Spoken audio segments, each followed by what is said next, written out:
And we welcome you to the 21st installments of the Baltimore Touchdown Club All-Star Games. Today, 200 of Maryland's finest athletes compete on the gridiron to showcase their skills for the next level. Welcome to Archbishop Spalding High School. Simon Rose here alongside Dave Steerin. Bring you this broadcast of the East-West game and then the North-South game to follow. What a phenomenal event. Dave, you have been a part of this event for a long time. Great history here in the Baltimore Touchdown Club All-Star Game, and it's great to be a part of it again. Yeah, it sure is. This is the 21st rendition of the Baltimore Touchdown Club game, and I'll tell you, for the athletes that are going to be participating today, this is really a great way for them to conclude high school careers, and for all of these guys, they've been great high school careers. These kids are all here for a reason. They're all great players, and the Baltimore Touchdown Club does a real nice job with this game, recognizing the outstanding achievements of these players. Great players, great coaches as well, and we're going to meet both of the coaches. Let's start with the West team and meet Coach Jerry Smith. So Coach Smith is from Thomas Johnson High School. He's done a real good job. Just finished his fourth season. He's got an overall record at Thomas Johnson of 20-20. Thomas Johnson through the years has had some ups and downs, and since Coach Smith has taken over the program, they're back in a position of prominence in the western side of the state of Maryland, out in Frederick County. And just completed their best year this year, competing at a very competitive 3A West. They finished with a 6-4 record. So Jerry Smith, 4 years as the coach of Thomas Johnson, now the coach of the West team of the Baltimore Touchdown Club. Let's meet the other coach, and we're going to meet Sean Murphy. So Sean Murphy is from Archbishop Curley, which is a private school in the city of Baltimore. He's had 20 seasons as head coach there at Archbishop Curley. He's got an overall record of 128-84, which is a school record, and he's among the top 20 active coaches in terms of career wins in the state of Maryland. So a lot of great coaching experience, a lot of great stuff there from Coach Murphy. And we'll talk plenty about Coach Murphy throughout this broadcast, and both of the coaches gave us their keys to this game. We will start by looking at the keys for the West team. And they say execution and ball security is a key. Yeah, so in these All-Star games, you always got players with a lot of talent, but they haven't spent that much time playing together. So turnovers are not uncommon, and sometimes you get players running different ways because they're not that familiar with the offensive and defensive schemes. So that's absolutely a key on both sides of the ball. Let's take a look at some of the West players to watch, and we're going to talk about plenty of stud football players. These are some of the notable ones that have stood out in the first couple of weeks of practice. The quarterback, Tyler Raines, the running back, you've taken a look at him, and we're going to be seeing a lot of A.J. Obase. Yeah, so I happen to be out at Linganore High School in Frederick County, and Percy was one of the premier running backs out on the western side of the state. He's a big kid. I'm not sure exactly what he's listed in terms of his size, but he's a commitment to James Madison University. In fact, he's listed as 5'11", 200. He's a hard running back. Jalen Hall, Mark Schleteski, and Greg Benton, also players to watch. They are going to sing the national anthem here, or at least play the national anthem here at Archbishop Spalding. So we will take a pause. We'll come back with more right after this.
All right, the national anthem means that we are set for some football. And some of the best football that you'll see all season long with some of the best players that you'll see all season long. Right here, live on the Strive Network. Let's continue on in our pregame show, and we will look at some of the notes for the East team and see some of their keys to the game as given to us by head coach Sean Murphy. So while you're pulling that up, Simon, I should just mention that most of the players out of the on the East squad are from the Baltimore City and Baltimore County area. The players on the West squad tend to be in those counties that are on the western side of the state of Maryland, like Howard County, Carroll County, Frederick County, and Washington County. So big plays and execution, a key to success for head coach Murphy's squad. Skill players, speed are some of the strengths. There's a lot of good skill players here in this game, and there is some weakness in depth at certain positions. Some guys are going to be playing a little bit out of position just based on how the rosters have shaken up. So that could be considered a weakness for these teams. Yeah, that's always a factor when you play in these end-of-season all-star games where players are nominated and selected, but then you got guys that can't play because of injury, and we should also mention that the Maryland State playoffs, the state championship games, are just concluding today. So there are some players that were selected that couldn't be here today because they played in the state championship game either Thursday, right, Friday, or today. So depth can certainly be an issue. Yeah, of course, some big-time events going on across the state of Maryland. Of course, the Army-Navy game being played as well. Some former BTC participants playing in that Army-Navy game. We'll talk about that later. Let's take a look at some of the players to watch. Darius Sample is the quarterback. We're going to be talking about him here this afternoon. Nico Rice, Avery Jones, and Cam Edwards are some of the wide receivers to keep an eye out for. The offensive linemen, Jake Brown and Chris Adams. Defensive players, Vinny Schaefer and Daniel Darko. Those are all standouts from the last couple of weeks of practice for head coach Sean Murphy.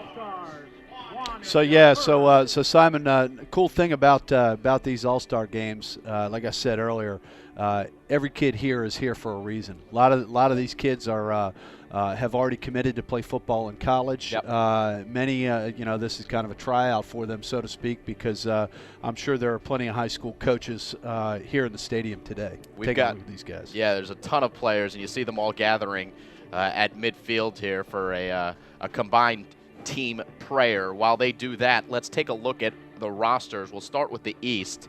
Take a look at their offense, and you'll see these guys, Darius Sample and Miller, are the quarterbacks. Your running backs, this is a team that's loaded with good running backs. Sattery Garcia, DeJuan Felder, Tyrone Roper, and Jaquane Harris, the running backs for the East squad. The wide receivers, Zach Gordon, Avery Jones, Nico Rice, Shantae Thomas, Antoine James, Melvin Scott, Vernon Miller, and Cameron Edwards.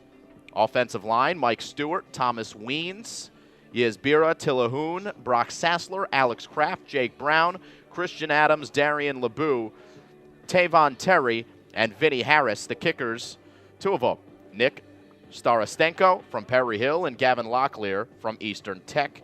And the long snapper will be Brock Sassler.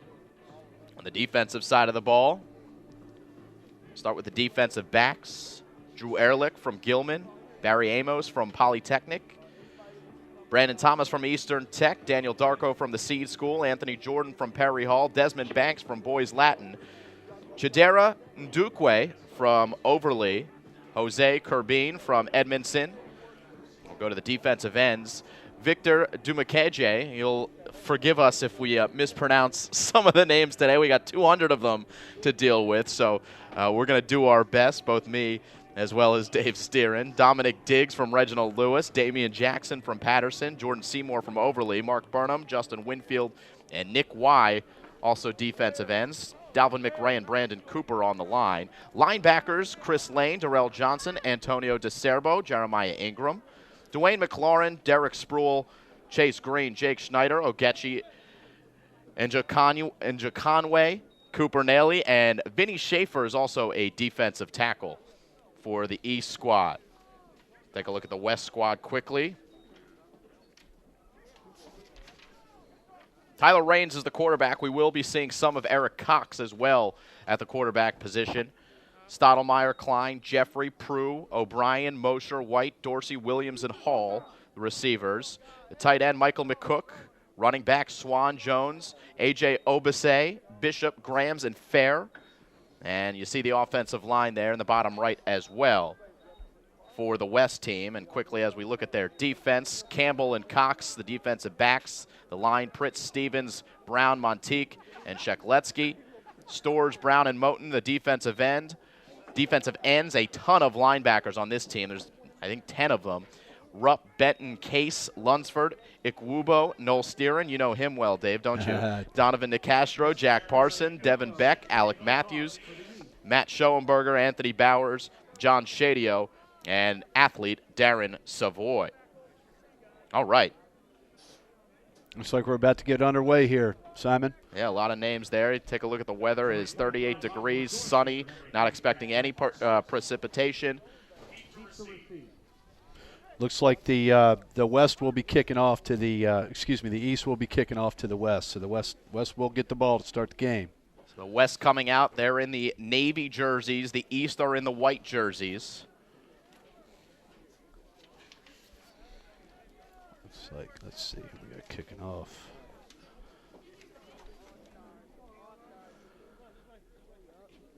Gavin Locklear is the kicker for the East team from Eastern Tech.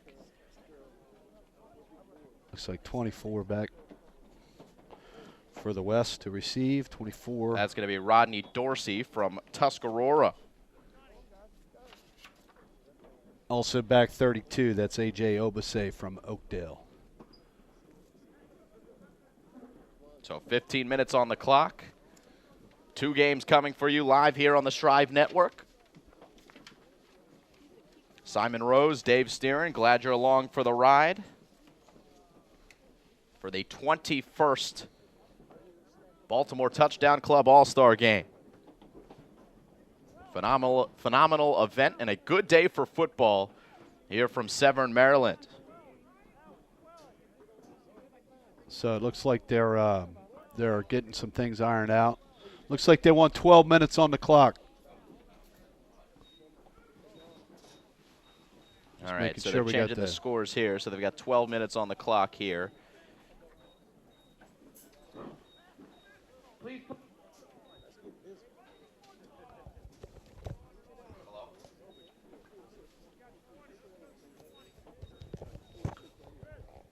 So while they get the clock figured out, 12 minutes on. Looks like we're about to get underway here, Simon. Let's go. We've got some football here on a Saturday afternoon. So Starastenko from Perry Hall tees it up. And we're underway. And it's a bouncing kick that's fielded at the 15-yard line. And tackled there across the 25. So that was A.J. Obase with a return for the West. And in on the tackle there was Jake Schneider from Boys Latin for the East squad. It is going to be a team effort trying to call out all these names. It's not a normal broadcast, and you've got the starters, and you can kind of hone in on those guys. You've got stars all across each of the rosters, and everyone's going to be getting playing time here today. So bear with us in that regard, but plenty to talk about these teams. And Tyler Raines comes in to play quarterback to start for the West. 6'3", 197 from long reach, and he starts in the gun. 4 receivers here for Raines. Quick bubble screen. And coming to the near side, Rodney Dorsey making a man miss, and Rodney Dorsey across midfield. A good gain on first down. That will move the chains as Rodney Dorsey from Tuscarora, who's committed to Towson. Yeah, I've seen a lot of Dorsey. I've seen him over the years since that kid was about 8 years old. Real quick kid, runs about a 4.40. Plays out of Tuscarora, which is in Frederick County, Maryland.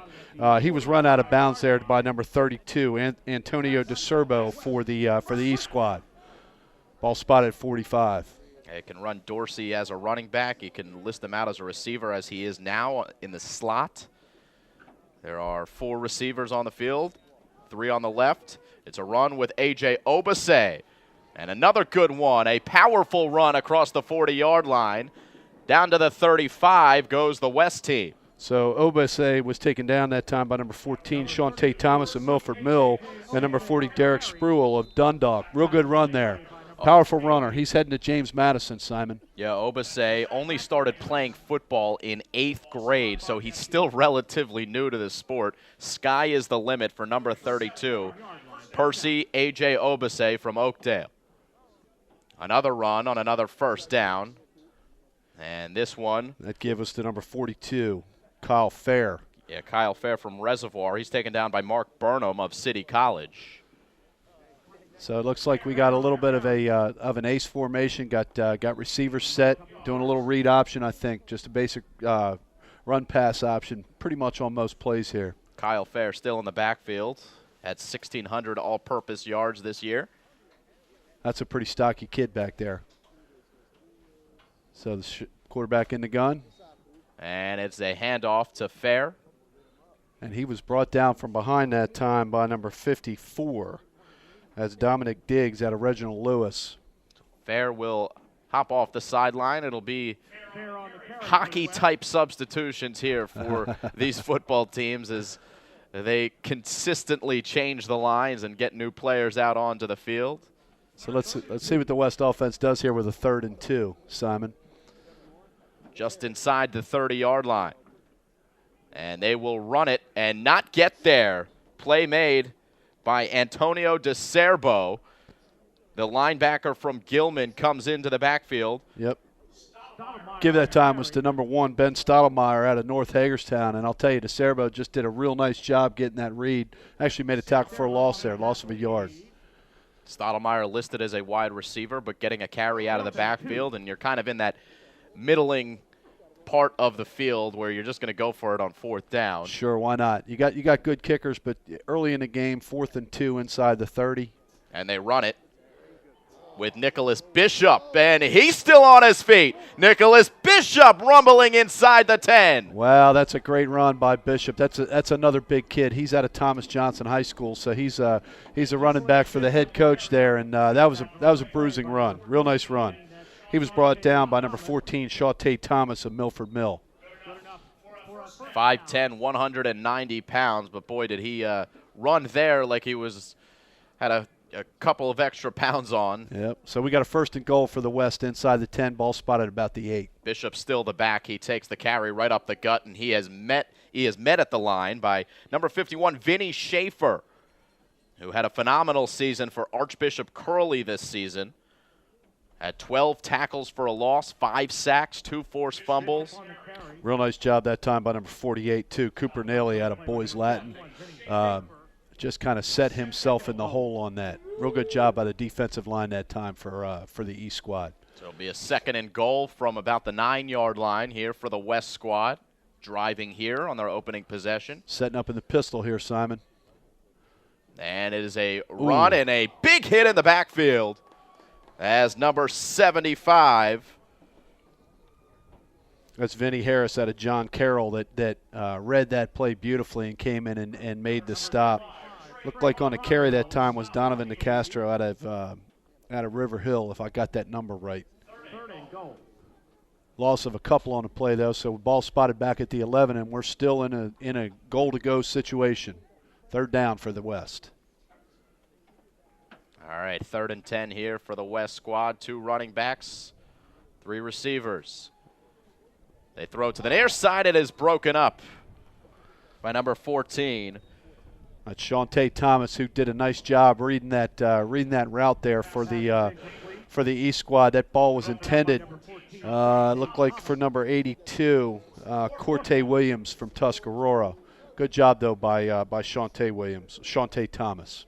So a 4th down and a kick will be attempted here by the West squad, driving all the way inside the 10, and they're hoping to settle for 3. The holder is Michael Klein.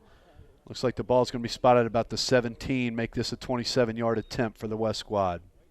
And the kick is up. The kick is no good. Wide right. Looked like the kicker there was Matthew Schoenberger from Centennial. So 7:56 to go In the first quarter, it is a 0-0 game between the West and the East, so we get to meet the East School and their offense under head coach Sean Murphy from Archbishop Curley. So I think we're going to see some pretty similar offensive sets out of both teams today. I think we're going to see mainly shotgun, a lot of read option, probably primarily ace backfields with 3 to 4 receivers on most plays. Darius Sample from Dundalk is the quarterback in the gun for the East squad. He hands off on first down, and not much there for his running back in Tyrone Roper. And a good job that time by the defensive line of the West squad. Making a tackle there was number 53, Michael Stevens out of North Hagerstown. Yeah, Stevens had a big year, 107 tackles, 6'2", 245. There's some big boys on each of the lines here. Yep, that's a big front. Looks like the West is they're in a 4-man front, 3 backers and looks like 4 D-backs. Sample's got 1 running back. Sample wants to near. throw, steps up, fires to the far side of the field, and it is nearly intercepted. Almost coming away with a pick there for the West squad, number 16, Noel Steeran. Oh man, I'm going to have to give him a hard time about that one. That's my son Noel. I thought he was going to take that to the house. You're listening to the voice of Dave Steeran, and nearly a proud father there, but at the very least he's got a pass defended. There we go. Yep, still a proud father. Yeah, there you go. Well, playing in this game, you certainly have to be. 3rd and 11 upcoming as that one got away from Sample. Yeah, he was looking for a curl route there over the middle. I think he was trying to hit number 8, Nico Rice, on that route, and he just kind of ball got away from him a little bit. So we're at 3rd and 11 for the East squad. 3 receivers on the left side of the formation, 1 on the right for Sample, who looks right. He's going to run. Now evading pressure. Has some room along the near side, trying to gain the edge, and he is going to get the first down and more. What a run by Darius Sample. A flag comes in at the end, and that's going to go against the West team after knocking Sample out of bounds. Yeah, running him out of bounds there was number 6, Greg Benton, out of long reach, and I think the refs are going to get him for a late hit. Real nice job that time by Sample with the scramble.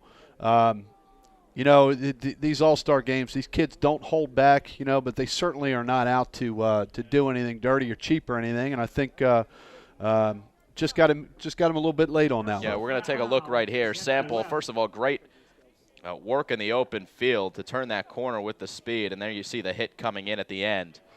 And that will bring the East squad all the way inside the 45-yard line to the 44. Yeah, so they got a 15-yard personal foul for a late hit on the West squad there. 1st and 10 for the East at the West 44 right now. Single back set, triple receivers out to the right.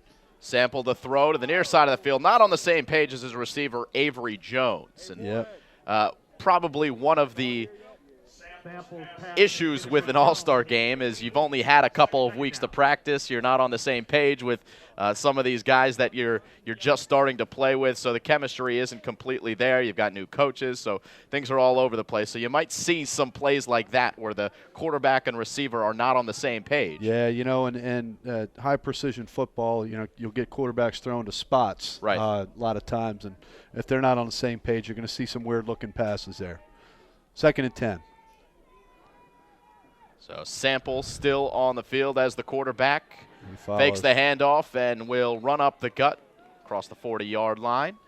Nice gain on the tackle. 2nd down. In on the tackle that time. Big number 73, Damon McKinney. Also in there was number 2, Michael Klein out of Centennial. Good read that time for Sample. Looks like we're ball spotted at about the 38, so it's going to be 3rd and about 3 or 4 for the West squad here. Sample had an amazing debut at quarterback in his career. He was a junior. He came in after an injury, ran for 4 touchdowns, and threw for 3. Wow. Wow, that's pretty impressive. So we got single back set, 2 receivers to the right, 2 to the left. Here's Sample on the move again. Rolling left. And getting out of bounds past the first down marker inside the 30-yard line. The East team on the move, and clearly you can see Sample can beat you with his legs. Yeah, so it looks like Sample's strength is his vision. right? Looks like he makes good decisions too. Every game thus far for the East squad has really been him taking off after reading coverage downfield. Pretty quick, good eyes, good vision of the field. So it's going to be 1st and 10 for the East squad at the West 27-yard line. 6:11 to go in the first quarter. 0-0 game. Simon Rose, Dave Steeran. We got trips to the right now for the East squad. Single back set. Lone receiver down below on the left. Sample takes the snap. Has an option. He Keeps it himself inside the 25, down to the 22-yard line. Goes Sample, so a gain of 4 on 1st down. It'll make it 2nd and 6. Making a tackle that time for the West squad, number 12, Eric Cox out of TJ. Gain of about 4 for Sample that time. So there we see. It looks like the East offense is the quarterback legs right now. At least on this drive, it is. Yeah, we still are going to likely see some of their big-time receivers make an impact in this game. Cam Edwards, Melvin Scott, to name a few. A lot of talent out there on both sides of the ball. So No it's going to be 2nd and about 6 for the East. The running back is Juquane Harris from Milford Mill. Triple receivers on the left. Single back. Again, Sample the run, and he lost it, able to fall back on top of it. But a bullet dodge there for the East team. So it looks like big numbers at 63. Is that what I'm seeing? Yep. Keith Goods out of Silver Oak Academy right there in the backfield. Causes the fumble. Loss on the play puts the ball back at the 28 of the West squad. So it's going to be 3rd and long here. Listed as an offensive lineman, but they put him in on the defensive line. If you're 6'3", 265, you've got a place on multiple places. You got it. If you get the read and get in the backfield, you're going to wreak some havoc. 3rd and long here for the East squad.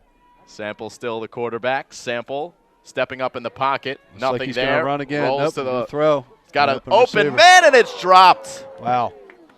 Dropped there by Cameron Edwards, the receiver from Edmondson.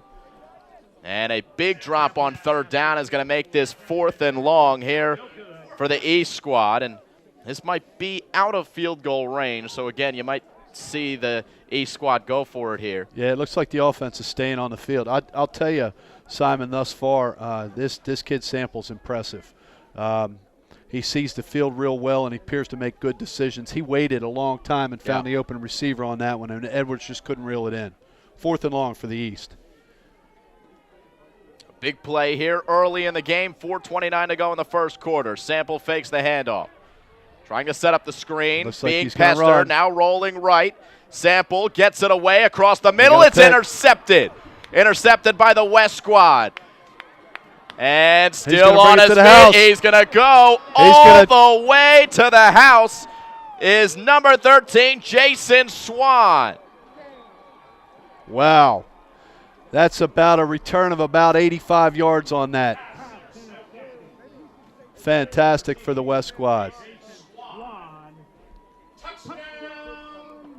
So the first points on the board go to the West squad as we get one more look here. And we see Sample trying to make something happen, kind of throwing it up at the last moment. And unfortunately for the East squad, nobody can bring him down as got a real good Swan block. Went the distance. Yep, got a real good couple of blocks there on a return. And, Sample was trying to make something out of nothing there. Looked like he was going to take off and run. He pulled up, and he didn't get quite enough on the ball. And real nice job by Jason Swan that time with a pick and bringing it to the house. Swan out of Thomas Johnson High School, so that's going to make his coach in this game happy. So the West is going to line up for a one-point try.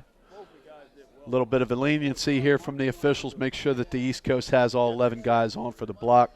They were actually playing with 9 there. All right, so it looks like number 45, Matthew Schoenberger, is going to line up for the attempt for the West. Number 2, Malik Jeffrey, check that. Michael Klein out of Centennial with the hold. This kick is up. This kick is no good.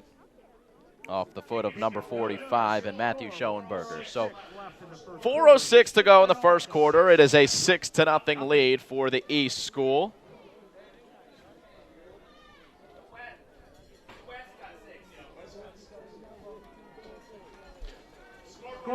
Take the time to thank some of the sponsors here for the Baltimore Touchdown Club, starting with National Preps. And register now for the College Showcase at Annapolis Area Christian School on Monday, January 16th. You can go to npshowcase.com for more information there. So as we're set to kick off here, Simon, West will be kicking to the east. Back deep for the east will be number 4, Avery Jones out of John Carroll. And it looks like number 12, Daniel Darko out of the Seed School.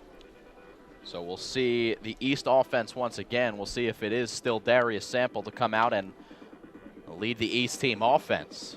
Kicking off for the West squad would be number 45, Matthew Schoenberger from Centennial, with 4:06 remaining here in the first quarter.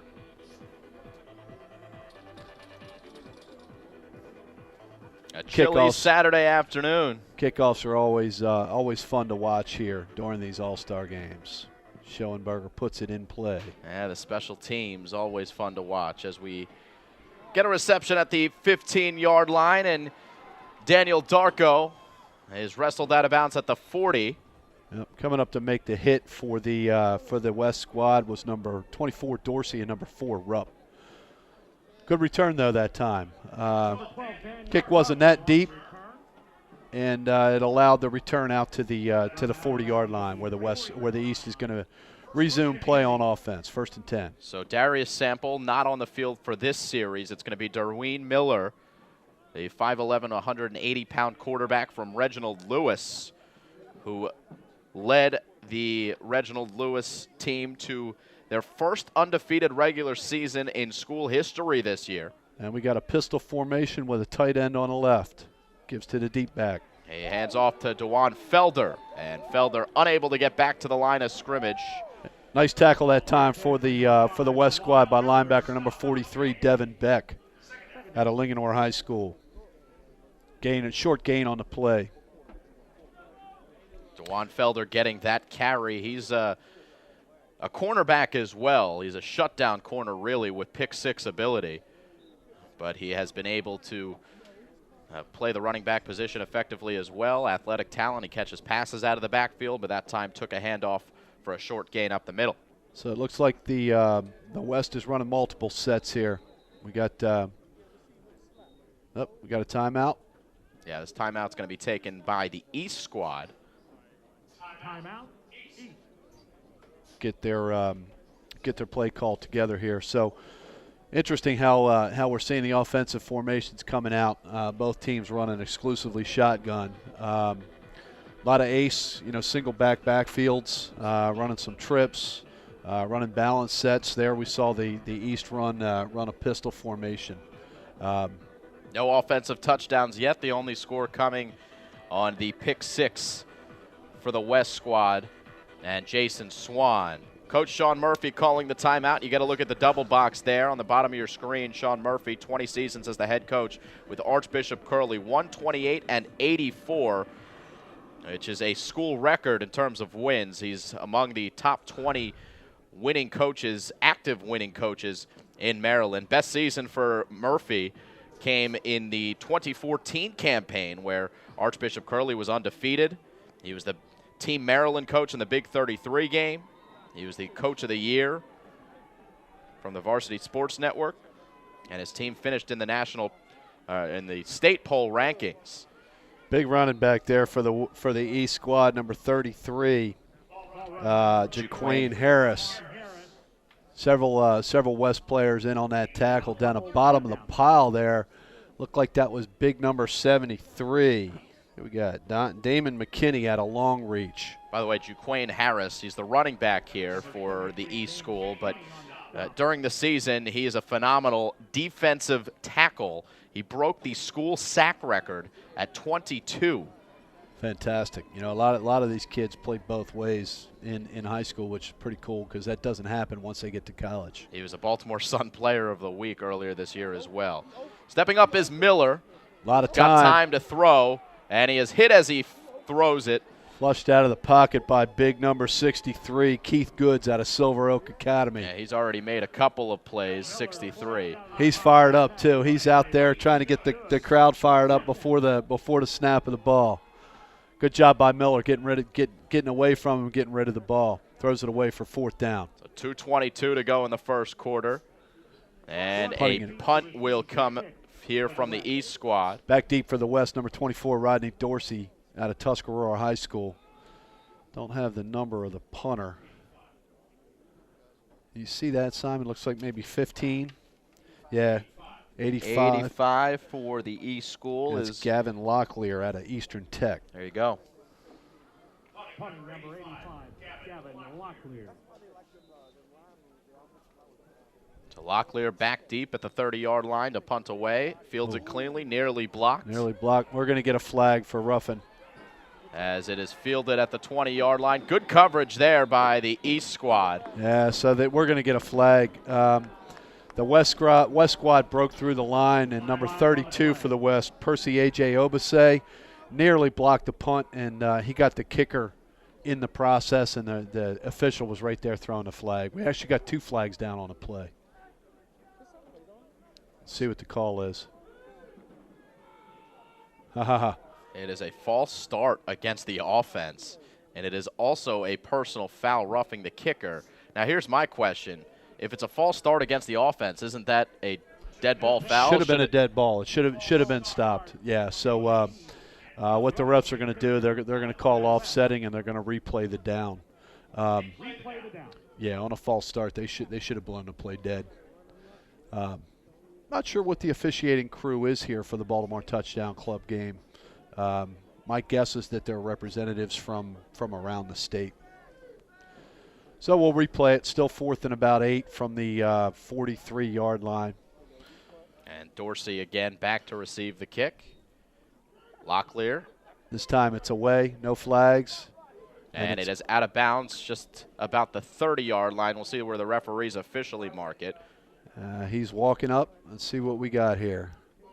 Yep, it looks like we're going to get a spot at the 25. Boy, that's an interesting spot. Yeah, wow.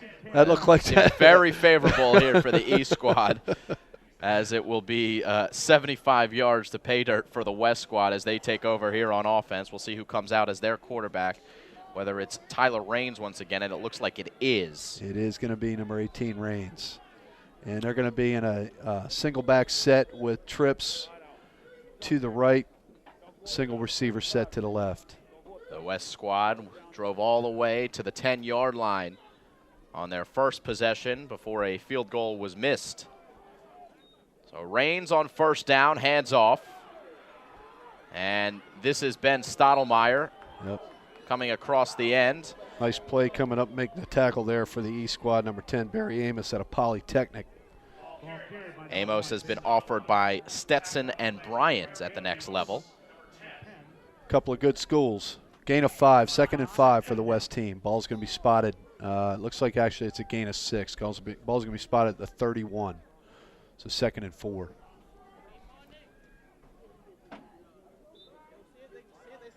Trips to the left, single back set with the quarterback in the gun. Raines takes the snap, goes deep this time, and he's got a man, but it's going to kind of stay up there in the wind and shift over out of bounds, and really nothing that Malik Jeffrey could do about it over on the far side. Pretty good coverage that time by the East squad. Jeffrey had a step, but the ball was floated a little bit, and the D-back there for the East was able to get over and had nowhere to go but out of bounds there. Jeffrey, a big target, 6'3", 170 from Thomas Johnson.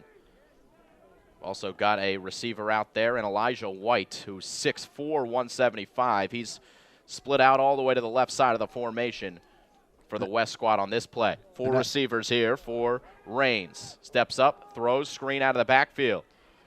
That's number 32, A.J. Obase. And Obase's got a first down. Several of these players in on the tackle, including number 14, Shantae Thomas. So Obase, who we mentioned, just started playing football a few years ago. He steps onto the football field, and in his first varsity season, he averaged 10 yards per carry. Pretty impressive. So we got a balanced formation, single back set. Raines has to be flushed out of the pocket. He's able to throw across his body, and it tips up and will be incomplete. That one Was got away looking from for Raines. Michael Klein. Yep. Good coverage that time by the East squad. In coverage there was number 6, Drew Ehrlich from Gilman, who almost came away with a pick. 2nd and 10 for the West. 2nd and 10. Doesn't matter. So here we go. The East comes out, 2nd and 10. Trips to the left, single back set. Single receiver to the right. As Raines hands it off, and play is made in the backfield. Vinny Schaefer has already made a couple of plays from the defensive line position for the East squad, and he makes another play in the backfield. That's going to bring up a 3rd and long. Yeah, the give was to Stottlemyre coming across, and he had nowhere to go. Schaefer was right there. I think he was untouched. You know, and again, I think that's something that's fairly common with these all-star games. You don't always get the blocking assignments down. So loss on the play is going to bring up 3rd and about 13 for the West squad. Kyle Fair's the running back. Raines is rolling left, throws deep, and it is going to fall incomplete. It looks like it's going to be a tough day to throw the football. It's cold, but it is windy. We've got wind gusts coming at about 13 miles per hour. And we've already seen a couple of times Raines throwing the ball up in the air, and the wind just takes hold of it, and it's making things difficult for the receivers. Real good coverage that time by number 14 on the East. That's Shawntae Thomas. That ball was intended for Eric Cox out of TJ. So the punting unit comes on, 4th and about 13 for the West. So we got Nico Rice from John Carroll back to receive, and punting for the West squad is number 45, Matthew Schoenberger out of Centennial. 4th and 12. Nico Rice out of John Carroll.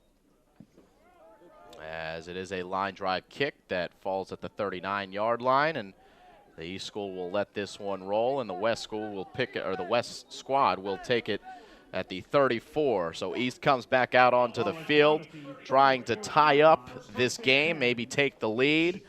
6-0 West lead. The only score so far on the Jason Swan pick six. We got Sample back out at quarterback for the East. And that punt was down by number 6, Greg Benton for the West. So East ball, 1st and 10 from their own 35. And Darius Sample back out there at the quarterback position for the East. Triple receivers to the right, single back set, lone receiver to the left for the East. Quarterback from the gun. Sample steps up, fires deep down the field, and it's going to be too far out of the reach for his intended target, Nico Rice. Yep, pretty good coverage that time by the West, number 10, Logan O'Brien. Sample had a little bit of a seam there. Ball kind of got away from him. Pretty good zone coverage that time for the West. 2nd and 10 for the East. Rice, a big target. He is going to be playing his football at the University of Pennsylvania next year. Must be a smart kid. Must be. That's a great academic school. Certainly is. Great route runner, great hands. Well, I'll tell you, it's impressive when you hear about kids not just going to big schools, but going to good academic schools as well. So here we are, 2nd and 10. Trips to the right, single back set, quarterback in the gun. Felder is the running back, and Sample takes the snap. Quick release this time, and it sails over the head of Nico Rice. It's going to bring up a quick 3rd down, 3rd and 10. 5 seconds to go here in the first quarter. In coverage that time for the West squad, number 13, Jason Swan. It's a 3rd and 10. Looks like Sample's got a pretty strong arm when he cuts it loose. Both of those last 2 passes put a little bit too much mustard on it, though. Got away from him a little bit here. But the idea is there. Quick, short passes, get it in the hands of some playmakers and let those playmakers make some plays. So here we go, 3rd and 10 for the East. Balanced formation, single back, quarterback in the gun. Still, it's Felder in the backfield. I wouldn't be surprised to see Sample get on the move here. Fakes the handoff, And he's got to evade pressure here. Near side, throws across his body, and he puts it right on the numbers, but Avery Jones couldn't make the catch here on the near side. So we Great had, play by Sample as the quarter winds down. Boy, I'll tell you, we had good pressure being applied there from the West squad. Number 44, Alec Matthews, and number 45, Alex Stores, were both in pursuit of Sample, and he's quick. He eluded both of those big guys and was able to put a ball right on the money that his receiver couldn't haul in. There was a flag on the field for an eligible man downfield, declined. So the East will have a 4th down when the second quarter starts. 6-0 after 1 quarter of play here in the Baltimore Touchdown Club All-Star Classic. You're watching live high school football here on the Strive Network.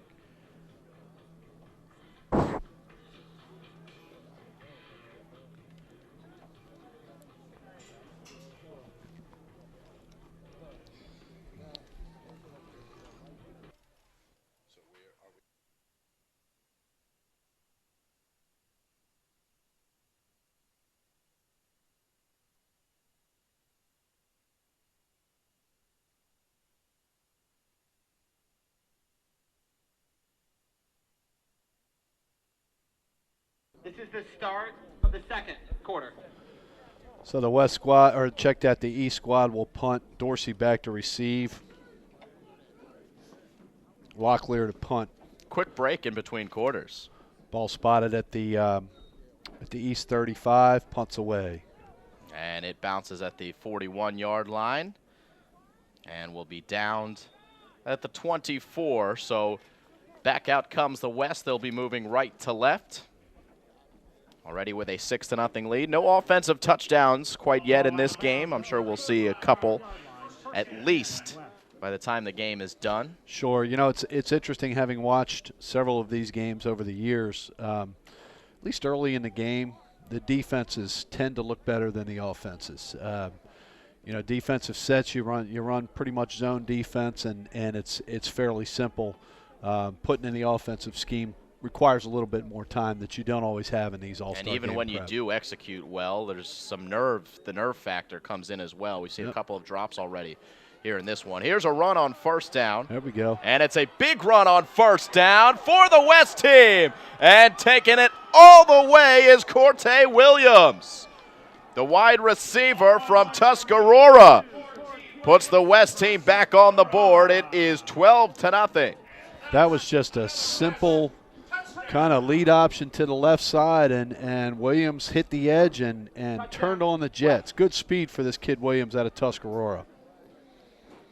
Yeah, he has rushed and caught the ball quite a bit this year. 15 rushes, 101 yards, and 3 touchdowns.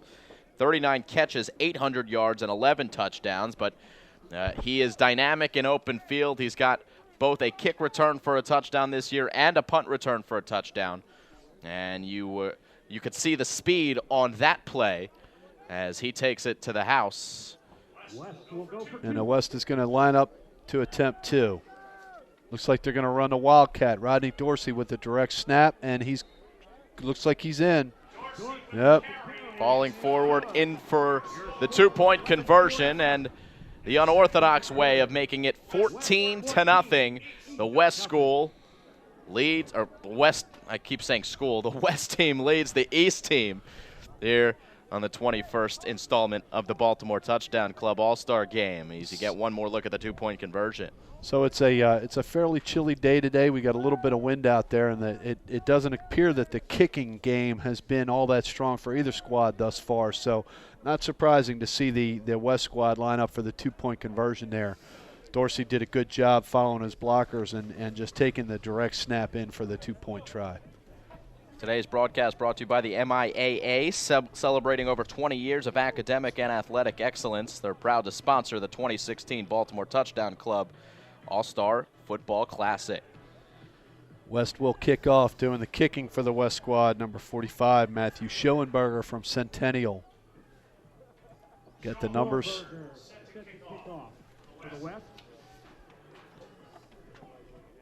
Can't quite get the numbers of the guys that are back deep for the East squad to receive, but they're set at their own 5-yard line. 20 seconds into the second quarter, 14-0 West. East still looking to get on the board. Sidewinding kick is knocked down at the 10 and then falling to his knees at the 15, make it 18-yard line is number 12 in Daniel Darko. Yeah, I'm not sure what happened on that. He had some trouble getting a read on that, and then couldn't get a handle on the ball when it got to him. Either way, though, 1st and 10. Yeah, domino effect. Once one weird thing happens, then you're just all out of rhythm, and Darko just couldn't get his feet. So East comes out onto the field. Looks like Miller's going to be back in at quarterback from Reginald Lewis High School. And it looks like they're going to come out in a balanced formation, 2 receivers to the right, 2 to the left, quarterback in the gun, single back. See if we can start to get some of those East receivers involved, but they go with a run on 1st down. Nice job at the offensive line there by number 4, Zach Rupp, coming up, on the defensive line there, coming up to make the stop of the carrier, number 3. Sattery Garcia from Overly.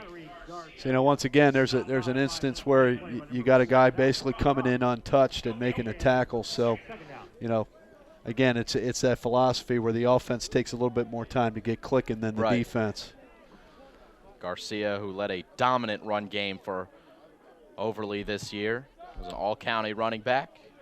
As Miller throws to the near side, and the pass is complete.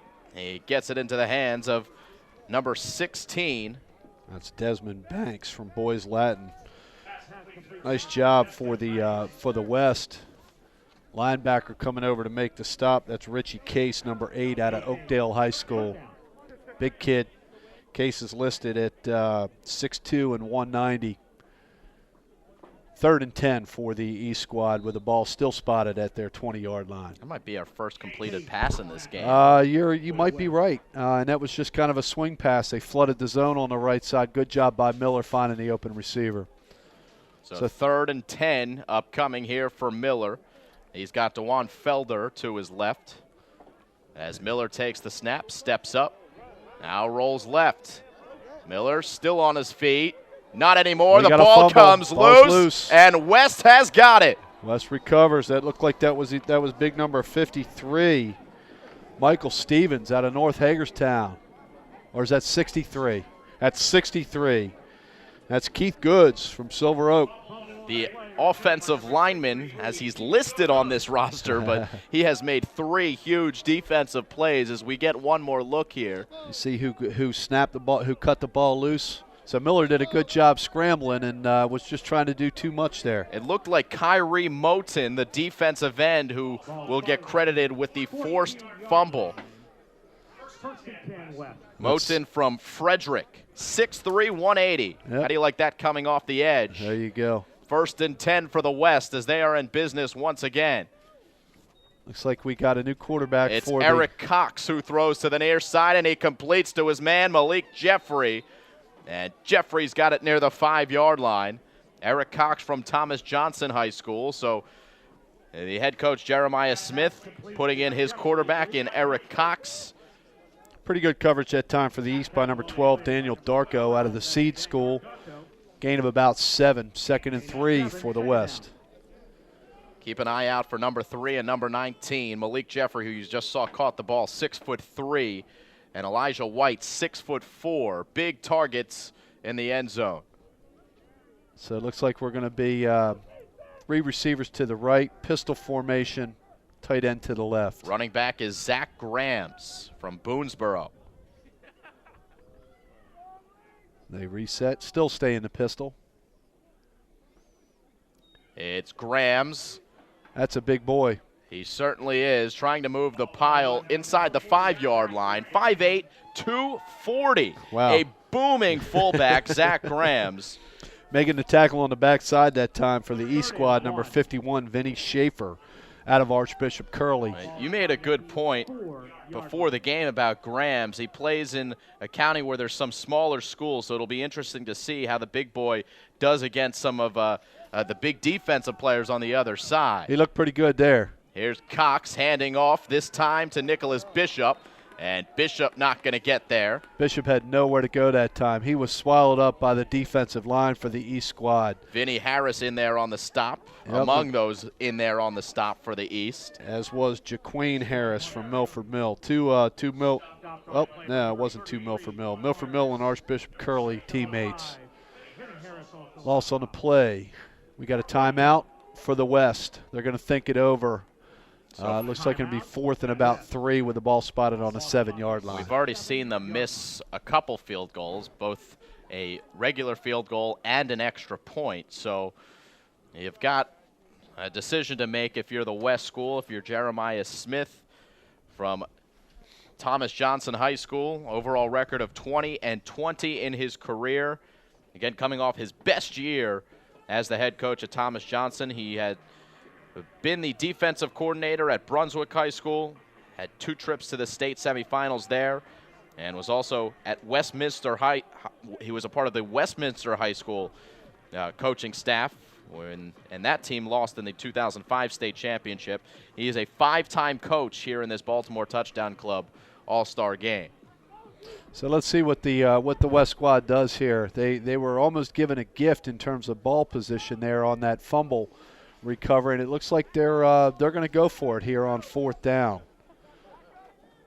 Single back in the backfield is Nicholas Bishop. Cox is the quarterback. He's got Bishop, and he does hand off to Bishop, trying to gain the right side, and he's going to be stuffed there, well short of the first down. And the East team turns it over on down, or is able to stop the West team, and West turns it over on downs. Great job that time by number 40, Derek Spruill, defensive end out of Dundalk, coming over, getting the first contact there and slowing down Bishop. You know, I got to tell you, it's interesting. You get position that good, field position that good, and you can't get any points out of it. That's got to be disheartening for the West, and maybe that'll be an uplift for the East here as they're down by 2 scores. Yeah, hopefully it is an uplift for the East if we're looking for a close competitive game in this one. But they've got a lot of field to work with here. Darius Sample back in at quarterback for the East squad. And Sample hands off on 1st down. And once again, the defensive lines have won the early battles in this one. Yep, so big number 63, Keith Goods, making the tackle for the East squad. On the carry there, or for the West squad, on the carry there for the East was number 22, Tyrone Roper out of Curley. Loss of 2 on the play. Ball's all the way back at the 8-yard set. Check that 7-yard line. Roper with 2,600 career yards at Archbishop Curley. That's a pretty prolific career. Certainly is, and he had a great season, 1,400 yards and 11 touchdowns. Powerful runner with good vision. Sample out of the gun. Balanced receivers, 2 to the left, 2 to the right. Single back. Sample to run. Direct snap, and Sample stays on his feet just for the moment as he's pushed back inside the 5-yard line. Coming up, number 44. It looks like that's Alec Matthews out of Linganore, number 44, making a stop. The other defensive end, Alex Storrs, had him in his grasp, and he got out of it. Sample's a pretty elusive runner. Still got a loss on the play. Ball spotted back at their own 5-yard line, so it's going to be 3rd and about 15 for the East, back at their own 5. A dangerous play here for the East school, who has had some trouble throwing the football here early in the game. And it's a pretty obvious passing situation on 3rd and 15. Single back, quarterback in the gun, 2 receivers left, 2 receivers right. Pass. Sample. Looking, nothing there. He is sacked. That's number 44, Alec Matthews out of Linganore High School. 2 straight plays by Matthews, and they pin the East school, or the East team, inside the 1-yard line. Real close to a safety. But it will be 4th down and long from the 1.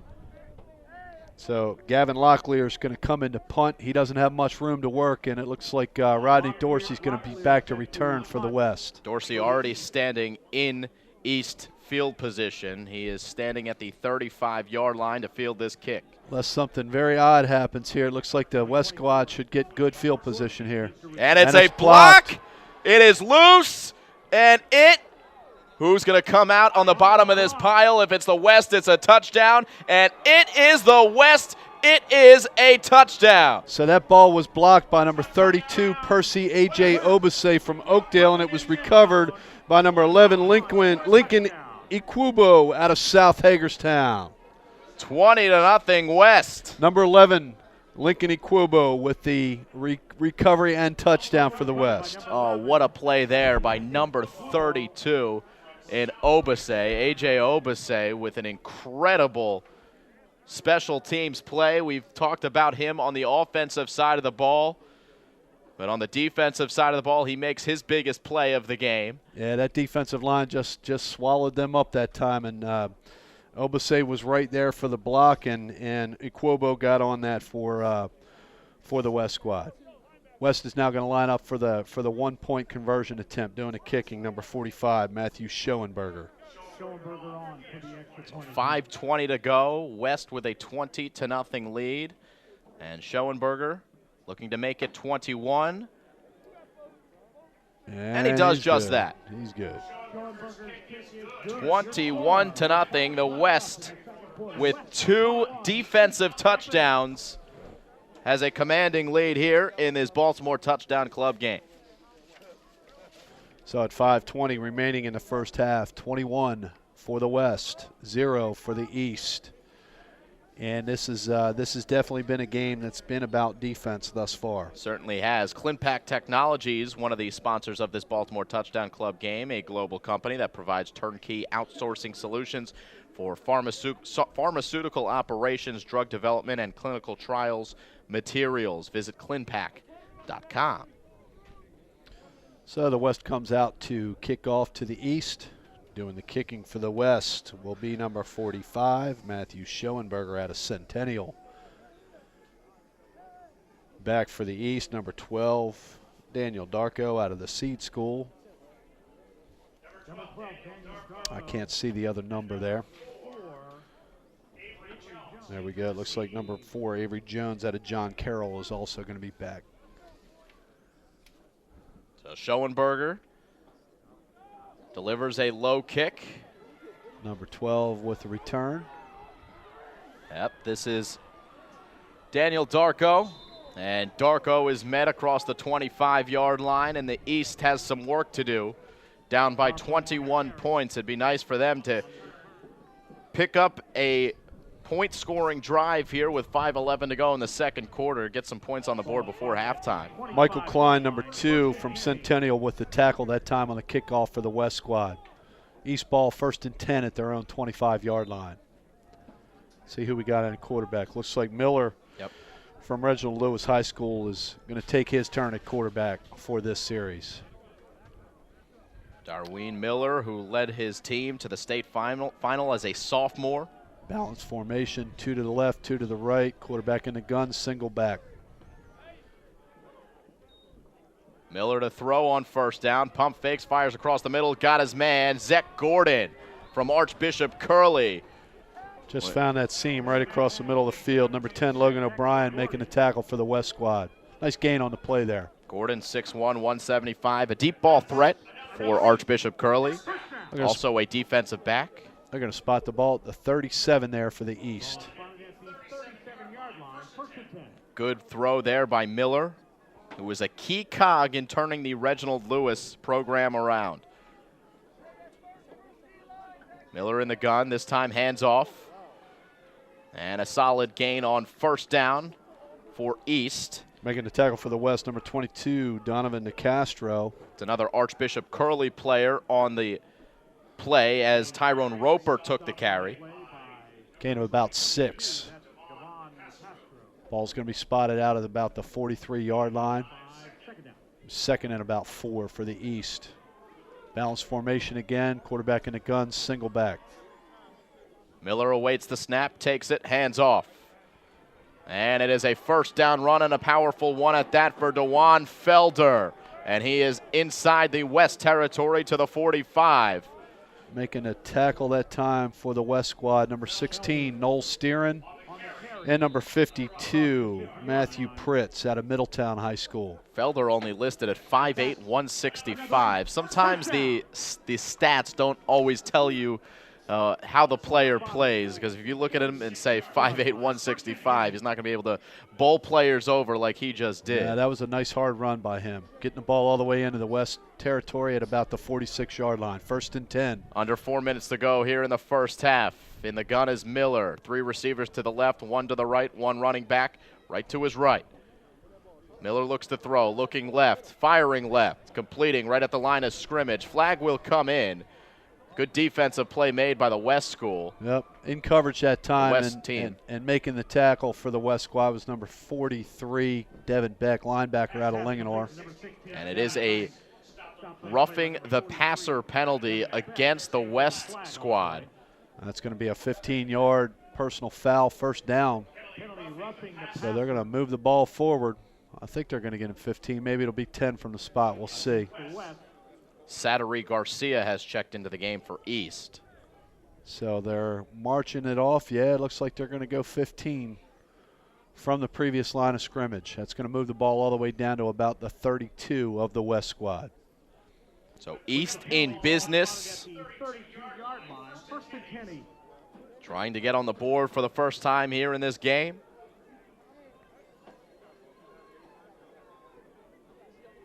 Two to the left, 2 to the right. A little bit of a mix-up. Receiver just getting on the field. Yeah, that's Nico Rice, who snuck out onto the field at the last possible Give moment. up the middle. Give up the middle is to Sattery Garcia. Down the bottom of the pile there for the West squad, number 45, Matthew Schoenberger making a tackle.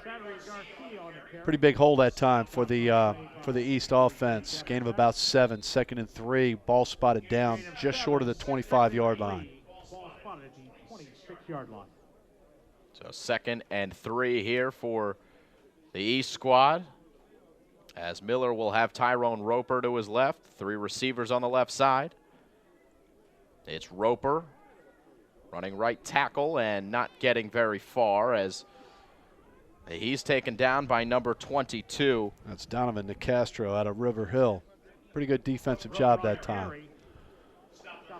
5'8", 180. Short gain for the East. It'll bring up a 3rd and short. Yep, just inside of 25.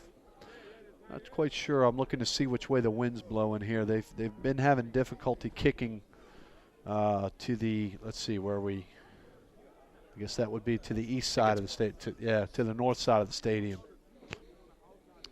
which is the direction that the East offense is heading right now. So let's see what they do here. 3rd and short.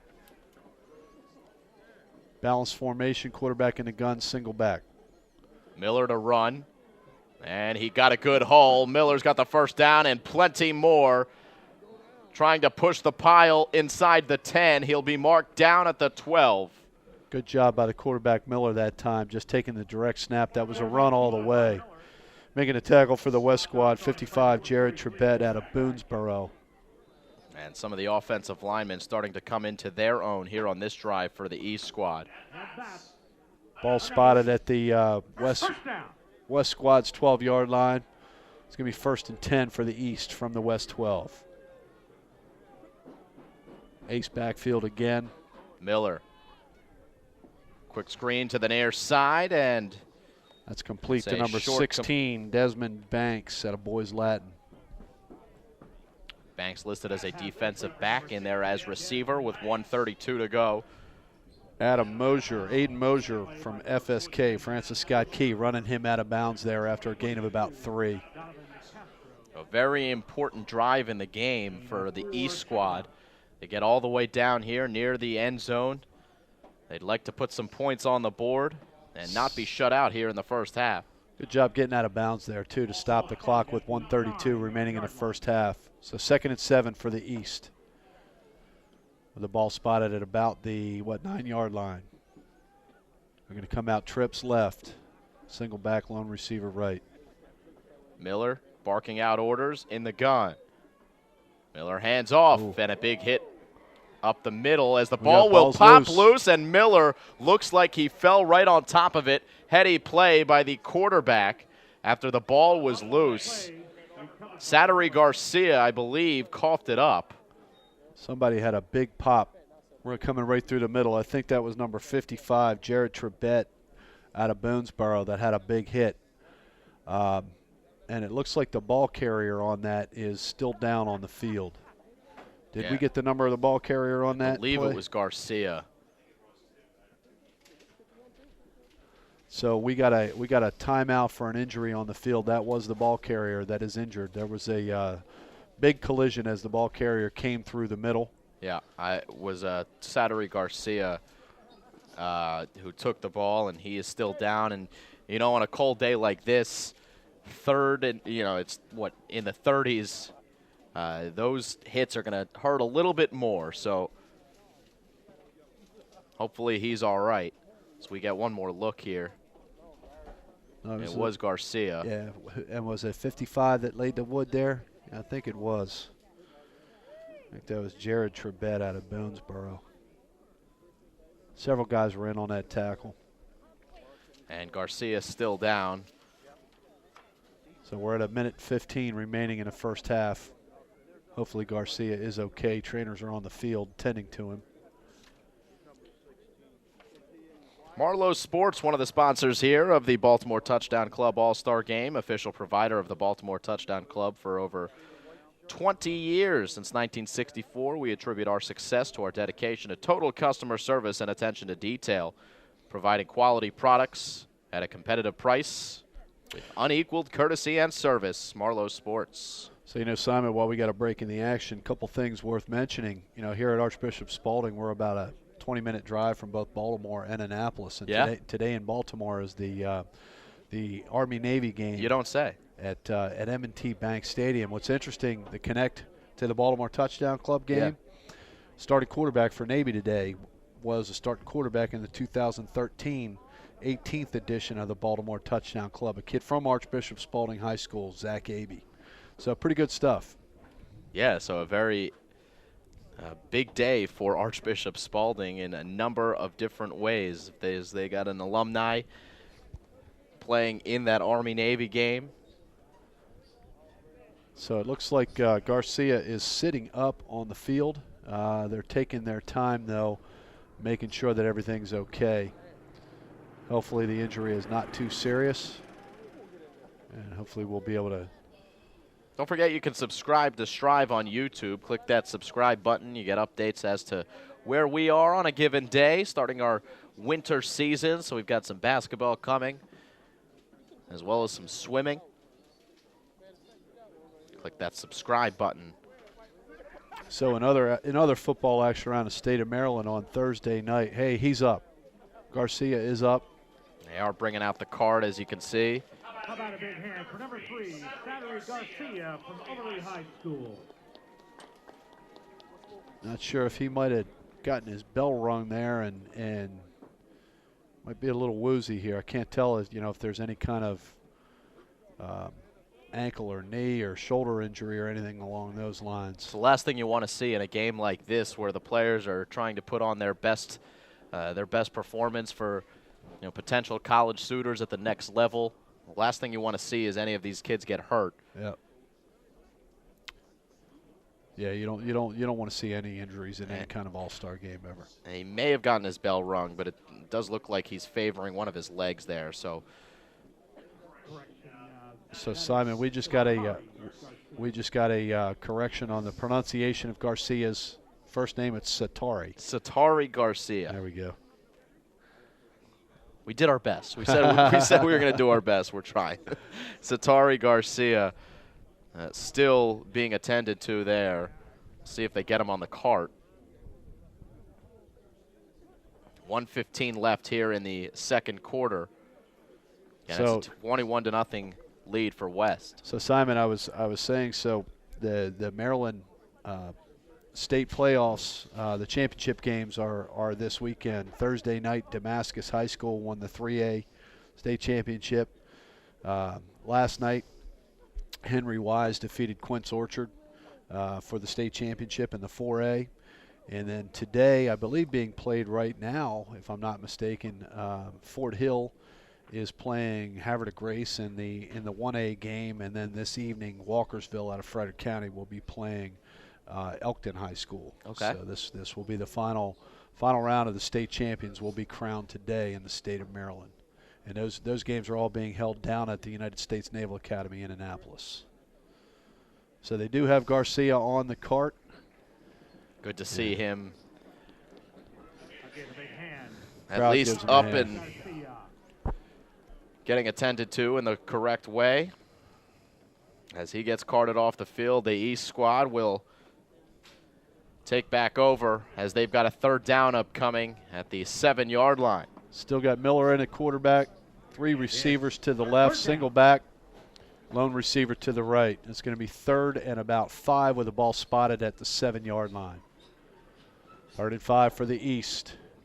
We resume play. Minute 7 remaining in the first half. Miller takes the snap, looks to the near side. It's nearly intercepted, not on the same page as his receiver, looking for Melvin Scott. Good coverage that time by Aiden Mosier out of Francis Scott Key, who almost came away with a pick. Fourth down. And it's going to bring up 4th down for the East. And it looks like they're going to bring the field goal unit on. Now you got to give your field goal kickers some chances to show their stuff when you get the opportunity. Gavin Locklear is listed as the kicker. So he's going to hold. It looks like doing the kicking is going to be number 15, Nick Starastenko out of Perry Hall High School. 25-yard attempt. So Starastenko lines up. Nice spot. We got a last-minute substitution. And the referees will halt play right before the snap. Timeout called by the West squad. Looked like there was some confusion as to the personnel there at that time, and they didn't want to get a penalty and give them a first down. You mean they're not trying to ice the kicker? 1:01 to go here in the second quarter. Excuse me. That could have been a strategy, but I'm guessing they were trying to get the right personnel on the field. Well, stick with us at halftime. We're going to catch up with both coaches, one heading into halftime, one coming out of halftime. Brian Boblitz Jr. down on the field will join us with an interview with those coaches, and we'll see what they are thinking and what they have seen here in the first half of this Baltimore Touchdown Club All-Star game. So not to give away what the coaches might be thinking, but I mean you got to say that thus far this game has really been the story of the defense. It certainly has, yeah. Especially for the West here. Okay, so we're back about ready to get this kick. Lining up for a 25-point attempt is Starastenko. All right, Starastenko with the hold from Locklear. Kick is up. Kick is through and good. It is a 3-point try for Starastenko, 21-3. The East team is on the board. Yeah, I got to tell you, that's got to be a pretty good uplift for the East as we get near halftime. Don't want to put a goose egg up as you go into the locker room at half. So probably a good motivator. Maybe a little change of momentum here for the East squad as we're under a minute to play in the first half. 21-3 West over the East. You know it's an 18-point lead, but certainly you've got players on each team that can score and quickly. So no lead is safe in an all-star game like this. And we got A.J. Obase and Dorsey back for the West, and Starastenko. Is that Starastenko or is – can't quite get the number. Yep, that's not Starastenko. That's Locklear to kick off.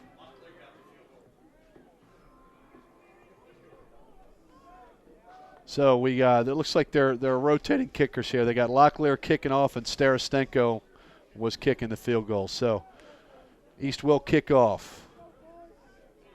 Under a minute to go. It is a squib kick that's fielded by the West team at the 36-yard line. One of the up guys for the West, number 42, Kyle Fair out of Reservoir High School, getting on that. So let's see what the West can do with 57 seconds left. We saw Eric Cox come out in the last offensive series for the West. We'll see who head coach Jeremiah Smith throws out behind center for this one. He's got looks Cox like it's Cox. Yep. A.J. Obase in the backfield.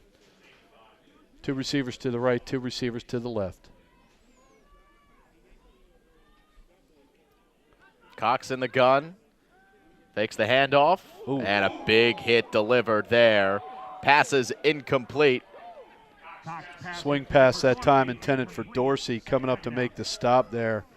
Looked like that was number 43. Jose Curbin. 5'11", 175 from Edmondson. And when you're a defensive back and a play like that is called, your eyes get big. Yep. So he led Dorsey a little bit on the swing, and Curbin read that beautifully. 2nd and 10, West. Cox has 4 receivers, 2 on each side of the formation.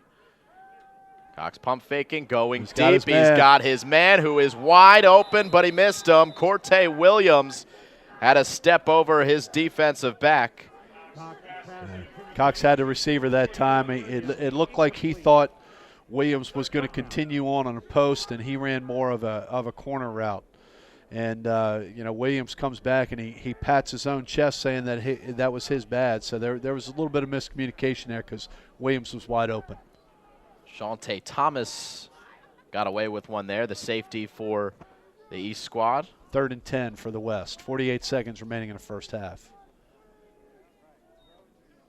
Cox fires quickly to the near side. Michael Klein makes the catch, then fumble. coughs it up. The East has it.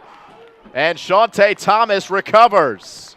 So Klein made a nice catch across the middle, and then it popped out as he got hit, and coming away with it was Thomas out of Milford Mill. So here's a good opportunity for the East squad with 38 seconds to go. So we're going to have 1st and 10 for the East with the ball spotted at the West 37-yard line. Number 12. First down. Ball spotted at the 37-yard line. Daniel Darko forced the fumble. It's like Sample's going to be in at quarterback for the East. They're going to line up 3 receivers to the left, single back, receiver to the right, Sample in the gun. Sample takes the snap. He's looking to throw. 3-step drop, fires to the near side, incomplete. Over the head of his intended target. The pass was Looking intended for Nico Rice. You got it. In coverage that time for the West, number 12, Eric Cox.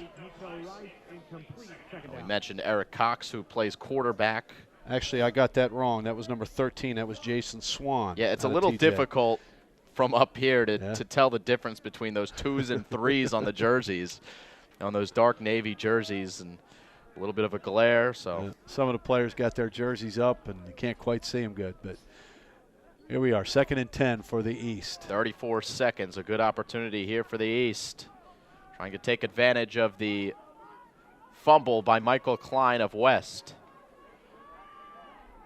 Sample's going to send 3 receivers to the left, single back to his right, single receiver to his right, out of the gun. Looking to pass again. Sample fires to the far side. It is incomplete. Intended for number 82, Vernon Miller out of Parkville High School. We've seen Sample make some plays here in this first half, but mostly with his legs. The quarterbacks and receivers just have not been on the same page offensively for the East school. Good coverage that time for the West squad, number 6, Greg Benton out of Long Reach High School. Linebacker came over and covered that flat pretty well. He's an impressive young man, 6'1", 210, committed to play at Army. So he'll be playing in that Army-Navy game that's going to be taking place at M&T Bank in just a couple of hours. Obviously an intelligent young man as well, based on that school choice. So we're going to bring up 3rd and 10. Sample getting the play from the sideline. I wouldn't be surprised to see Sample get out of the pocket and move a little bit. When the East was moving the ball well in the first quarter, it was mainly on his legs. Let's see what we got. He's got DeJuan Felder there, number 5 to his right. 3 receivers to his left, out of the gun. Sample looks to the right, fires, and it is incomplete. It was deflected by... That was Benton that made another play on the opposite side that time.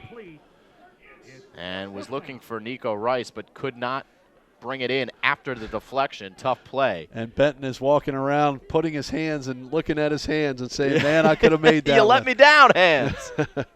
He made a nice play getting in position on that. But we're gonna have a 4th down and 10, and I'm sure the offense is going to stay on the field here with 24 seconds. Why remaining. not, right? Sure. 24 to go in the first half. Ball spotted at the 36-yard line. 4th and 10 for the East. I'm guessing they're going to put it near the end zone here. See what they do. 3 receivers to the left, 1 to the right. Sample in the gun once again. Sample steps up. Looking over the middle. Fires over the middle, and it is incomplete, broken up. Nice job of coverage that time by number 11 for the West squad. Lincoln Ikwubuo, South Hagerstown High School. What a season he had for South Hagerstown.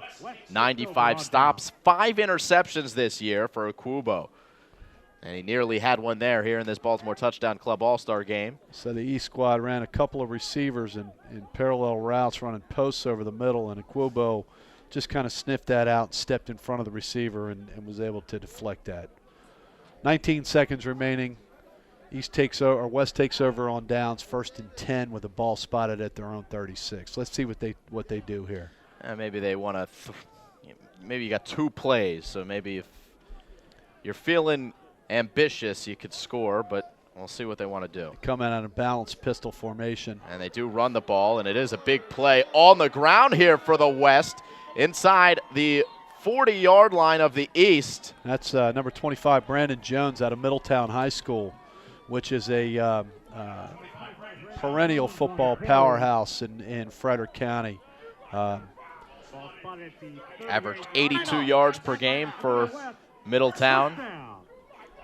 So that's a school that is a run first, pass second offense, and he was their primary running weapon this year. 141 carries, 900 yards, 12 touchdowns for Mr. Jones. So 12 seconds left, and we do have a timeout, meaning that we'll probably see the West come out here, take a shot at the end zone. Good time to call a timeout there. I think the West was thinking that they were going to be content to run it out.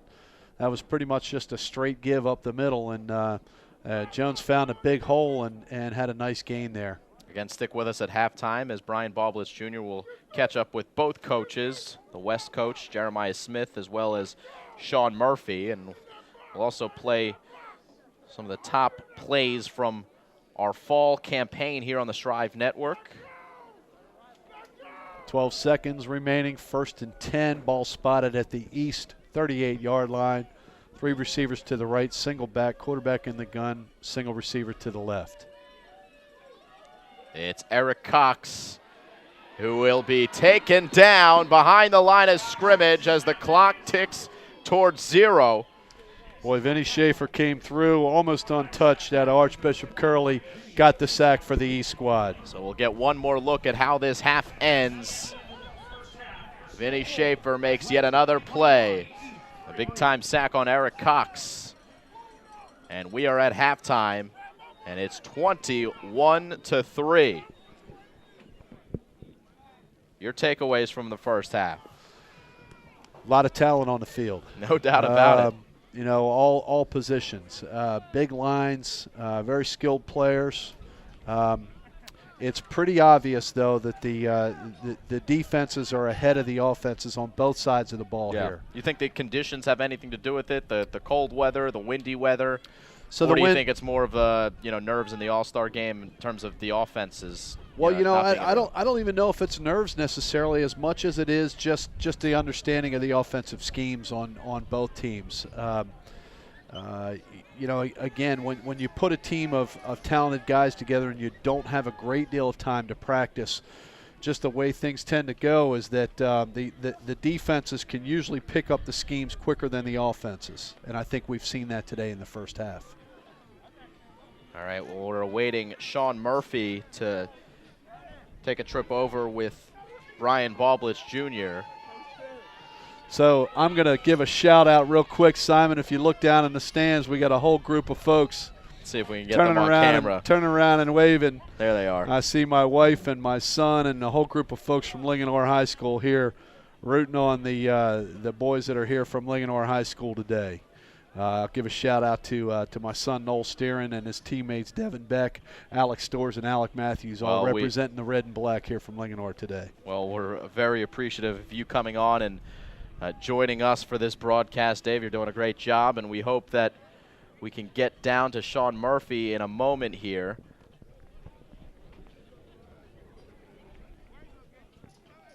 But we will await that. 21-3, the halftime score. West with 2 defensive touchdowns, 1 a pick 6 from Jason Swan. That got the scoring started. And then the second touchdown was a block by A.J. Obase. And then Corte Williams ran for about 70 yards for the score.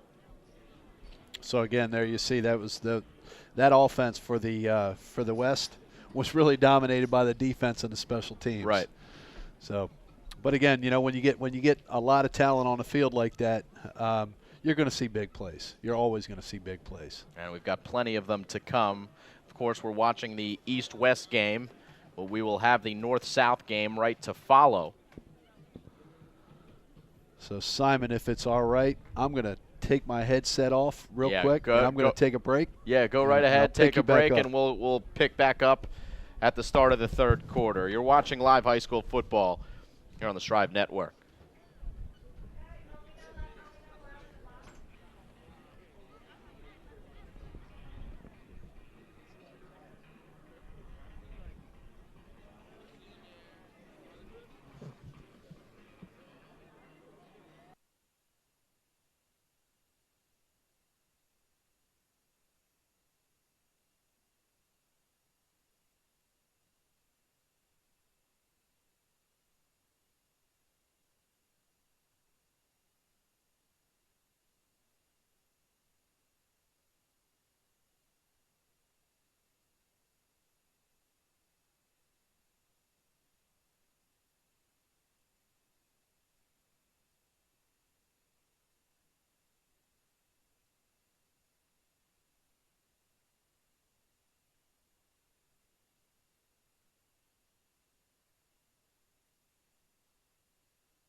All right, back we come. We've got Sean Murphy down with Brian Ballblitz Jr., and he can take it away. This is Brian Ballblitz Jr. here live at the Baltimore Touchdown Classic with head coach of the East All-Stars, Sean Murphy. Sean, what are you looking to improve upon going into the halftime locker room? Well, I think a couple things. One, we've turned the ball over twice, which obviously led to scores. Our defense is playing actually very well. Aside from one play, we've really done a good job defensively. Offensively, it's like anything. You just got to put some plays together. Our guys have got to make some plays. We drove the ball twice, once on our opening series and then just before half. We just got to be consistent. Don't turn the ball over, and guys have got to make plays. It's an all-star game. So, we're going to rely on them to get the ball in space, make some plays, and hopefully we can turn this thing around. What kind of adjustments will you be making in the locker room to be able to make up the deficit on the scoreboard? Well, we're just looking at a couple things on some blocking schemes. We've been able to run the ball inside on our trap, but anything on the outside, they've really dominated. So we're just trying to, just a couple things, a couple real minor adjustments offensively, and we'll see. I mean, I feel pretty good about our kids. I feel like we certainly have the talent. We just got to execute. That's one of the toughest things with these all-star games is just having enough time to execute, especially with that offensive line. Thank you, Coach. Great, thank you. Thank you. That was Coach Sean Murphy of the East All-Stars. Back to you, Simon. Thanks a lot. Ryan Ballblitz Jr. down there on the field providing the interviews for us here. We will take a step aside. We'll leave you with some highlights from the fall season here on the Strive Network. Enjoy.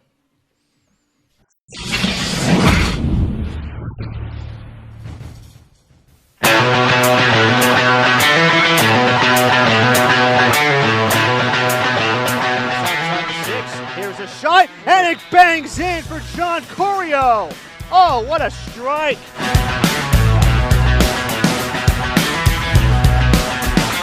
In here now for Keyshawn Farmer, up the middle, has some room and some blocks, and he is on his way See you to later. the 40, to the 30, 20, the 10, touchdown, Petty.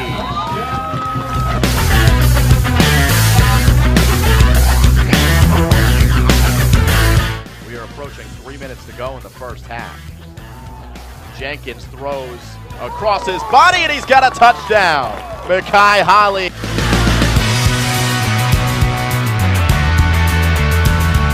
Here's the delivery. And it's on net. It's a great save made.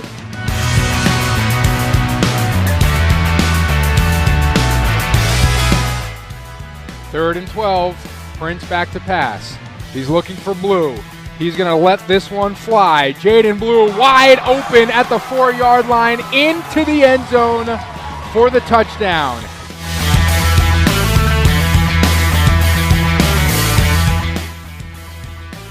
Donovan Davis, the defender, bumps it in from the back right on the foot of PDS, and they're able to get it through for a goal.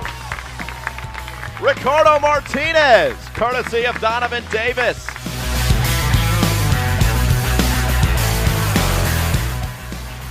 Second and 8 for Mercersburg, and they give to TJ Harris, and he falls over a man.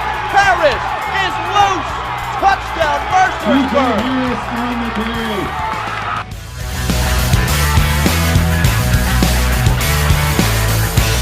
Good hustle. Goma with room. It would settle. Gets it back. Goma at the top of the 18, takes a touch, puts it on and in. Oakdale with a 2-0 lead.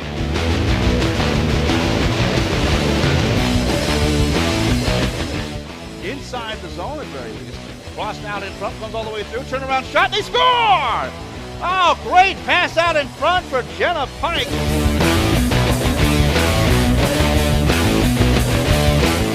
With under 3 minutes to go. Gregory shoots, it gets through, he scores!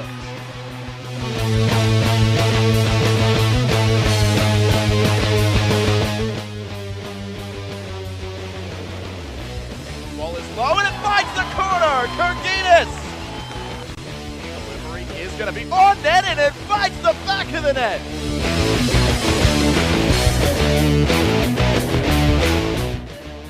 Back is Joey Velasquez, the senior. Oh, Velasquez with a great ball here. Finds a man right in front of the cage. It's a goal for Morristown Bears.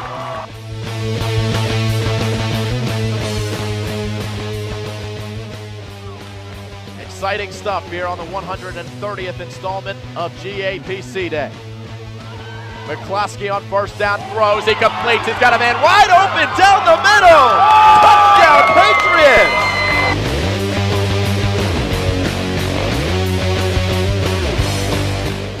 So Walters and Petty School have to open things up. Walters back to throw, not a lot of time, throwing up the middle, it is caught by Dotson, and he has a step to the 20, to the 10, 5, touchdown!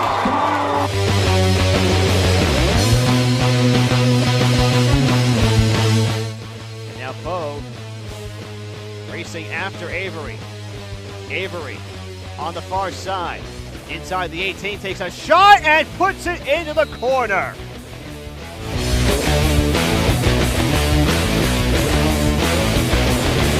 Petty School today, and it's a run with Keyshawn Farmer on first down, and this is what he does best. He is in open field, and Keyshawn Farmer loose along the left side. Say goodbye to Keyshawn Farmer.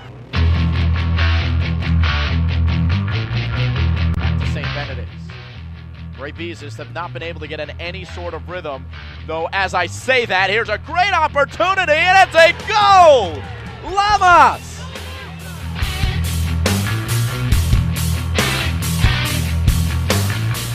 McNamara got a good hit on it. MKA staying tough.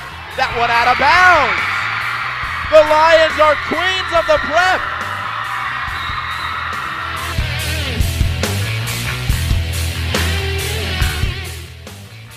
Yards away is Cotter. And she goes for goal. She scores!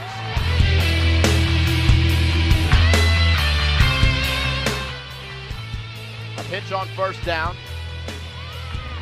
And a good run on first down. Staying on his feet is Craig Ransom. Down the left side goes Ransom. And he will be caught inside the 5. He is in for a touchdown.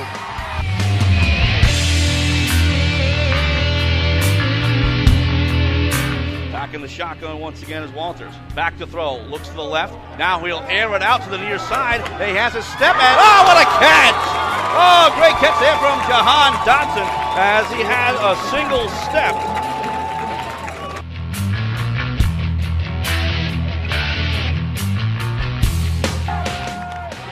Netkowski evades pressure, throws on the run, completes to Sadie across midfield. Sadie turns on the Jets. He's still on his feet inside the 20. Touchdown, Penn Charter. Oh, man.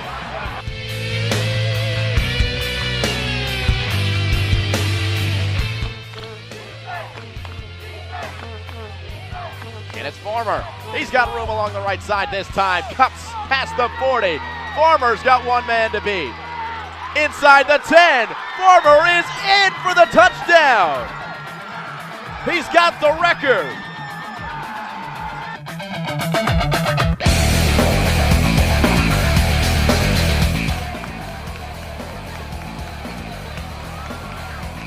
The kick is up. The kick is good. And that is gonna do it. GA wins. They are Interact champions.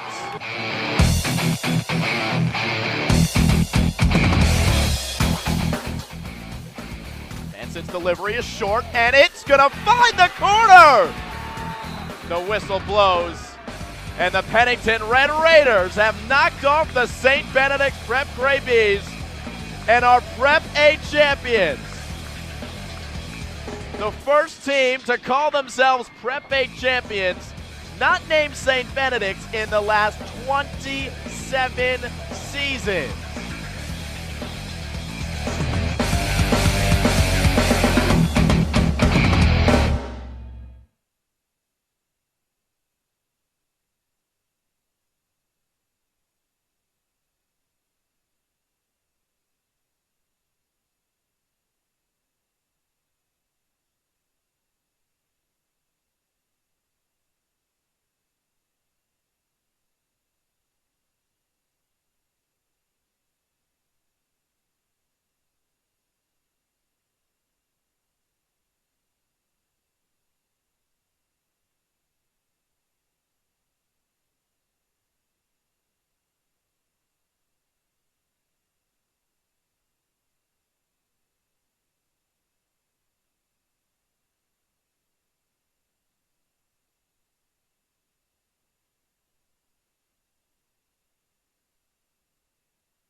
Back we come here to Archbishop Spalding High School here in Severn, Maryland, as we await the start of the third quarter between the East All-Stars and the West All-Stars here in the Baltimore Touchdown Club All-Star Classic. Simon Rose, Dave Steeran, glad you could join us here. And that was an interesting first half of football. West up 21-3. Game really dominated by the defense for both sides. Defense and special teams. A couple of big plays on both sides, but The West is going to kick off to the East to begin play here in the second half. Kicking off for the West is Matt Schoenberger out of Centennial, and back deep for the East is Avery Jones from John Carroll. Number 4, and Jones. number 12, Daniel Darko from Seed School. Definitely 12, a Darko defensive keeps battle the in the first half. So the scoring plays for the West, 2 of them came on defensive plays. One a 80-yard pick six, the other a blocked punt in the end zone, which turned out to be a touchdown after the West team fell on top of it. And the kick is away. And it is fielded on a line, and they do a little lateral there as going back the other way, number 82 in Vernon Miller. He is going the wrong way, still on his feet. Not anymore. Flag comes in as well. And not a good-looking play to start this third quarter. Making a tackle for the West, number 2, Michael Klein, and number 7, Xavier Campbell. Look, there was a block in the back on that return as well from the East, and I think that's what they're going to throw the flag for. Almost looked like Vernon Miller wanted to get all 18 points back with one play. Boy, I'll tell you, he did a lot of running and didn't really make much head gain down the field there. Difficult thing to do when you've got so many great athletes on the other side of the field. These are kids that are not going to be missing in open field, and they did well to force Miller back, and it is going to be a long field to work with here for the East team as we start the third quarter. They waved off the flag on that. No flag. Okay, so Darius Sample is the quarterback. Had some success running the ball in the first half, not much throwing the football, though.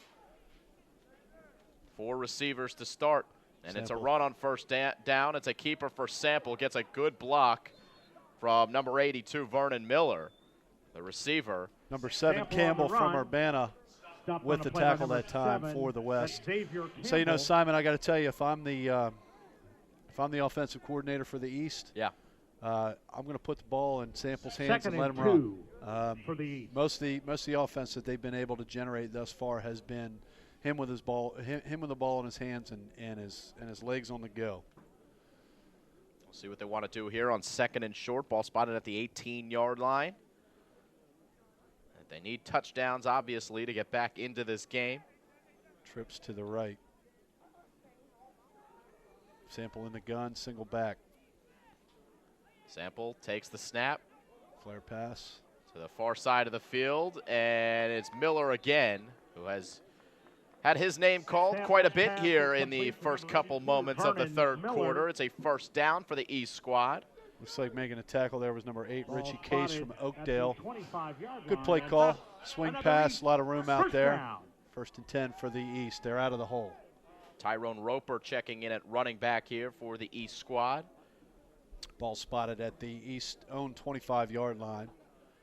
They got themselves out of that deep hole there. Good couple of plays there. Trips this time to the left side of the formation. As he's been all game, Sample in the gun. Hands off to Roper. Changes direction through the hole, and he's able to get up to the 30-yard line. Roper on the carry. Making a tackle there for the West squad, number 73, Damon McKinney, and number 8, Richie Case. Gain of about 4. Gain of 4, second down. Richie Case from Oakdale. McKinney also an offensive lineman from Long Reach. Well, that's a big defensive front that the no doubt the West squad has out there right now. We saw how many plays Keith Goods made, 6'3", 265. He's out there again for the West squad. Sample takes the snap on 2nd and 6. Got a man open, but he missed him. Vernon Miller again in the flat.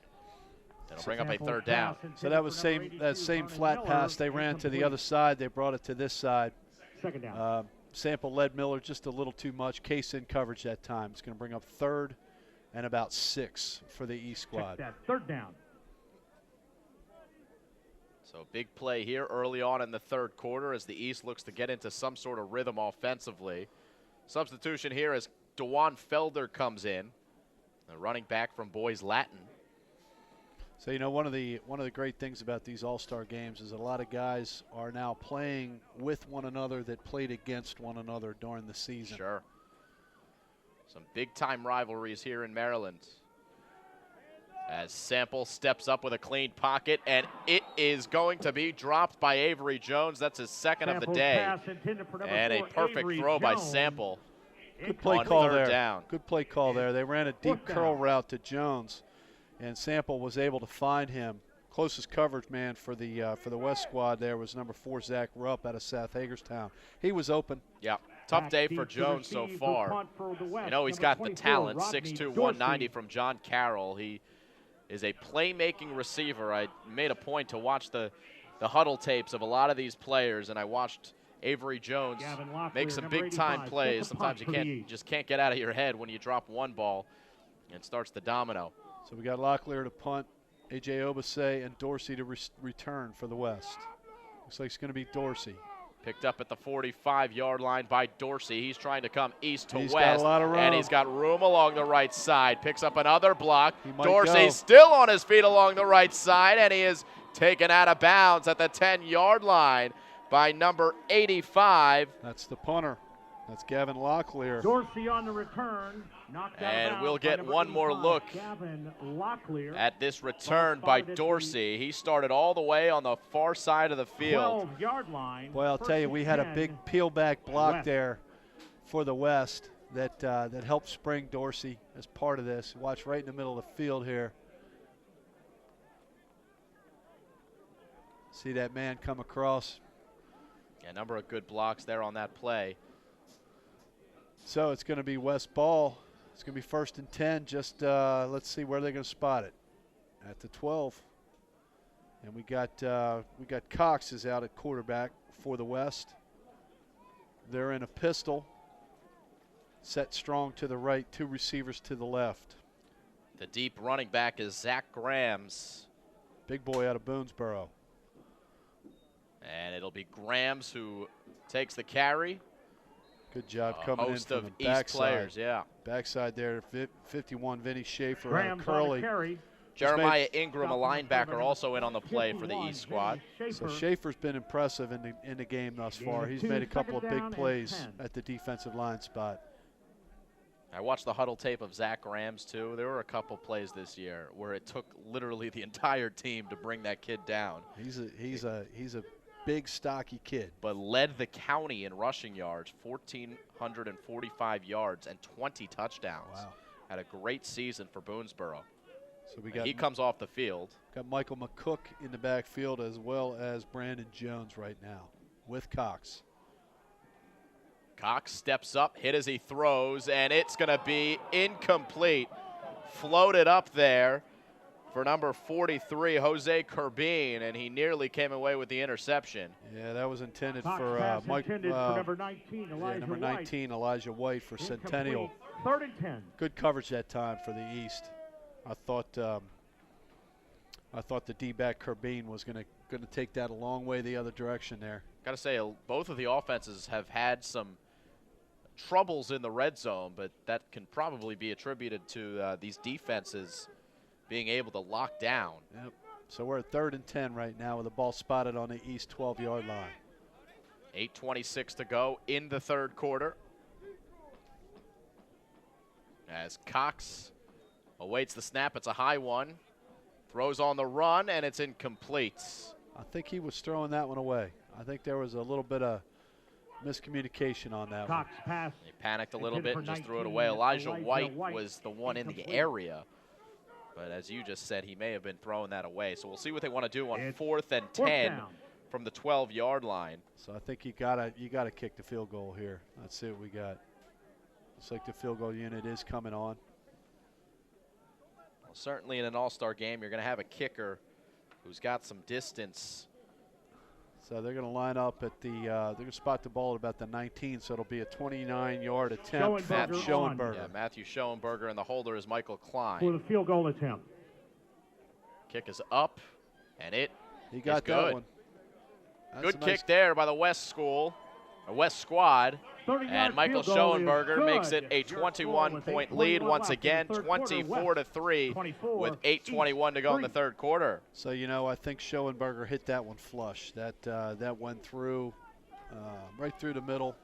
Lots of distance left on that. So we're at 24-3 West. after a nice long return by Rodney Dorsey to put them in good field position there. One of the sponsors of this game, the Baltimore Ravens, of course. So back deep to return for the East. Avery Jones from John Carroll, number 4, and Nico Rice, number 8 from John Carroll as well. Nico Rice. And who do we got kicking off? Is that Schoenberger? Either Schoenberger or Locklear. Yep, it's Schoenberger.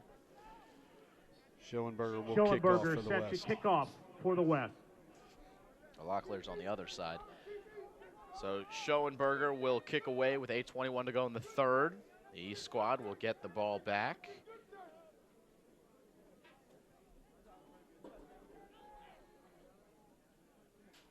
After they punted on their last possession. Beautiful, crisp day in the middle of December here. Certainly is. For football weather on a big football Saturday here in the state of Maryland. Squib kick. And it's fallen on by number 45 for the East. Ball down by number 45. Jamar Sims from Dundalk. Good squibber there. I think pretty good strategy from the West coach that time.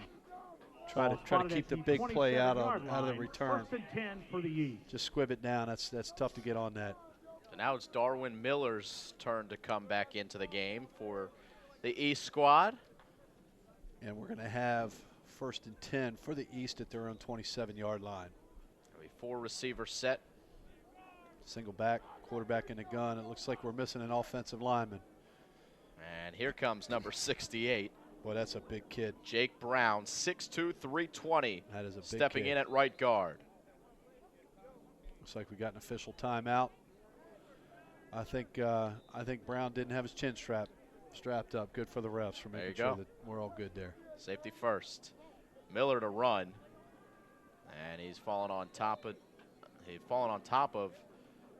By number 68, Tedrin Tackled on the Monteith. play by number 68, Tedrin Monteith. And he got real happy about that. Good Yeah, he for him. certainly did, trying to pump up the crowd. Also in on that, number Crowd 55, didn't respond very Jared much. Trebet out of Boonesboro. 2nd down. Ball spotted at the It's good to see a little bit of emotion in Yeah, a high school absolutely, in an all-star all-star game for Yep. sure.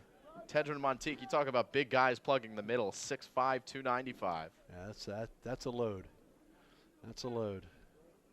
So we're in a balanced formation, 2 to the right, 2 to the left, single back. Miller barking out the orders. Miller, 5-step drop, now steps up, throws on the run, and it is incomplete. Dropped by Melvin Scott. Melvin Scott, a 6'1" receiver out of City College, was wide open. Sometimes when you're that wide open, it's actually tough to make the catch. Good job that time by Miller, scrambling, get away from the pressure and getting the ball off. And for the most part, Melvin Scott has had great hands this year. Guy that catches the ball in traffic a lot. And like you just said, maybe it's traffic that he needs. Sometimes you need that pressure with guys around you to bring the ball home. And as you just said, when the ball's wide open, it's even more difficult. So here we are, 3rd and about 7 for the East at their own 30-yard line. Miller, hands off, and a big hole up the gut for Tyrone Roper. He's got a 1st down for the East squad. That's a good call that time by the East head coach. Coming up to make the stop for the West, number 11, Lincoln Ikwobo out of South Hagerstown. Roper, a powerful up-the-gut kind of running back. And that's 135 rushing yards per game for Archbishop Curley this year. Huge play up the middle that Ball time. Big hole. 43-yard Especially on a 3rd down to pick up that 1st down, move those chains. Yep, good call. See if they can get into some sort of rhythm here as Miller, again in the gun with 4 receivers. Look for the... Down the middle it goes. It's going to pop around and incomplete. They was looking for the swing pass, didn't have it, went across the middle, almost threw into double coverage. Pretty good ball that time. Yeah, actually was a pretty good throw. It gave the receiver a chance to catch that ball. Yep. Ikwobo and Logan Bryan both in coverage that time. And looked like he was looking again for number 81, Melvin Scott. Yep. Pass intended for number 81, Melvin Scott. 2nd down. So it's going to bring up 2nd and 10 for the East. Scott will go all the way to the far side of the formation. Only receiver on the top of the screen. 3 receivers on the near side. As on 2nd and 10, Miller will run for it. It's a very short gain across the 45.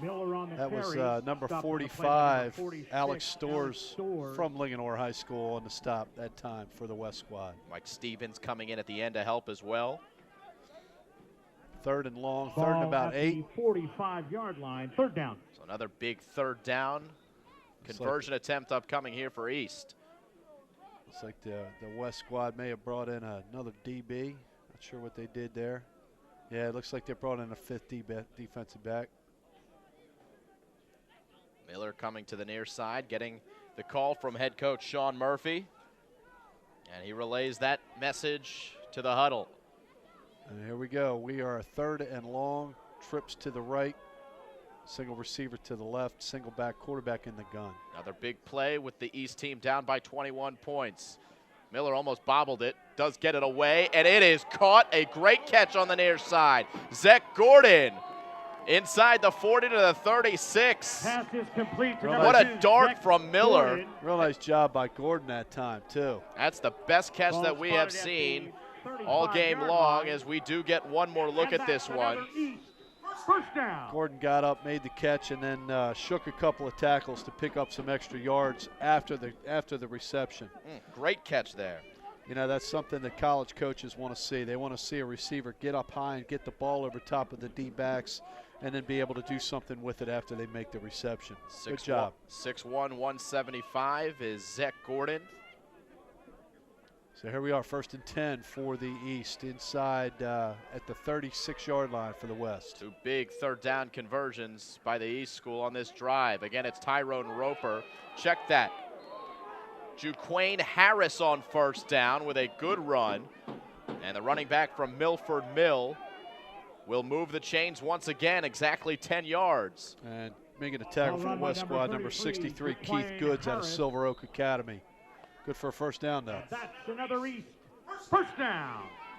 So the offensive play calling here for the East squad is starting to look good. There's not much on the outside, but they're getting the runs up the middle. 3 receivers to the right. Miller takes the snap, hands off. And along the left side goes DeJuan Felder. And making the tackle for the West is big number 63, Goods. Also coming over there, number 22, Donovan DeCastro out of River Hill. So another good gain, though, and this is the best we have seen the East look all game long. An impressive drive as they take it inside the 20-yard line to the 18. 2nd and 4 upcoming here for Darwin Miller and the East squad. So it looks like we're seeing the East generate some offense really for the first time in this game on this drive. Let's see what they can do here. And furthermore, they've had some success throwing the football. They'll run it here, and it's Roper who breaks a tackle in the backfield, bounces it outside. Tyrone Roper at the 5. He's close, but he's going to stop just short. Be stopped just short of the end zone. Another 1st down for the East squad. They are knocking on the door. Great run by Roper. That was a really good run by Roper. He picked up a nice block that time by number 81, Melvin Scott, once he got free. Ball spotted at the 2-yard line. Quite see who got the tackle that time for the West. But it's going to be 1st and goal for the East after that run. A number of guys that you can call here. But number 33 is heading into the game for the West. 1st and goal. I believe this is the first and goal that the East has had in this ball game. But we still got lone back number 33, Jaquane Harris. Yeah, Jaquane Harris is who I meant to say. He's 5'10", 245. He does not get the call here. Instead, it's Miller who slips on the keeper. So it'll bring up a 2nd down from the 3. Miller had a little bit of room. Linebacker number 4, Zach Rupp, was there. Call it a no gain, maybe loss of 1. Sure. That's still 3 more tries to get this one into the end zone as the East looks for its 1st touchdown here in this Baltimore Touchdown Club All-Star Classic. So what do you think, Simon? You think they'll put it in the air or keep it on the ground here? I think you keep it on the ground, don't you? I think you got to keep it on the ground. Single back. 4 receivers. It's Roper hitting the backfield. He's close. I don't think he got there, though. So Roper on the down carry. the bottom of the pile there, it looked like number 4, Zach Rupp, and coming up to finish Tackled him on the off, play by number 4, 16, Zach Noel Rupp. Steeren. Another example of the defenses Third and here in goal, the ball red at the zone 2. tightening up the screws. It has not been easy once they have gotten into striking distance to punch the ball in the end zone. And the East, Timeout. after White. missing on first and Fans, this second down, announcement. will call this timeout Today when leaving, to try to in the draw something season of up giving, and get in. we have a So I'm donation guessing, outside regardless of where what you came in happens and on got the 3rd down, program. I'm guessing this And is we're 4 down donating territory for the Eastern East. Oh, no Tennessee doubt. Fire They're Down down to- by 21 points. Donation What do you got to lose, right? appreciated. 3 points really doesn't give you And it much. also So benefits Joey yeah, Potter, certainly they're going to who's be looking big for a help touchdown. for us at the Touchdown Club. Again, when leaving today, Take the the time. And donation is, if you can, for the Eastern Tennessee fire victims. We're here trying to our help them today. sponsors. Thank you. So I'm guessing we'll That get a little is read East option here. First timeout. Where of the the half. where the East has had success on this drive really has been between the tackles, running that read option, and I doubt they'll put it up, and I'm pretty sure we're talking 4 down territory here. So after the timeout, East offense comes back. We're looking at 3rd and goal with a ball spotted at about the 2-yard line. We got a 4-man front. We got the linebackers up tight. We're in a pistol formation, strong right. Miller, the quarterback, hands off. Nothing. It is Harris trying to fall forward, not going to get there. Ball run This by defensive Harris, number front 33. really standing tall as they try again for a 2-yard touchdown run and did not get it. Here comes Tyrone Roper into the game. Big pile of bodies there. Down the bottom, all the big boys. Number 73, Fourth Donovan and McKinney, goal. and number Ball 63, spotted at Keith the Goods. They tried to give it to Juquane Harris with his 245-pound frame, but nothing doing. You got 4th some and strong goal. boys up there. 4th and goal at the 1. Still in the pistol, strong to the right. Miller Hard count. takes the snap. Hands off. Touchdown, East. Harris leaps over. Was that Harris? Ball run by 22. number 22. Tyrone Roper. Touchdown, East. And it was interesting. He got near the goal line and didn't try to power. He got up in the air and leapt over the goal line. Good Number seal 85, block Gavin there by Locklear number on for the extra point attempt. Good surge that time by the offensive line for the East. Mike Stewart made the block that sealed it for the East. And they are finally on the board with a touchdown. And in to kick for the East, number 15, Nick Starastenko out of Perry Hall. Locklear to hold. It's up. It's good. A lot of leg on that kick. 24-10, 2:07 to go in the third quarter. The East with their best drive of the game, and it's a 14-point game with the amount of talent on this roster. Got ourselves a ball game here. Yeah, we sure do, and it's it's good to see some action on both sides of the ball. Miller did a real good job that time, being effective, running that read option, and we had the West setting the edge on the outside, and most of the success on that drive for the East was between the tackles. A couple of good passes as well. Certainly a good drive led by Miller. And we'll see what happens when the West takes over once again, whether they can respond. Still looking for their first touchdown here in the second half, and they really haven't had a drive like that in terms of a long, sustained offensive drive. Remember, two of their touchdowns came on the defensive side of the ball. And their one offensive touchdown was a 70-yard run by Corte Williams. So it looks like they might be lining up for an onside kick here. Starastenko will kick for the East. They are onside. And it's going to be fielded by Benton, and he takes a shot, but he hangs on to the football. East says they have it, though. Benton got drilled. Benton got drilled. They're going to say he was down. Looks like they're saying he was down. So that was number 6, Greg Benton from Long Reach. That We're going to get one more look here. Did not look like the West. Ruling on the field. First down, West. So they're going to say he was down before the fumble. So let's see. Boy, he took a pop though. Yeah, he Downs certainly the ball. did. Good work by Benton, and I think that's the right call.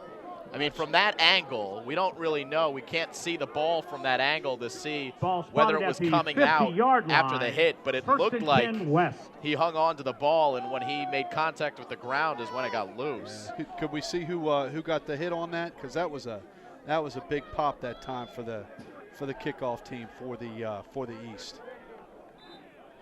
Yeah, We'll we'll have to look at the replay after the game. Remember, all of our games are archived right to YouTube, right at this link. And that is going to be a good defensive play made initially by number 19, Chris Lane of Dundalk. And then Barry Amos, Raines on number the carry. 10, Polytechnic, finishing him off. It's Tyler Raines back into the game at quarterback for the West squad. And the East playing with some confidence here after a great offensive drive. You sense a little bit of life on the East squad Certainly at this point do. in the Loss game. of 2 on the play. Couple of big Down. hits. 2nd and 12 for the West with the ball spotted at their own 48-yard line, 47-yard line. Raines in the gun, 4 receivers, 2 on each side of the formation. Raines, a high snap, he catches it and is able to set up the screen to Malik Jeffrey, who takes a pop from number 32. Pass is complete. It's Antonio to Jeffrey. DeCerbo out of Gilman with a Play big by hit number that 32, time. Antonio DeCerbo. Gain of a couple. Hard-fought yards here in the second Gain of half. 2, 3rd and 10. And it is 3rd and 10 upcoming for the West. A big play here at the end of the 3rd quarter. With the momentum starting to shift in the East's favor. So I think the East needs to get a couple of yards, or excuse me, the West needs to get a couple of yards here to kind of stem the tide of this momentum, because we're starting to feel it a little bit, starting to shift a little bit. 3rd and 10, right at midfield. Trips on the left side, that's where Raines is looking, and it is intercepted! Heading back the other way for the East, number 44, Jake Schneider, inside the 10-yard line, and the East all of a sudden in business here in the Baltimore Touchdown Club. So Interception. First down, East. So Raines was rolling to his left, and he's a right-hander. That's kind of a tough throw to make, and he just didn't get it up. And coming away with a nice play there was number 44, Jake Schneider. First and goal. One-handed catch by Schneider. 6'1", 189 from the boys' Latin school. So let's see what happens here. 21 seconds remaining in the 3rd. 1st and goal, East. Samples back in at quarterback. Trips left. Single receiver to the right, lone running back. Sample wants to run. Sample hit by a couple of West players. Initially, a big number 73, Goods. Finishing him off Sample there, linebacker number 8, Richie Case carry. for the West. No gain. Stopped on the play by number 73. That's Damon McKinney. 2nd Number 8, and goal Richie from Case the also 10. on the stop. And the clock will wind down at the And that's end the of end of the 3, third quarter. Your score, 24 to 24 10. for the West. East It 10. is the West leading the East, but the East with a chance to score at the start of the 4th quarter. You're watching live high school football here on the Shrive Network.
Start of the fourth quarter here, and the East team is in business after a big interception at the end of the third.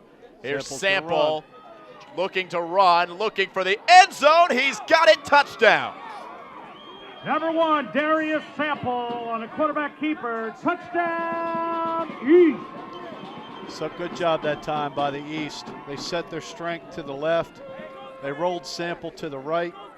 He saw the lane, cut back across the middle, and found the end zone. We mentioned that this has been one of the standout parts of his game in terms of running the football, and he shows some good athleticism there, good vision, able to make those moves and for the extra point get into the end zone.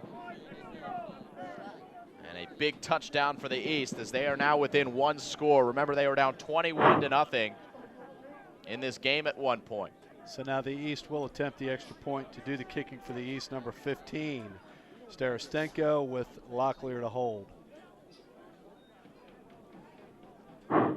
Please put 11:50 on the clock. 1150.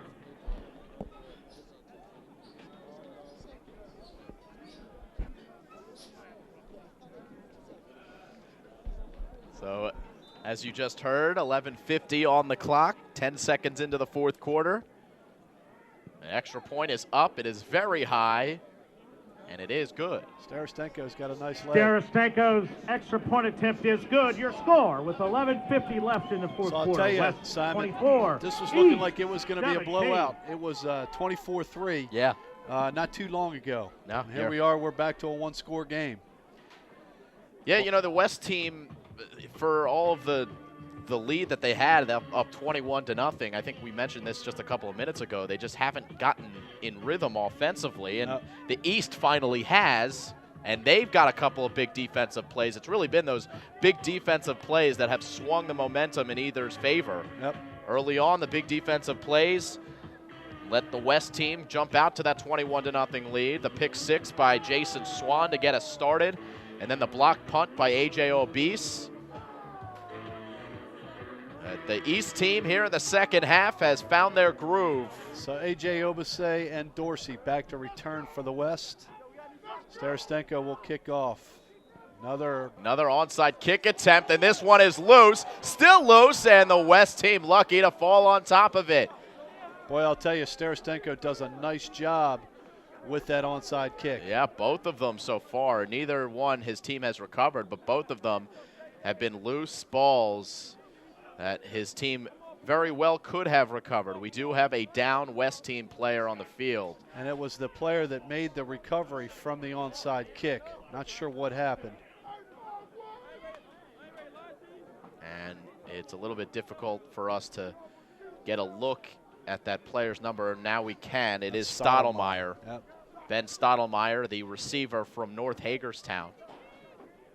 And he's going to limp off the field with some help. So Stottlemyre makes a good play to be able to fall on top of that one. And the West team has decent field position here with 11:50-ish. 11:42. 11:42 on the clock. So it looks like we're having a little bit of difficulty with the clock. And you can hear that communication between the referees and the officials up here in the booth, and the referees and the officials down there on the field. So I think we're going to have a little delay in action while they try to get the. Thank you. While they try to get the clock straightened out. For these All-Star games, they are officials that operate the clocks. A handoff on first down. Obese makes a man miss in the backfield. He probably should have been taken down for a 3-yard loss, but that's what he does. Obese on the carry. He breaks tackles and he turns nothing into a good gain of 7 on first down. Looked like that was number 43. Ball spotted at the 49-yard Kerbine out of Edmondson making a tackle. And it looks like we're still having trouble with the clock. They're trying to get the clock running. And Clock with the cap. Clock on the field. Yeah, All right, so so there's the clock's going to be kept on the field there. You just got to look at that scoreboard. Having some difficulties here at Archbishop Spalding School, so we will have to approximate the time. That's A.J. Obase with a carry for A.J. Obase on the carry. for the West squad. And Yeah, I'm gonna go over and see if I can another help out with East the clock here first real quick. Yeah, why don't you make it work?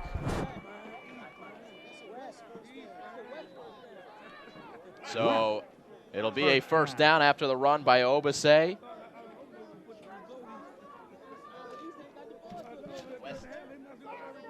And the West team is moving here in the fourth quarter. About 11 minutes to go. This time it's Nicholas Bishop, and he's got room. Bishop runs over a man at the 20-yard line, and he will move the chains again. Bishop on the carry, tackled by number 14, Shante Thomas. Shante Thomas makes the stop, as well as number 52, and Delvin McRae. And on the ground is where the West is having success here on this drive. Time check, please. The clock is operational. Time check.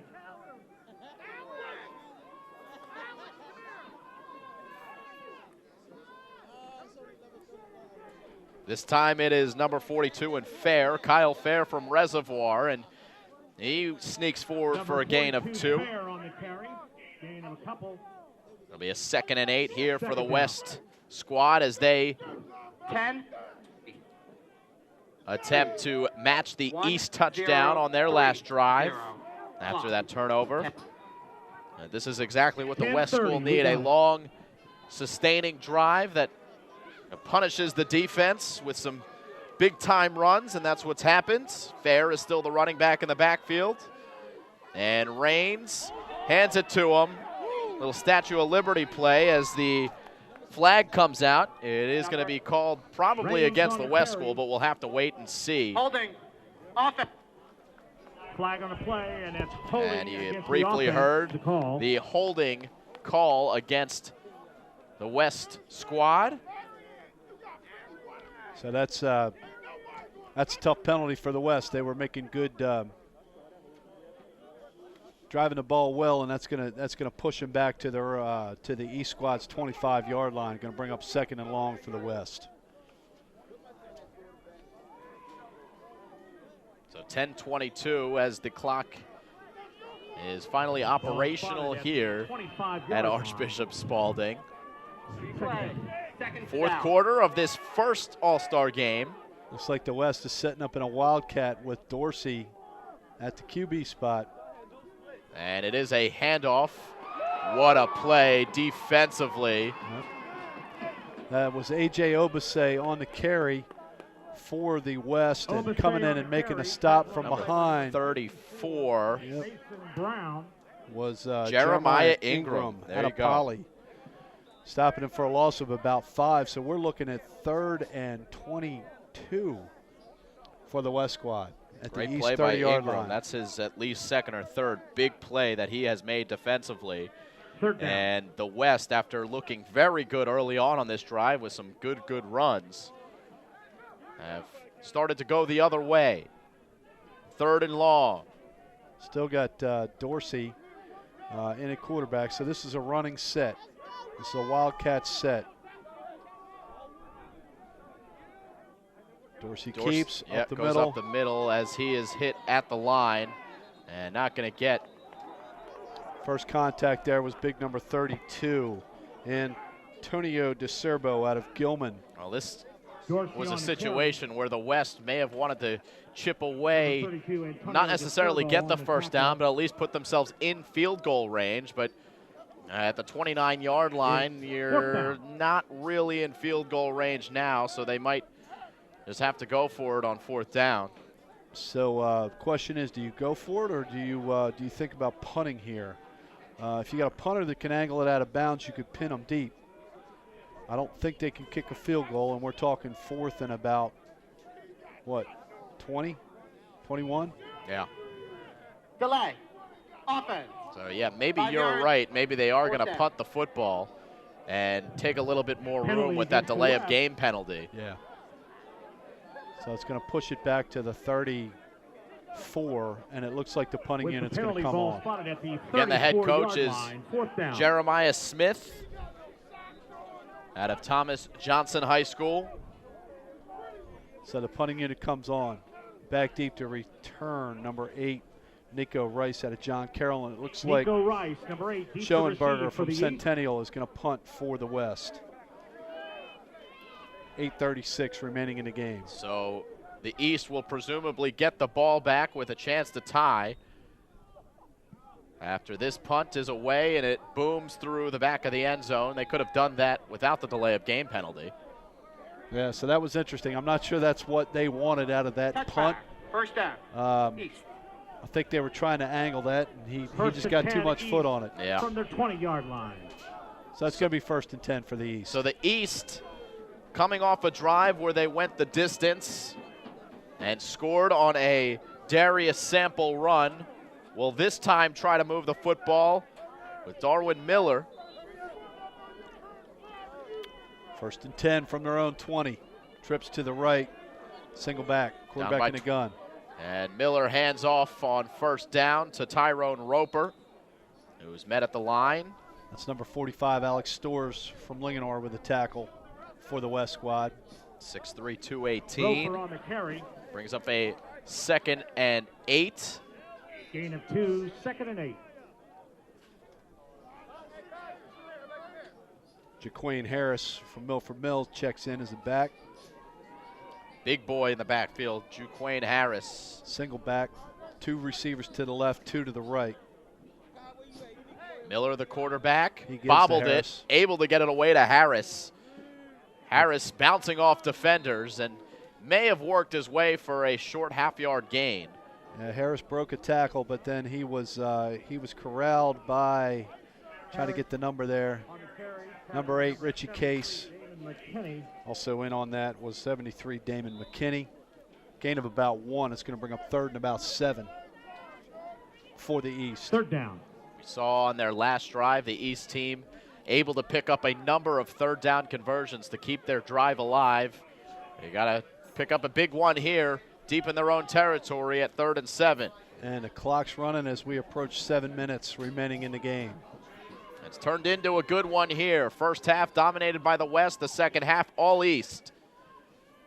And here's Miller rolling right, and he nearly threw an interception. Not on the same page as his receiver. Yep. So they had an open receiver on the right, Richie Case making the pass breakup for the West squad. But it looked like Miller thought the receiver was going to stop on a comeback, and the receiver did a hitch and go. Yeah, it was Desmond Banks. So after the East receives the punt and starts their drive at the 20, they will have to punt away at the 23-yard line. And it looks like in the punt for the East is going to be 85, Gavin Locklear, and Rodney Dorsey from Tuscarora. And the West will have good field position as their returner is number 85, Gavin Locklear, at the 50-yard line. Now remember, Dorsey early in the first for the half, West, Dorsey set to had a receive. nice long punt return for the West. Let's see what happens here. Speedster runs about a 4.40 from Tuscarora. Snap. Here's the boot. Punts away. It's clean. Bounces right at midfield. Dorsey's going to let it alone, and it's down by number 10, Barry Amos at a Polytechnic. So 1st and 10 here for West with a 7-point lead, just under 7 minutes to go here in the 4th quarter. So I'm guessing that we're going to see run first, pass second here. Yeah, that's what we saw on the last drive for West, and they had some success with it, and especially here in the 4th quarter with time on your side. Thank you. Presume that the West will be able to run some of this clock off. They've got the running backs to do it. Nicholas Bishop is the first running back to line up here on this series. And they got number 12, Eric Cook. Check that. Eric Cox is back in at quarterback from TJ. And he hands off to Bishop, makes a nice cut. And Bishop steamrolled at midfield. Number 51, Vinny Schaefer, makes the play. Number 51, that's Owen Marcinick. So they're setting up in a pistol formation right now. That snap almost got away from Cox. It was a little high. He did a good job to corral it and get it to into Bishop's hands. 2nd and 9 here. Ball's just inside of the 50-yard line on the east side of the 50. Vinny Schaefer on the stop. One receiver to the far side for West. Bishop deep in the pistol. McCook, the strong back on the right. And Cox takes the snap, hands off to Bishop. Loses his footing across the 45-yard line. And it'll bring up a 3rd down and short here for the West. Bishop had a little bit of room on that. He kind of lost his footing. Burrell. Coming up to finish him off there was number 40, Derek Spruill out of Dundalk. Looks like they're going to spot the ball at about the 43-yard line. It's going to be 3rd and about, call it a long 2, 3rd and 3. Bishop out of the game. Percy A.J. Obase is the deep back here for the West. I'm guessing the ball's going to be in Obase's hand here. Cox takes the snap, hands off to Obase. He's got the 1st down. Nice run on the right side by A.J. Obase that time. Derek Spruill makes the tackle. Linebacker from Dundalk. But it is a 1st and 10 upcoming here for the West. Another West. As First down. we tick just over 5 minutes to go in this game. I'll tell you, Simon, that was a big play for the West. They get a fresh set of downs, and as you said, we're approaching 5 minutes left in the game. Any type of score will make it a 2-score game. On the 35-yard line of the East is the West. A.J. Obase. Not And much he there. is met at the line of scrimmage. Good job on the defensive line that time for the East by, what's that number there? There's Vinny Schaefer again, and you saw him do the little eating sign. The defensive linemen, they like to eat, and Vinny Schaefer has done a lot of that. Here in this game, he's had a really nice game so far. The defensive lineman from Archbishop Curley.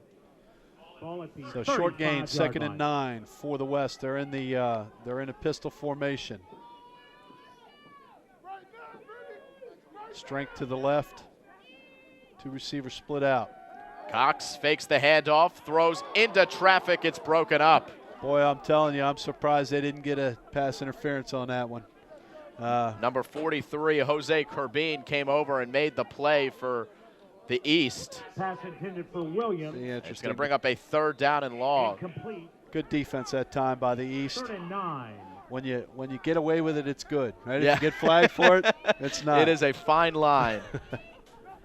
So here we go, 3rd and 10 for the West with just over 4 minutes. Ball spotted at the, what we got, 34-yard line. It's got to be a frustrating position to play defensive back, though, because, you know, sometimes it's going to be called, sometimes it's not. Clock running. Run the clock. Run the clock. 4:11 to go. And Cox going deep for Williams. It's out of bounds and out of his reach. Barry Amos on the coverage. Good defense that time by the East. And there's there's not much opportunity to do anything with that ball. So, as has been the script all game, the offenses get near the red zone or into the red zone, but then the defense tightens up. And the East this time has forced another West punt. Number 8, Nico Rice. So with the ball spotted at the 35-yard line, the West punting unit's going to come on. It's going to be 4th and 10. Nico Rice is back to return for the East. Back The to UPenn punt is going to be Schoenberger. The UPenn commit has not made much of an offensive impact on this game, but this would be a good time to do so. He's standing at the 10. Schoenberger's punt will drop at the 3, and it's going to be caught right at the 1 and going into the end zone. That was a beautiful punt. Great hustle that time by Lincoln Iquubo from South Hagerstown to try to keep that out of the end zone, but his momentum just carried him in. And you wonder if Touchback. that First down. ball was going to, almost like a chip shot in golf, just nestle up on the 2. It looked like the ball was bouncing towards Iquubo when he fielded that going in, but they call that backspin or English, right? little English, yeah. So regardless, though, it is a touchback, and the East is going to have 80 yards to try to get a score here with 3 minutes 58 seconds remaining in the ball game. Samples back in at quarterback. Trips to the right. Darius Sample looks to lead the team for a touchdown, but he's going to be sacked here on first down. Falls forward, maybe for a gain of 1. That looked like that was, let's see that. Sample on a carry. 85 there. Number 85, Kyrie Moten out of Frederick making a big play. 2nd and 9. Moten's biggest play of the game came on a strip early on. So I'll tell you, it's good to see the kid from Frederick High School making plays out here. They had a tough season this year. I'm pretty sure they went 0-10. And he's been an impact so far. 2nd and 9. Sample looking, firing, and he completes to his receiver. He's got Avery Jones, who makes his first catch of the game. So they're having success with that mid-range curl route, which is about what that was. That's about a gain of 11. It's going to be 1st and 10 for the East. First down. East down by 7, just over 3 minutes to go here in the 4th quarter. Set the chains, and they should start the clock here. And Darius, the clock is running. Darius Sample, who led Dundalk to a Class 3A ship in 2015, looking to lead the East team. Trips right. Sample's going to keep it.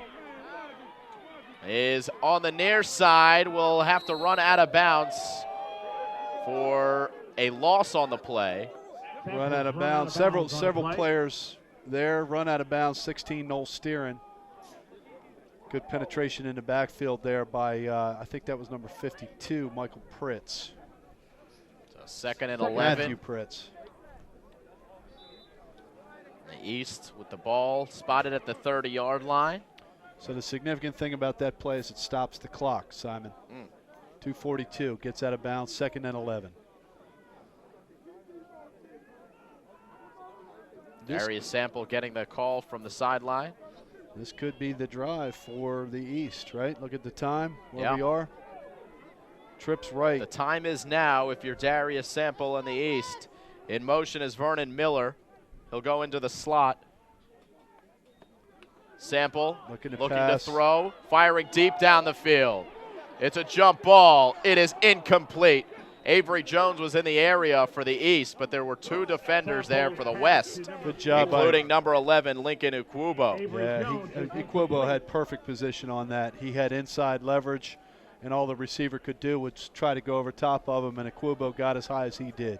Good coverage. Now the question is, with 2:36 to go, are you talking about 4-down territory? I think you have to be. 3rd and 11. Yeah, I think you have to be. I think. And perhaps that's why the team was feeling okay to take a shot on 2nd down, knowing you've got 2 plays coming up to pick up that 1st down. Trips left. Single back. Sample in the gun. Sample takes the snap. And the play's blown dead. May have been movement. Flag on the play. Yep. There have not been very many flags here, but they are going to call a false start penalty late against the East School. Yeah, I think generally in all-star games like this, the officials try to let the kids play. Yeah, sure. Which is good. Except for with 2:34 to go in the 4th quarter. And a false start. So that's going to make a 3rd down and 11, a 3rd down and 16. Remember, the East will likely go for it on 4th down if they don't get all 16 yards back here. So looking out at the West defense, there's we got a Middletown kid, we got 3 Linganore kids, looks like 2 Oakdale kids. Third and about 15 here, 3rd and 16. Sample looking. Fires to the near side. It's incomplete. And the East may be on their last legs. 4th and long. He was looking for Nico Rice there, and just a little off target, out of bounds. And we're looking at 2:31 in the game with a 4th and long. Let's see what the offense dials up here and how the defense reacts. I'm guessing they're going to give them anything short. Yeah, it's been a struggle for the East to get the ball moving through the air, but they're going to have to do so here, or at least get somewhat creative here on 4th and 16. So we got 2 to the right, 2 to the left, single back, Sample in the gun, 4th and long. 2:31 left in the game. Sample takes the snap. They're looking at the reverse. Pitches it to Miller. Obase snuffed it out. And that's going to do it for this series for the East. Good defense by the West, starting with Percy A.J. Obase, who was not fooled on that one. That forced Vernon Miller all the way back, and he couldn't recover. So it's going to be 1st and 10 for the West as they take over on downs. And finally bringing him down there was number 13, Jason Swan Jr. out of TJ High School, and number 44, Alec Matthews out of Linganore. And the refs are discussing the spot of the ball. Looks like they're going to put it down at about the 28, and it's going to be West ball, 1st and 10. West looking to put the nail in the coffin. A touchdown would do that here. So I'm thinking a heavy dose of a combination of Bishop and A.J. Obase here. I would say that's probably a decent call by you. Zach Rams is in there as a fullback. It's Bishop, the running back, and he bobbled it. He fumbles. And the East says they have it. We're waiting for the call from the referees. The East has it. Bishop fumbles with 2:15 to go in the 4th, and the East has life. Boy, I'll tell you what's interesting about that, he never had the ball. No. It was a high snap, and the exchange was not a clean one, and he just bobbled it going through. So, you know, it's interesting. I get that these are spread offenses. 2 minutes left in the game. Take your quarterback, put him up under center. Yeah. Right? You know? 25-yard line, 1st and 10. So here we are, 1st and 10 for the East. They have life. And we still got a ball game. And now it's going to be Darwin Miller's chance to see, or turn to see what he can do if he can lead his team the distance here with 2:15 to go. Balance set, 2 to the left, 2 to the right. Miller to throw, screen Quick on 1st out. down. Good job by the defense there. Desmond Banks makes the catch, but he doesn't go very far as Swan Jr. was right there for the West. Swan Jr. making probably the biggest play of the game. It was the first scoring play for the West. Yep. That 70-yard pick six. And we're looking at 2nd and about 12, back at the 23-yard line. Clock running with 1:40 remaining. Sample in the gun. So Miller not in the game anymore, only in there for one play. It's Sample stepping up, was hit, but he's still alive. Sample playing it deep down the field, and it is incomplete. Oh, man, he had Nico Rice, and Rice nearly made the catch on the far sideline, but he bobbled it out of bounds. And I got to tell you, I'm gonna make the call there with the pass breakup. Number 16, Noel Steering out of Linganore High School. Good coverage that time. Of course, you're listening to Dave Steeren, a proud father of a Baltimore Touchdown Club All-Star Game participant. Good job that time by Miller scrambling to get that pass away. Real good job. I'll tell you, I've been impressed with both of the quarterbacks for the East squad and their ability to move around in the pocket. And Sample on a couple of occasions has... Oh, this is Sample. I'm sorry, I said Miller. Yeah, no, Miller was in, and they put Sample back in for that last play, but we've seen Sample be able to keep plays alive like he just did there. 3rd and long. Here on 3rd and long, rolling right, Sample throwing on the run, and it is incomplete over the head of his intended man, Edwards. So we got Benton, Swan, and Steering in coverage there for the West. 1:20 to go, but it's 4th down and game here for the East School, or at least that's what we said last time too, and then the West fumbled, but I guess you never know what can actually happen. That's why you got to play every down, right? That's why you play the game. That's why you play every down. That's right. 4th and 13 upcoming. And we got trips to the right, single receiver to the left, single back, Sample in the gun. Sample rolling, going back to the other side of the We field, got and it is intercepted by Obase. A.J. Obase with a block earlier on that turned into a touchdown for the West, and an interception here in the fourth quarter that should all but seal it for the West squad. We get one more look. Really good job by Obase that time. You see the East sent all of their momentum to the right, and then they tried to swing back to the left. A.J. Obase was right there. He sniffed it out right from the start.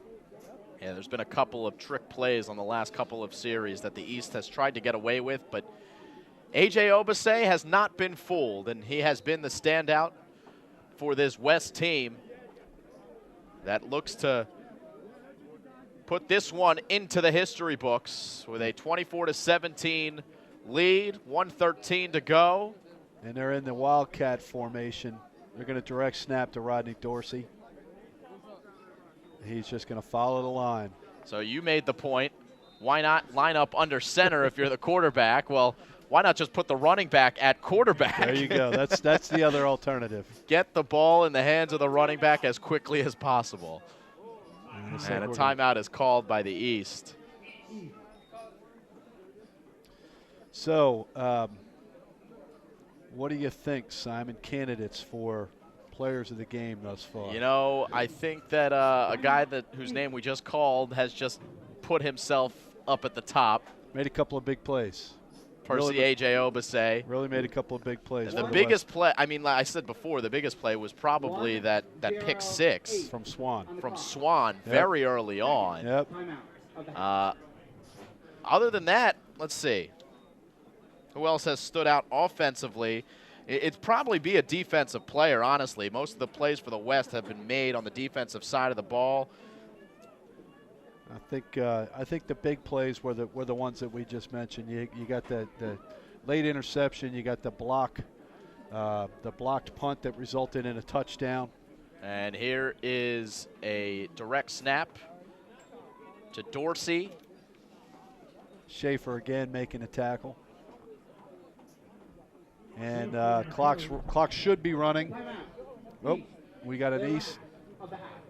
East is going to burn another timeout. Good for them. They're stopping the clock. So with a minute and 1 remaining, it's going to be 3rd and goal from about the 4. Yeah, well, in a game that has been dominated by defensive plays, the East just asking for one more big defensive play. If they can get a turnover, they might have some life. But the West looking to punch this one in. Jeremiah Smith from Governor Thomas Johnson High School sending out the troops once again, looking for another Baltimore Touchdown Club Classic win. And I'll tell you, this has turned into a good game. Oh, it really has been, no doubt. Appeared that it looked was a little sloppy, a little sloppy in the early goings, but they got Dorsey at Wildcat again. Direct snap to Dorsey. He going heads to the left, nothing there. Yeah, number 35 there for the East. It's Dwayne McLaren from Mervo High School. And he's going to lose a couple on that, and the ball's going to go to the just inside the 10 at about the 9, and it's going to bring up 4th and goal for the West, and it does not appear they're bringing the field goal unit out. Yeah, field goal would clinch it, but with the clock running now with 30 seconds to go. Looks like they got to get another snap off, though. Yeah, one more snap. Maybe they'll run it down, call a timeout. Yeah, it looks like what they're going to do because they are not in any formation to be snapping a ball now. And there you go. They let the clock run all the way down to 17 seconds. They'll get one more snap. And maybe they'll kick a field goal here. We don't know what they're going to do out of this timeout. So really interesting. So if you kick a field goal, you ice the game. Right. Right? Thank you. If you attempt the field goal and something crazy happens, that could be the recipe for a big play going the other way. Your head coach here, what do you do? You're the coach. You tell me. You're the color commentator. You tell Honestly, me. in a game like this, there's two schools of thought. You can either straight up go for the win, kick the field goals, say, okay, I got a good field goal kicker, it's an all-star game. Or you can play the odds, if you will. Yeah. The wise thinking is probably go ahead and run a play, run some time off. If you don't score, they got to march 90 plus yards in 10 seconds. Yeah. So I don't see him kicking a field goal here. See how the Ravens ended their game a couple weeks ago? Yeah. So they got the offense back on. Could they run backwards and wind off 20 seconds? That's what Dorsey's doing. They got a direct snap to Dorsey. He's running around. Yes. He's burning clock. And he's going to go down at the 16-yard line. So there will be 13 seconds on the clock as the East takes over. And they're going to be looking for a miracle here, but they do have 13 seconds. Yep, 13 seconds. Time for one play, and maybe two if it's an incompletion. I believe the East is out of timeouts. Yeah, this is it. So I'm guessing that the West will probably set their D-backs pretty deep with the ball spotted at about the 18. I set my D-backs 15, 20 yards deep. They may have time for two plays here. Yeah, so look, we got the two D-backs. We got Quobo and Noel Steeren are set back at the 40. Nothing behind them. It's Miller in at quarterback. Oh, Miller takes the snap here as the time winds down to 8 seconds. It's an incomplete pass, so they'll have another shot. Second down. In coverage over there was Xavier Campbell. Couldn't quite tell who that was intended for, but they weren't going long on that. They were going with one of those mid routes. That was intended for number 4, Avery Jones. So 5 seconds come off the clock. We got 8 seconds left in the game, 2nd and 10. And now you see Steeren and Quobo back near midfield for the West with, I'm sure, very strict instructions, nobody gets behind you. Miller and a quarterback, trips right. Miller awaits the snap. He takes it. Could be the last play of the game. Rolling right. He's Miller going to take off running. Going to run the football And that's out of bounds. 0 seconds on the clock. It is the West team who defeats the East team 24-17, the final here in game 1 of 2 of the Baltimore Touchdown Club All-Star Classic. Congratulations to the West squad, making some big plays in the first half that propelled them to victory, and the East put up a good fight in the second half, just weren't able to overcome here in the final 2 quarters. So that was definitely a game of momentum. Good job by the West to try to turn the momentum in the second half. Or excuse me, by the East to try to turn the momentum in the second half. Good job by the West to hold on.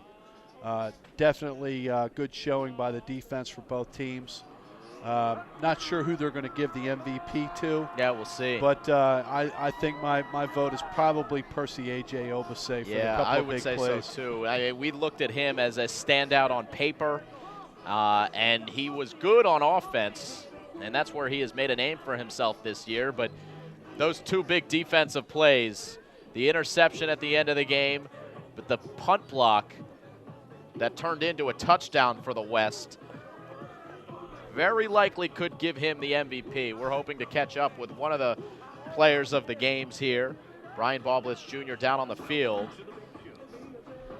So we'll have to await. So Simon, with that, I am going to bid you adieu. Okay. And I'm going to tell you that it's been a pleasure and an honor to call this game with you. I thank you for the opportunity. Thanks for coming. You're dipping out before the North-South game. I wish you the best of luck. Yeah, I got some family in the stands. Fair enough, man. Last time with my son putting on the pads, we're gonna go out and celebrate. All right, yeah, you guys deserve it. Enjoy. Appreciate the opportunity. Thank you. Absolutely. Best of luck to you Congratulations guys. on your son playing, and thanks for coming. Awesome. Hey, real quick though, before I sign off, yeah. I want to send one shout out. Go ahead. To Coach Rick Connor from Linganore High School. Okay. Does a great job every year. Part of the Maryland Football Coaches Association, member of the Baltimore Touchdown Club. So good luck to the Lancers going forward. There you go. Good luck to the Lancers. Thank you. All right, thanks a lot, man.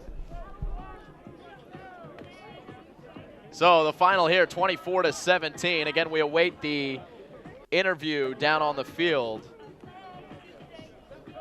So we will pause until then. 24-17, the final here. West beats East.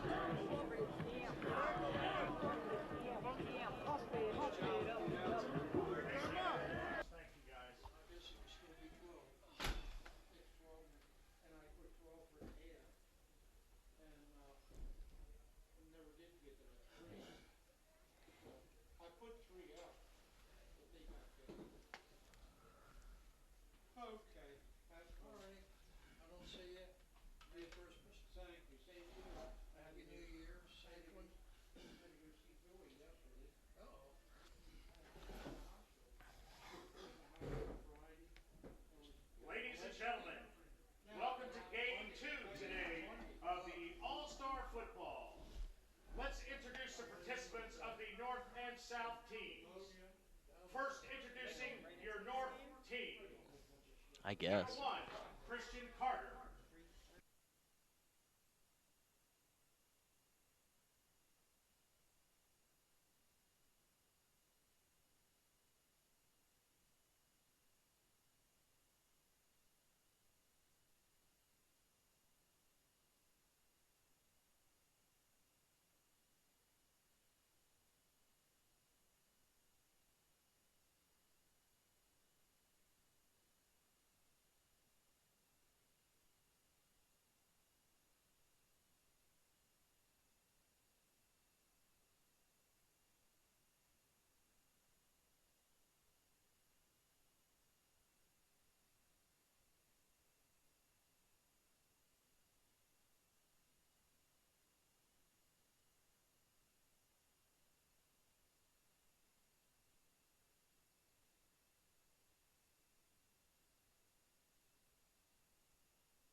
And we welcome you back to the Baltimore Touchdown Club All-Star Classic here from Archbishop Spalding High School here in Severn, Maryland. Simon Rose here with you for this second game of 2 here today between the North All-Stars and the South All-Stars. We just saw the West and the East, and we're going to catch up with our player of the game of that West versus East game in just moments. But let's move our attention to this North-South game, and we will first take a look at some of the history of the Baltimore Touchdown Club All-Star Game. It started in 1996, over 20 years old now, and in 2015 it became a All-Star Game where there were 2 different games, as we're going to pause here for the national anthem as they sing it here in Severn.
All right, there's the national anthem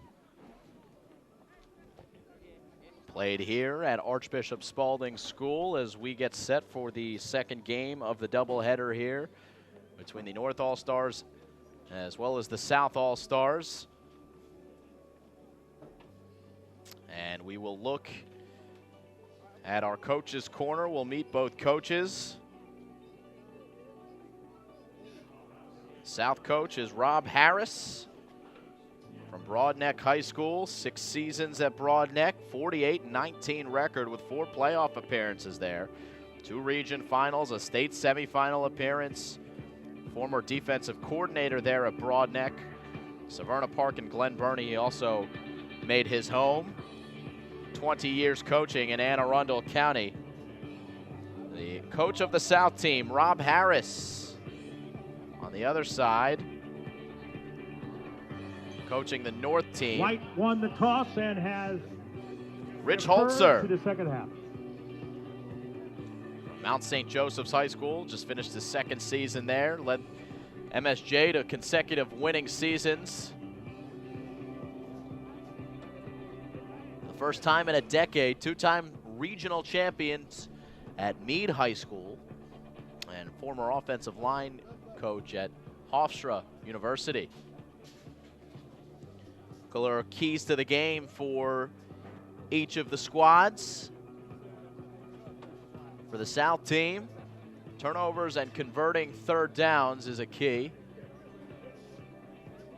Entire defensive line group is amazing, said head coach Rob Harris, and he said that there's just really good players across the board. They've got depth at the skill positions on offense is a weakness if there was one. And for the North team, stop the option, execute the quick pass game. Experience and size are the strengths and weaknesses. As we are going to catch up with the MVP of the first game, that's Percy, AJ Obase, and Brian Boblitz is on the field with him. This is Brian Boblitz Jr. live here with the MVP of the East-West All-Star Game, Percy AJ Obase. Percy, how's it feel to be the MVP of the East-West Shrine Game with all of these great players in the state of Maryland? It feels amazing because I know everyone out here is good, everyone out here is talented, and everyone's going to bring a lot to the game. And definitely able to make big plays in a game like this. It's unbelievable. So where did your inspiration come from? Definitely from my teammates. All of them were excited during the game. They were giving out some great motivation, great energy, and we were firing off the ball every single time. We were making big plays, and I loved it. So are you going to be playing football in college, and where are you going? Yes, I will be going to James Madison University next year, playing running back, and that's where I'll be spending my 4 years. Thank you, Percy. Thank you so much. From Spalding High School, Percy A.J. Obase, the MVP of your Baltimore Touchdown Classic. Back to you, Simon. Thank you, Brian, and congratulations to Percy A.J. Obase from Oakdale. A phenomenal game played on both offense and defense, and he certainly was a warranted MVP of the East-West game. We've got the North-South game to come here, and we're about to kick it off. Looking forward to this one. We've got some big-time players across both of the rosters.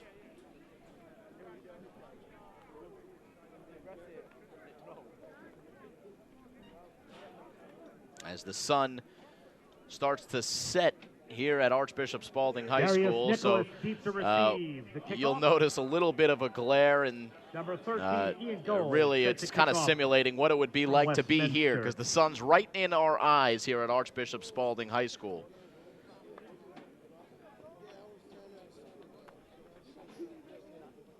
It'll be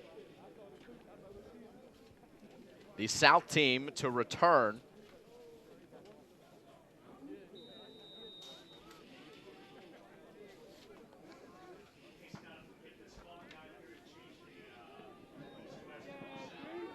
And we are underway as number 1, Darius Nichols, returns for the South team across the 35-yard line to the 37. And here comes the South offense, led by quarterback Evan Fochtman.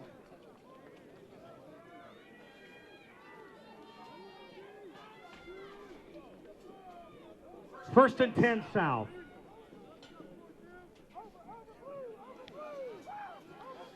So first and 10 for Fochtman, who's playing here on his home field at Archbishop Spalding. And he hands off on, nope, fakes it. He'll run himself. He's got a first down and more. Evan Fochtman in open field. Weaves his way past the 20-yard line, still on his feet to the 10.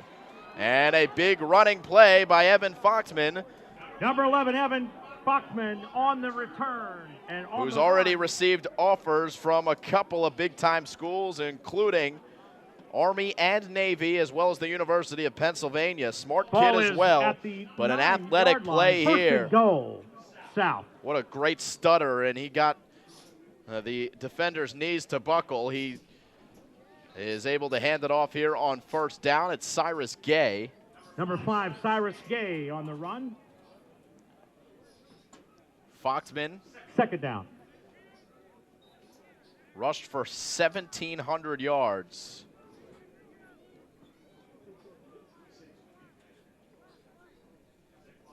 As Fochtman on second down awaits the snap. Hands off. Again, it's Cyrus Gay. Met at the 5. Number 5, Cyrus Gay on the carry. Tackle on the play by number 40, Mike Johnson. You heard Mike Johnson on the tackle for the North defense. Third and goal, ball at the 7-yard line. Linebacker from Mount St. Joseph's.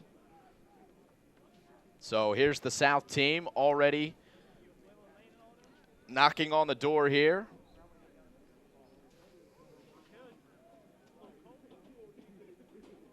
As he hands off to, or no, it's Fochtman throwing, and it's going to tip into the corner of the end zone, incomplete. He made the catch, did number 48, Mason Clark. For number 48 was caught, but out of bounds. But he did have a Fourth foot down. out of bounds. Good work by Mason Clark, the 6'5" tight end from Old Mill. But it's going to bring up a fourth down. Big time early play here.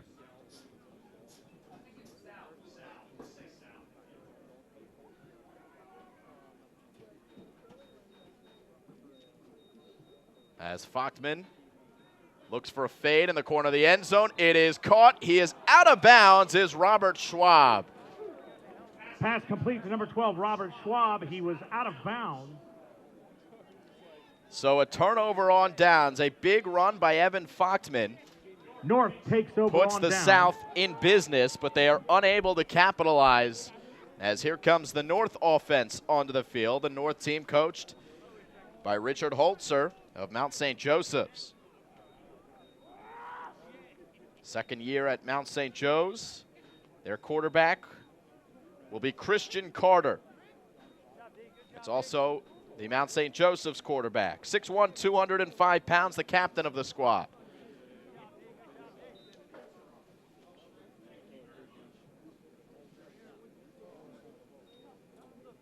And a short pass on first down. Out of the backfield goes number 15, Tyreek Henderson. Carter's pass is complete to number 15, Tyreek Henderson. Henderson from Delaney. 34 catches this year, 686 yards, 8 touchdowns.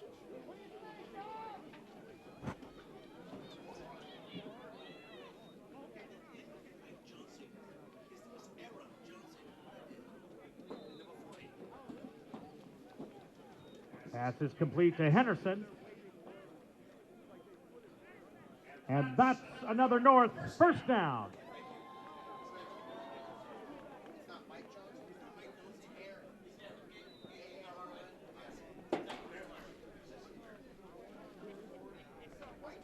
Here's a 1st and 10 as the handoff is given along the right side. And that's number 35, Myleek McGriff. Number 35, Myleek McGriff on the carry. Nate Forte, a fullback, is second down, checking into the game here for the North squad.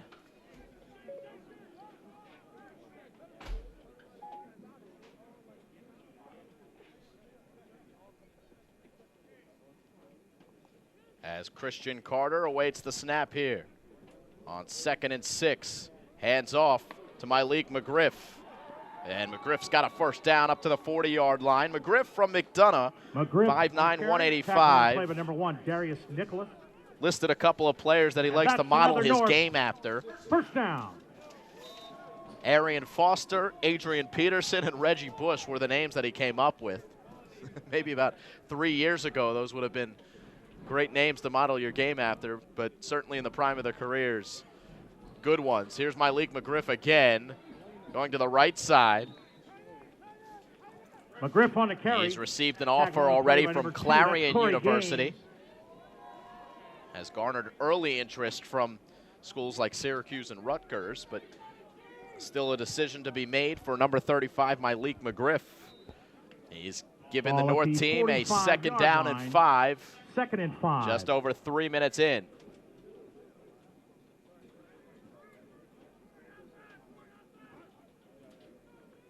Oh, a botched snap on the exchange. McGriff couldn't handle it, and Johnny on the spot, play, number 20 number 70, that's for the Eric South Duguay. team has it.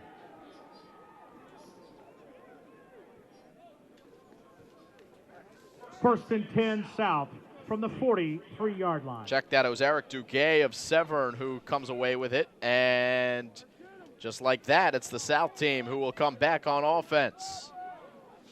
And this time we'll continue to see Evan Fochtman there, who hands off to Cyrus Gay. Hard-fought yards up to the 40-yard line goes Cyrus Gay, the running back from Number Old 5, Mill. Cyrus Gay on the carry. Over 1,400 rushing yards this year. Ahmad McCulloch, and number 15, He had Tyreek 270 in one game Second versus down. Broadneck this year, earlier in the regular season. Then they lost to Broadneck, did Old Mill, in the first round of the 4A playoffs. 2nd down as Fochtman looks to throw, and it's nearly intercepted, perhaps should have been intercepted, right into the grasp of Ahmad McCulloch First team all conference. Pass intended for number 48, Mason Clark. McCullough could not bring it in. And it'll Incomplete. be 3rd down and 7.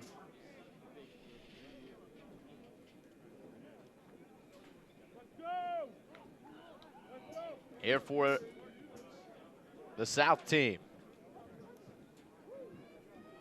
South in blue, the North in white.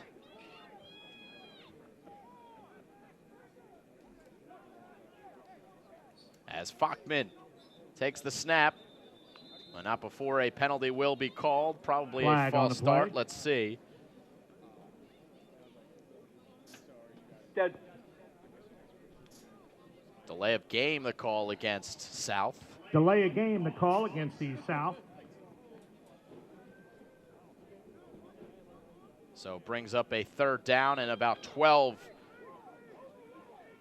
for Evan Fachman and South.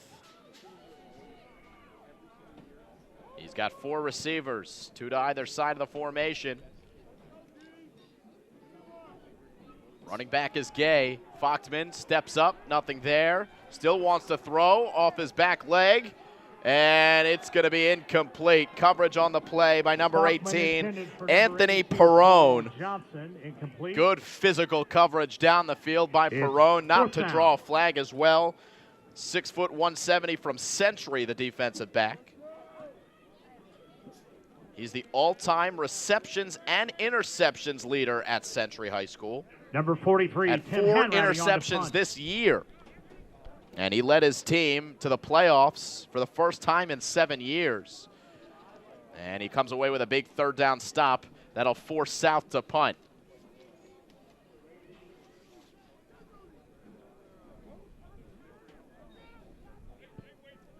Punt is away. High kick will drop at about the 23-yard line and be downed about the 22. Ball down at the 22-yard line. 1st and 10 North. Fans, this So score, the after Army North Navy game. turns the ball With 4 over, minutes left in the first quarter. South, Army unable to 7, make them Navy pay, nothing. doesn't go very far after the fumble recovery. And North comes back out onto the field with Christian Carter. Carter playing in a spread offense at Mount St. Joseph's. Loves to throw touchdowns. That's what he said. 23 of them this year. But he will hand off here to number 34, Tim Smith from Calvert Hall. Tim Smith, 5'10", Ball run by number 220. 34, Tim Smith. Scored a touchdown in the Big Turkey Bowl, the big clash between Calvert Hall and Loyola Blakefield. Gain of 3, 2nd down. A dynamic backfield with Calvert Hall this year. B.J. Watson joined him there. But it is a 2nd and 7. Carter picks up the low snap. Carter throwing on the run, and he short arms his receiver. As A.J. Lynn was leaking out into the middle of the field. A.J. Lynn, incomplete. 3rd down. Anyway, Carter will throw the ball a lot. That's what he said he loves to do. He loves to throw the football, especially in a spread offense, thanks to the way that their head coach, Richard Holzer, ran their offense. He could throw a lot. He did have 15 interceptions, though. And he said he cannot wait to play at the next level. Completes here on 3rd down, and he's got a 1st down. A.J. Lynn. Pass complete to A.J. Lynn. A.J. Lynn from South Carroll High School. 1st down. An Eagle Scout. Started with the Boy Scouts in 5th grade. Carter on 1st and 10. This pass tipped, not once but twice, and it'll fall out of bounds. He was looking for Nico Yarbo. Pass is incomplete. 2nd And down. it'll bring up a 2nd and 10.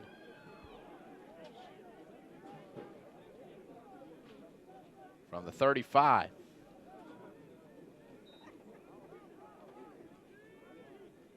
Carter in the gun. 2 running backs, 3 receivers. And it will be a handoff here to Omar Whiting, and he does not go the right way on that one. Darius Nicholas makes the stop. Number 16, Omar Whiting. Omar Whiting from Loyola Blakefield. He played on the other side of that Calvert Hall Loyola rivalry on Thanksgiving Day.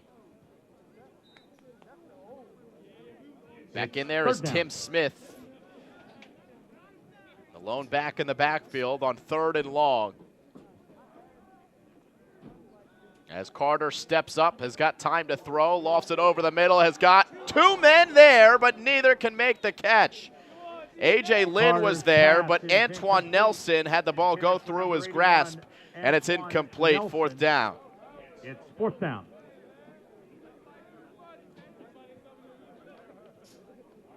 Pretty good throw there from Christian Carter, but it could not be brought down on the other end. Zach Newland from Southern, deep to receive the punt.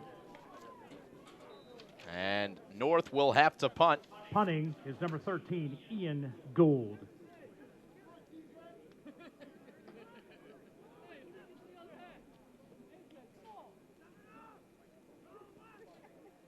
Zach Neuland back to receive. And Ian Gould's punt to Neuland, who receives at the 40. He's got a chance to return, but he slips. And out comes the offense here for South. We saw Foxman, we saw Foxman on the first 2 possessions. South.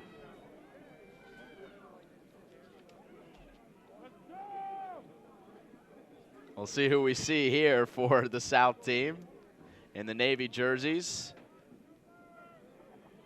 Got a block in the back, receiving team. We're going to go 10 yards. It'll be 1st down.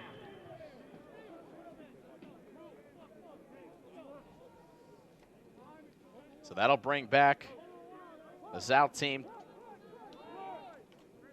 10 yards. 5:45 to go here in the first quarter. The ball is spotted at the 30-yard line. 1st and 10 South. Again, it is Foxman in there. And Foxman, after the fake handoff, runs up the gut. This is where he had his success on that first series. About a 70-yard run for Foxman. Foxman on the carry. That got the South team all the way close to the goal line. They were not able to punch it in. There he goes for about 15 and a 1st down. And that's another South 1st down.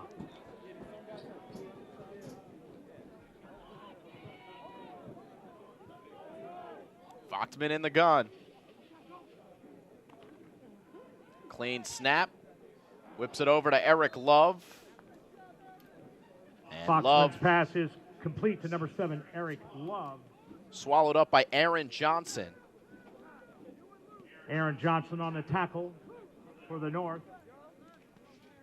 From Mount St. Joseph's. Under 5 minutes to go. It is a 2nd down and 13 here for the South. As Foxman once again fakes it, and he runs into a wall of North defenders. And a 3rd down upcoming after a good job by the North defense. Number 24, Corey Luth, and number 18, Anthony Perone. 3rd down. We'll get a chance to look at the complete rosters in between quarters here, as we weren't able to do so in the pregame. They jumped right into the festivities of this North-South game after the East-West, where West won 24-17. Stoppage here. Penalty flag goes flying. Flag on the play. Got that ball. False start, offense. We're going to go 5 yards. Repeat 3rd. So that'll bring up a 3rd and 18. With the penalty, the ball at the 35-yard line. 3rd down.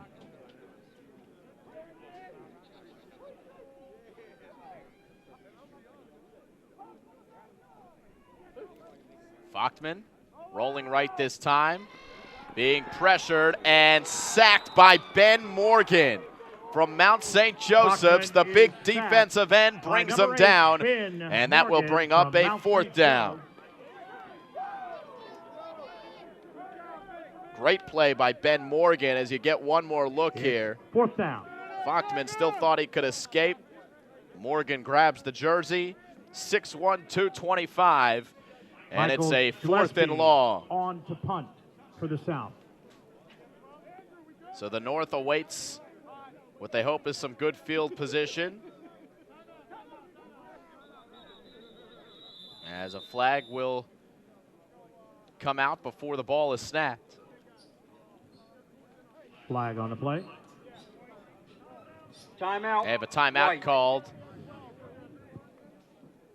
Timeout, North. by the North team. So that's going to give us some time to take a look at let's take a look at the roster for the North team. We'll look at their offense. Carter and Agostino, the quarterbacks. Tim Smith, Whiting, McGriff, and Forte, the running backs.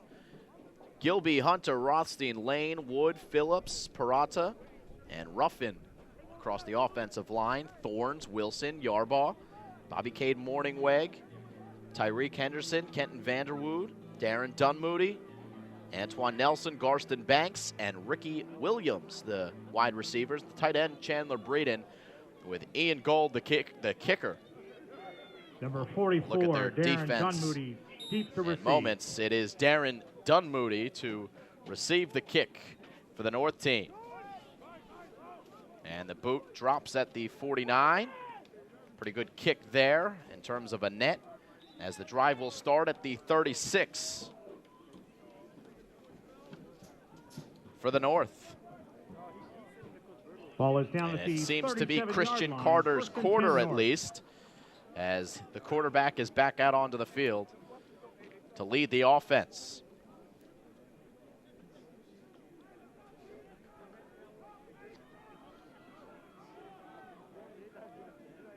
There he is, number 1.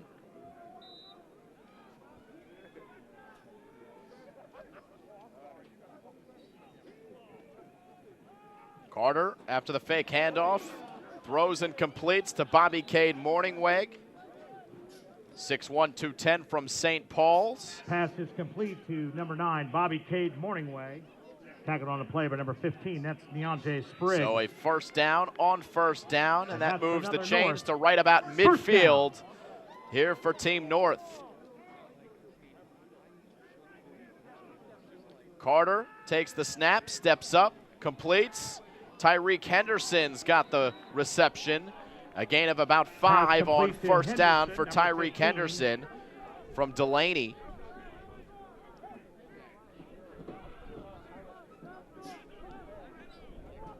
Mentioned Henderson had over 30 catches this year, but he also rushes the ball.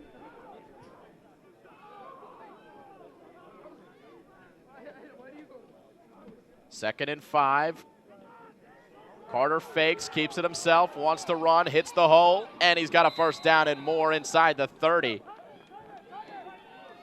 Eventually brought down by number 2, Michael Baker. Christian Carter on the carry. Tackled on the play by number 2. That's Corey Gaines. And that's another North 1st down. Check that, Corey Gaines on the tackle.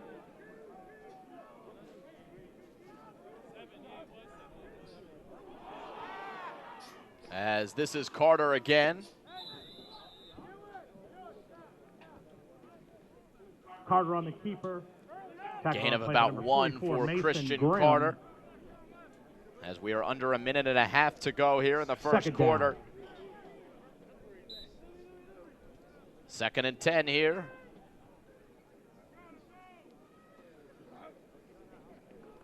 Carter hands off. It's Omar Whiting. Hard-working gain Whiting of on the 4 carry. for Omar Stopped Whiting on the from play Loyola by Blakefield. number 9, that's Michael Baker. He is a Number fun player to 15, watch. A cut on a that's dime Deontay type running Spriggs. back. When I saw his tape, there was a running back in the NFL that he reminded me of, and it was Theo 3rd down. Riddick, the Lions running back, who can catch the ball out of the backfield. He can take it from the set position. As we do have another flag that Flag comes on in. the play. Dead ball. And it's going to be a false start. Interesting thing about Omar Whiting, though, is that he has already started to write his own playbook. He wants to be a coach With the penalty, the ball at some point in his life. 30-yard line. He wants to follow in the Third and footsteps of head coach Brant Hall at Loyola Blakefield, who just stepped down as the coach, a longtime coach at Loyola Blakefield. And Whiting has taken a liking to that aspect of the game, the schemes, all those things. As Carter pump fakes on third down, Carter's not going to get a first down. He gets past the original line of scrimmage. And there on the Carter on stop, a Mason carry. Grimm Stopped from on the Old play Mill. by number 34. That's Demenji Olenka.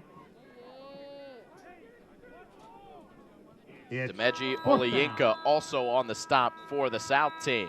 0-0 that's as the the end of the first clock quarter. winds down in the No first score. quarter. We have finished one, and we are scoreless here in the second All-Star game here of the day at Archbishop Spalding. So we had a chance to start looking at the rosters of the teams. Let's look at the defense here for the North squad. Sawyer, Wilson, Wells, Williams, Lee, Perrone, Kieran, Johnson, and Dickens are the defensive backs. Your defensive line, a couple of Calvert Hall players in there. In fact, 3 of them from Calvert Hall. Akers, Harris, Hickey, Rodriguez, Montague, and Dorsey. Defensive ends, Ben Morgan, who's already made a huge play. Montana Roberts, a big-time player as well, and Alan Hoff. Linebackers, Corey Luthi, Aaron Johnson, Gerard Nutter, Wayne Williams, Ahmad McCullough, Jalen Bolden, Andrew Frailer, Henry Cook, and A.J. Lynn. Speaking of the North team, we asked the coaches to see which players had stood out at practice, and this is what head coach Rick Holzer said. Christian Carter has been a standout. Malik McGriff, Anthony Ruffin on the offensive line, Mike Sawyer as the defensive back, and Andrew Frailer, the linebacker.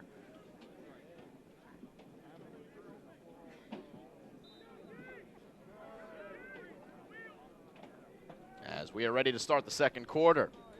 Carter now moving left to right. Throws deep, incomplete. Flag comes in at the end. Flag on the play. After Carter was taken down, Ramad Kelly was... Personal foul. Roughing the passer. Defense. We'll go 15 yards. Be a first down. Now, Ramad Kelly visibly upset. He's going to get called for that personal foul penalty. And that's going to give the North team a first down deep into South territory.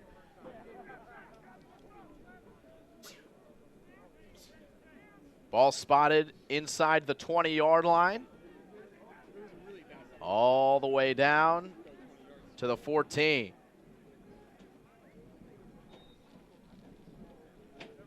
Carter awaits the snap. Carter hands off. And Omar Whiting weaves his way inside the 10. Well, looks like a gain of about 5 on first down for Omar Whiting. Carry. Stopped on the play by number 52. That's George Shively. George Shively makes the stop for South.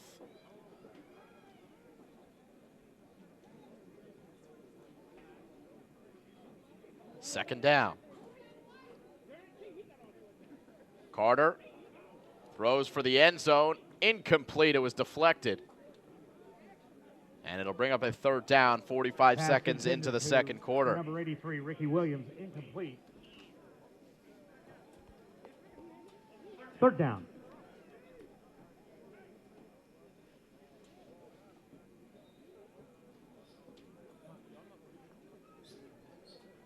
Still scoreless here in the North-South installment of the Baltimore Touchdown Club All-Star Classic. Simon Rose here with you live on the Strive Network as Christian Carter takes the snap, steps up, and he goes down. Number Carter is 65 in there on the number sack. 52. That's Muddy That's McKemba George Shively at number 65. and George Shively on the sacks. It's fourth down and long, fourth and about 10 from the 15-yard line. Shively has received an offer from Stetson University, the outside linebacker. And McKemba has been a pass rush specialist all season long. They attempt the kick. It will be wide to the left off the foot Field goal attempt by Ian Gould, no good. of Ian Gold. And the North team comes up empty after a long drive. So still scoreless, 10:32 to go in the second quarter. Time for South, 1st and 10 from the 20. the South team to come back out. No more Evan Fochtman, at least for the moment. We now see Justin Williams, the quarterback from Annapolis.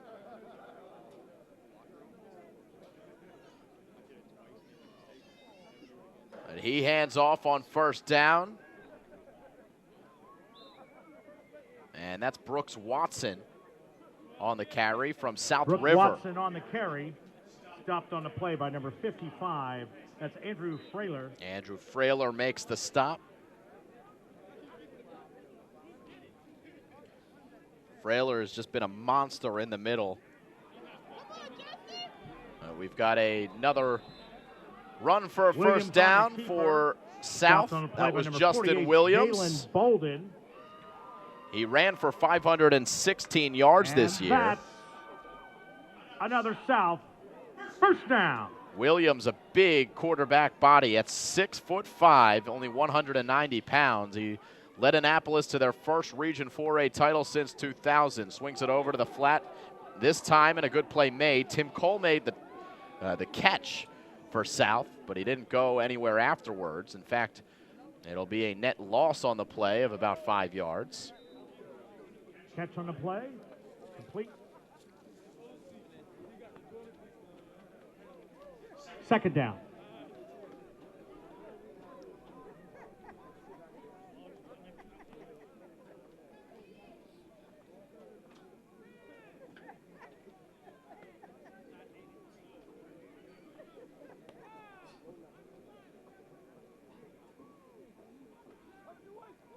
Williams calls timeout.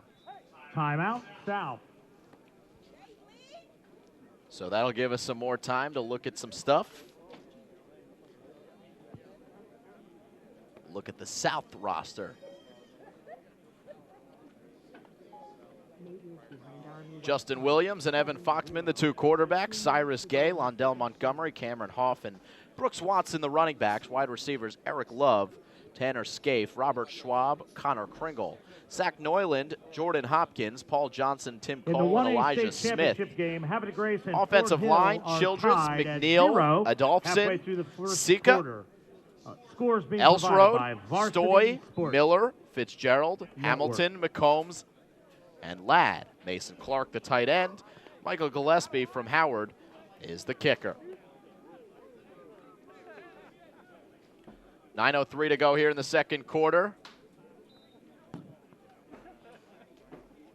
Still a scoreless game. Second down and 15 here for South.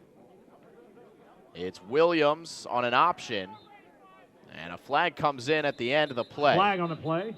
From behind Williams the on formation. the run. Stopped on the play by number 5, Marquise Wells.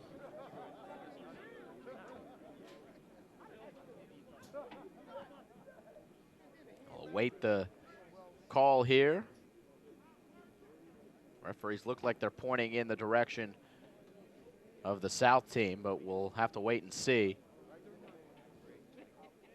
Here's the call.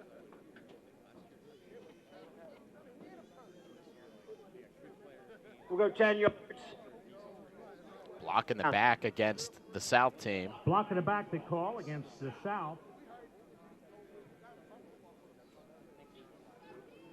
So that will make it second and very long, second and about 20 for South.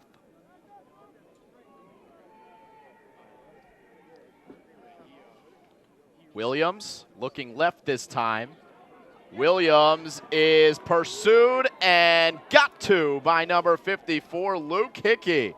Williams tackled on the play by number 54, William Hickey. Luke Hickey. 6'2", 250 from Calvert Hall, Luke Hickey, who makes it 3rd and a mile here for the South team.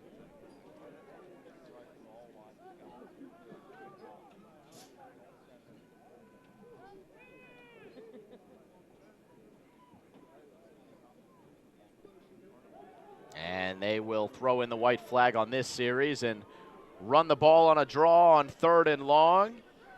Brings up 4th down and the punting unit to come out here for South. Watson tackled again by that goes number 44 Luke for Hickey. North. Darren Dunmoody from Mount St. Joe's to return. He's listed at about the midfield line. Tim Hanratty set to punt.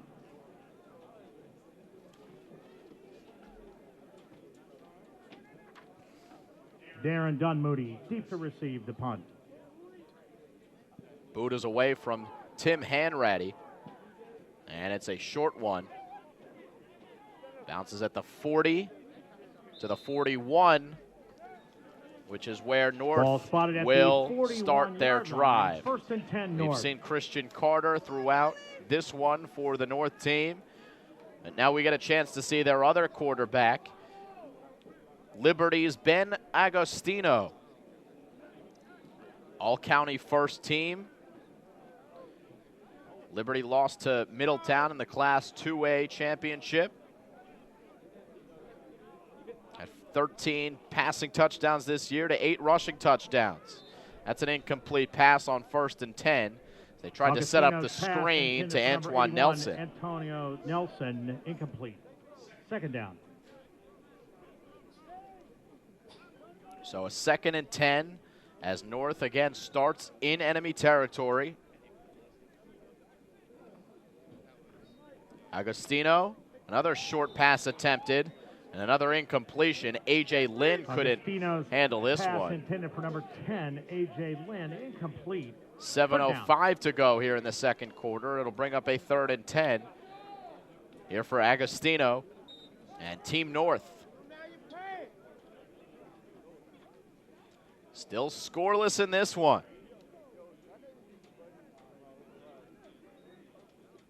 And it's a handoff on 3rd down. Breaking a tackle, Nate Forte. Forte still working hard for extra yards near that 1st down marker. Great run by Nate Forte from Winters Mill. Number 43, Nate Forte on the carry, run out of bounds. 5'10", 235. He's a bowling ball out there. He just runs big, punishing yards. He was the MVP of his homecoming game this year, where he ran for 118 physical yards and an interception 31-yard line on defense. 4th and 1. He said of that game, he felt like Gronk out there. Well, a big gain there as he gets, no, it's Malik McGriff, I believe. Number 35, that's Malik McGriff. Malik on the McGriff, carry. who picks up the Tackle 1st down. 45, And the chains move inside the 30-yard line. The And North that's looking to put another points North on the board first down. here in a scoreless All-Star game.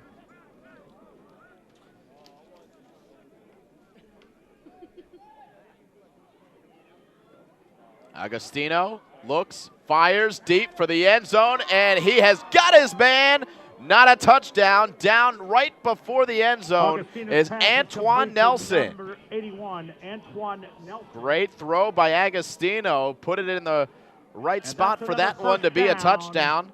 Nelson went to a North, knee to make first and sure he goal. caught it. But now it's North with just a yard to go here deep in South Territory. A handoff to McGriff. He's in easily for the Ball touchdown. run by number And 35, North Malik McGriff. strikes Touchdown, first. North. Touchdown North team. Myleek McGriff.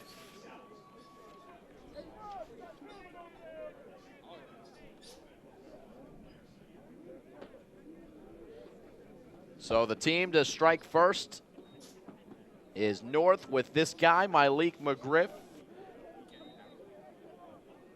from McDonough. And they'll go on for the extra point.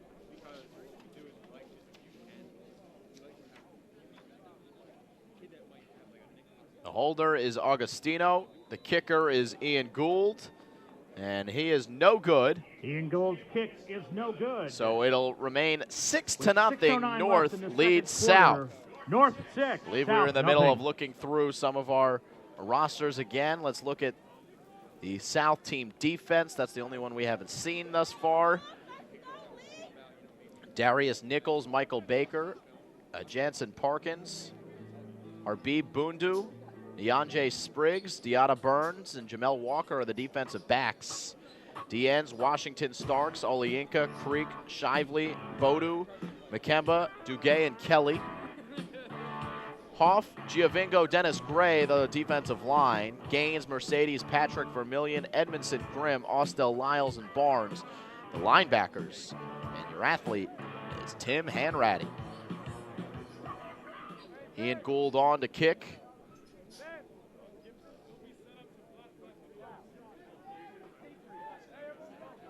In a 6-0 game with 6:09 to go here in quarter number 2.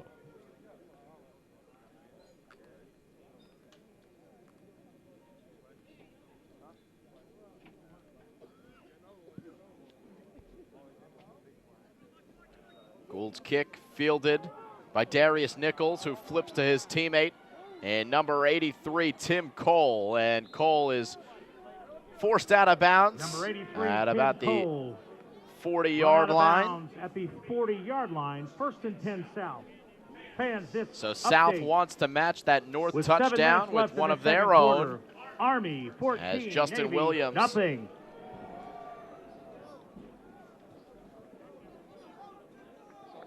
will come back out onto the field to lead the offense for this series. 5:58 to go. You may have just heard in the background the update of the score between Army and Navy, which is going on in this area over at M&T Bank Stadium.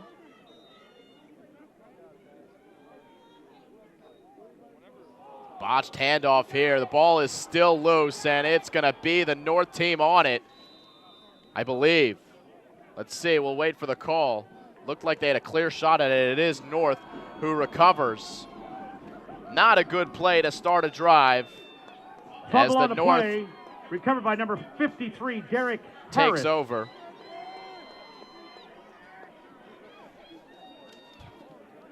Derek Harris, the 3-year starter at Calvert Hall, Ball spotted at the 33-yard makes the line. recovery. 1st and 10 North. So North with a 6-0 lead. They've got a chance for more. As Agostino's got time to throw, he's looking deep, and he has got his man. No, he's incomplete. They said he was out of bounds. Pass intended for 83, Tim Cole. He's looking for Tim Check Cole. that, 83, Ricky Williams, incomplete.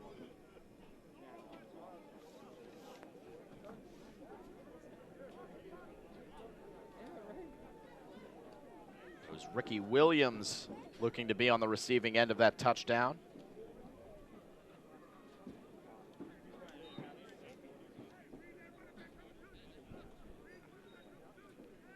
As this throw is incomplete, intended for Tyreek Henderson. It'll be a 3rd down and 10 upcoming. 2 quick incomplete passes. Pass is incomplete.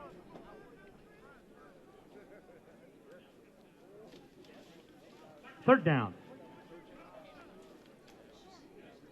And Team North will have to come up with a 3rd down conversion if they want to score again here on this drive. Look out, Agostino gets it away just in time. And he's got his man, number 83, and Ricky Williams. Ricky Williams, number 83 on the reception, tackled on the play by number 52. That's George Shively. So Williams makes the catch. He's not going to get the first down. He's just shy of it. 4th and inches. 4th and inches. For North. Check that. Oh, they That's gave him the another first North down. First down.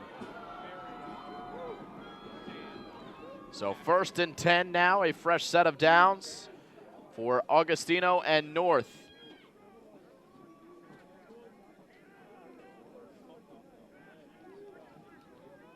Three receivers, 2 running backs. Augustino again looking to throw out of the backfield. He's looking for McGriff, but he was hit as he threw, and it's incomplete. Pass intended for number 35, Malik Pressure McGriff by is Ramad incomplete. Kelly. 2nd down. And Muddy McKemba also in there to wreak some havoc. Brings up a 2nd and 10. Just over 5 minutes to go here in quarter number 2.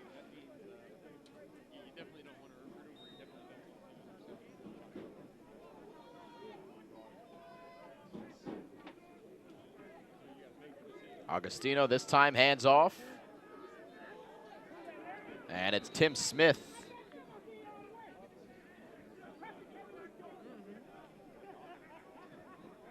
Ball run by number 34, Tim Smith. Tackled on the play. And Smith comes up a little bit hobbled. The big 65, running back will Kimbrough. be relieved by Nate Forte. So now in the backfield, it's Forte and McGriff. On 3rd and 8.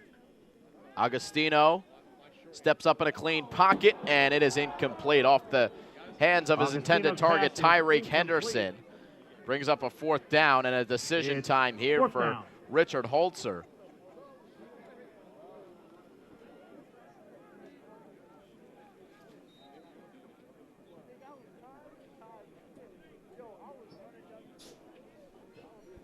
They're going to go for it here. It looks like offense stays on the field. Augustino's got 3 receivers. Tyreek Henderson is in the slot. Augustino looking to the near side of the field, throwing a jump ball up there, and he put it in the area for Nico Yarbo to go get it. But he couldn't do so. Incomplete. Pass intended for number 7, Nico Yarborough. Incomplete. South takes over on down. It was Sean. I get a look at that number to see who was on the coverage. I think it was 1st and Deotta 10 from the Burns on the 21 coverage for for the South team from Hammond. So South, after fumbling the football on their last series, the first play of that last series, able to hold North to no points on the ensuing possession. Now they get the ball back. And it's Williams who fakes the handoff, has a lot of room along the near side, opts to throw and completes the pass for a 1st down. Number 85, Elijah Smith. Pass complete to number 85, Elijah Smith. Tackled on the play by 6'2", number 4, 175 Griffin is Elijah Smith from Meade. And that's another North. Ooh, flag on the play. Oh, there is a late flag. And no one saw it until the last possible moment, and it looks like the South team is heading back. Now they're going to wave off the flag. Whatever they threw it for, doesn't matter. And that's another They're going to foul. wave that off. 1st down. 1st and 10, courtesy of Elijah Smith, who's playing as a receiver in this game, but for Meade, he stepped in and played a lot of quarterback this year.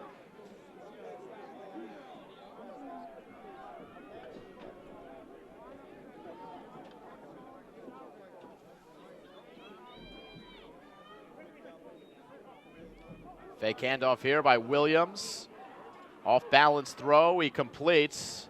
Number 19, Connor Kringle, for a gain of 1. Pass is complete to number 19, Connor Pringle. Tackled on the play by number 14, Kennard Lee. Kennard Lee makes the stop for North. Defensive back. Ball at the 41-yard line. Physical defensive 2nd back. and 9. And on tape, noticed his phenomenal instincts that he has in coverage. Physical cornerback, but he's speedy as well. 2nd and 8 here for South. Williams hands off. It's Cyrus Gay. And Gay's across the 45. It'll be a third and, well, we'll call it 2 or 3 Number 5, for South. Gay on the carry. Tackling on a play by number 8, Ben Morgan. Ben Morgan makes the Third stop and for 3 North. for the South. As we approach 3 minutes to go here in quarter number 2.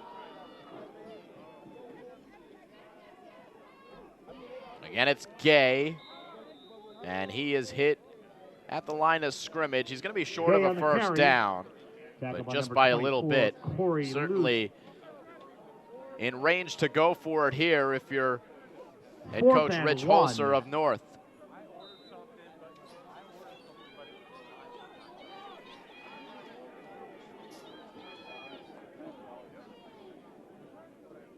And the offense does stay out onto the field. Williams in the gun. Williams fakes the handoff, and he's got the first down. Williams across the 40-yard line. Nice read there by the South quarterback. Had the option to hand it off up the middle. Didn't like what he saw. Instead, he took it himself and gained some green. First down for South to the 37-yard line.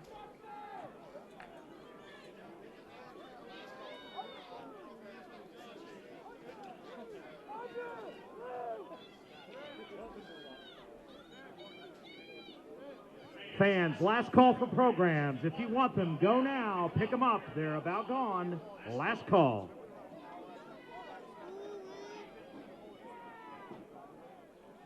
Again, it's Williams in the gun. Fake handoff to Gay. He keeps it himself. And not much Williams there. on the keeper. Tackle on play by number 61. Number Kyle 61 Hunter. there on the stop for North. It's Kyle Hunter.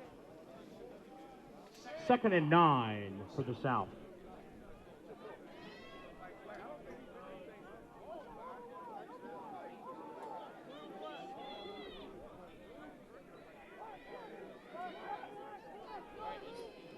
Williams has 4 receivers. Cyrus Gay is the running back.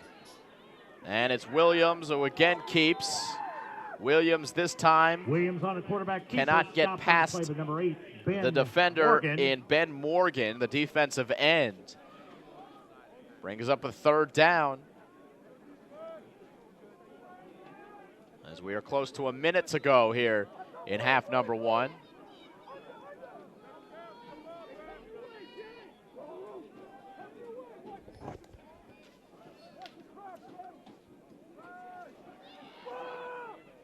As this ball is incomplete.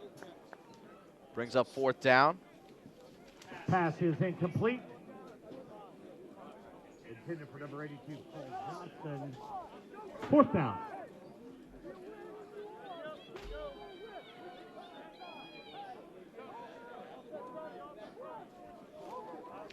They're kind of in that awkward part of the field where you might as well just go for it. A punt doesn't do you much good. And with a minute left in the half, down by 6. Here's Williams taking the snap on 4th down. Athletic play to stay on his feet. Flag comes in as Williams throws incomplete. Williams' pass is incomplete, and there's a flag. And we'll on see if play. the flag means anything. If it's against South, then North will likely, well, definitely decline. And it is against South, a hold against the South squad. So here Holding comes penalty North against the South. taking over on downs with North takes 51 over on seconds downs, to go. 1st and 10. Fans, this score update in the 1A championship game with 8 minutes remaining in the 2nd quarter. Fort Hill 7, Havre de Grace nothing. So Ben Agostino, there he is, comes back out. Ball spotted at the He certainly has the arm to move the ball down the field and quickly.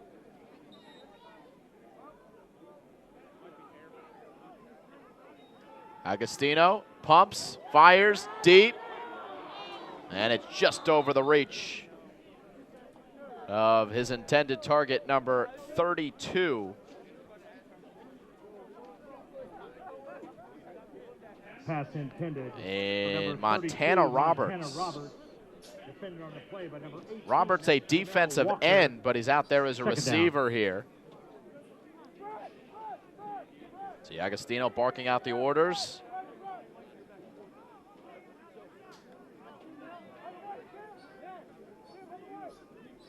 .45 seconds to go here in the first half. Agostino steps up, hit as he throws, able to get it away, and it's complete to A.J. Lynn, and he has got a first down. What a play. Pass is complete to number 10, A.J. Lynn. Agostino rocked as he threw that football, took a shot in the back, and he was still able to get it away and put it on Lynn's numbers, who made a nice play. Timeout on the field, 35 seconds to go. Ball is spotted at the 48-yard line. And that's another North first down. Fans, don't forget that you can have us produce your event live here on the Strive Network. Fans, have our team come in and produce and whatever also, big game there you've is a got. collection area Or for the you can Eastern do it Tennessee yourself with fire our revolutionary victims. Strivecast We're system. taking any donations you can spare in the Brings season a of giving. professional And broadcast also to amateur helps us with events our friend everywhere. Joey Potter. Contact Any Simon help there, Rosenwasser friends, is appreciated. Thank you. for more information. Donations out by the gate entryway. Thank you.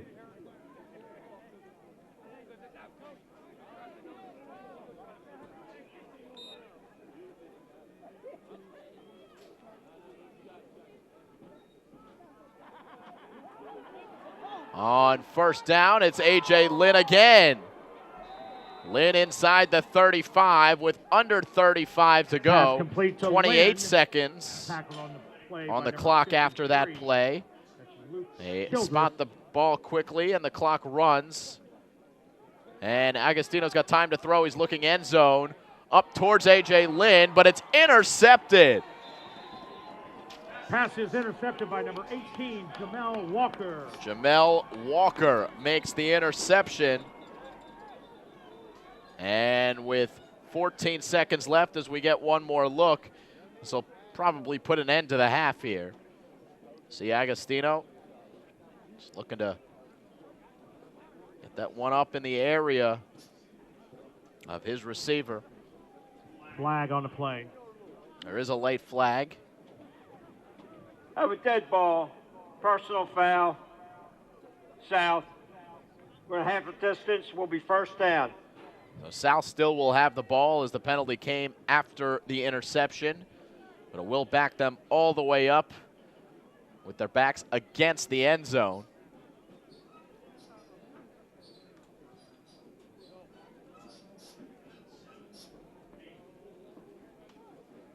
With the penalty, the ball is spotted at the 8-yard line.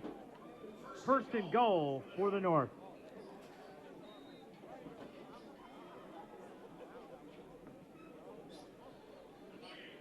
It'll be first and 10 here for North. And we will, first and 10 for South. Let's see if they just kneel this one down and put an end to the first half. Fans, this update score in the second quarter, Fort Hill 13, Havre de Grace nothing.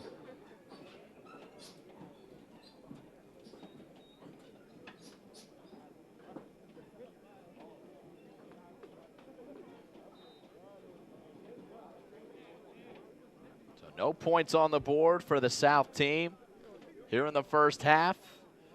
They will run an option, pitch it back, and it's Cyrus Gay who will take us to the end of the second quarter unless the clock stops at, no, it doesn't. That's going to do it. That's the first half, 6-0, North over South. Stick with us here as we catch up with one of the coaches in this Baltimore Touchdown Club All-Star game. Unless the half's not over, and it looks like both teams are still huddled up, so maybe there's a couple ticks left. So the ball is still spotted at the 17-yard line. See the game clock. There's going to be 3 seconds left. 3 seconds left. All right, 3 seconds. For South. I don't want this half to end quite yet.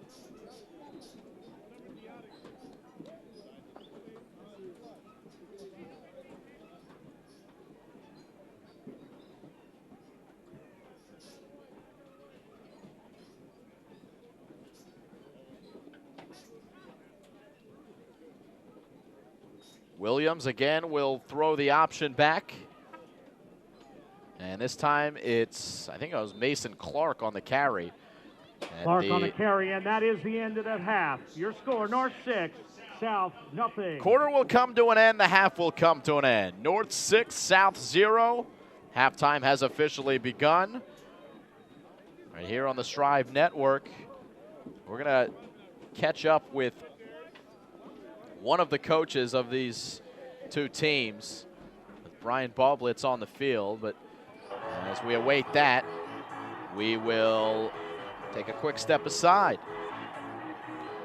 North 6, South 0. Halftime here at Archbishop Spalding.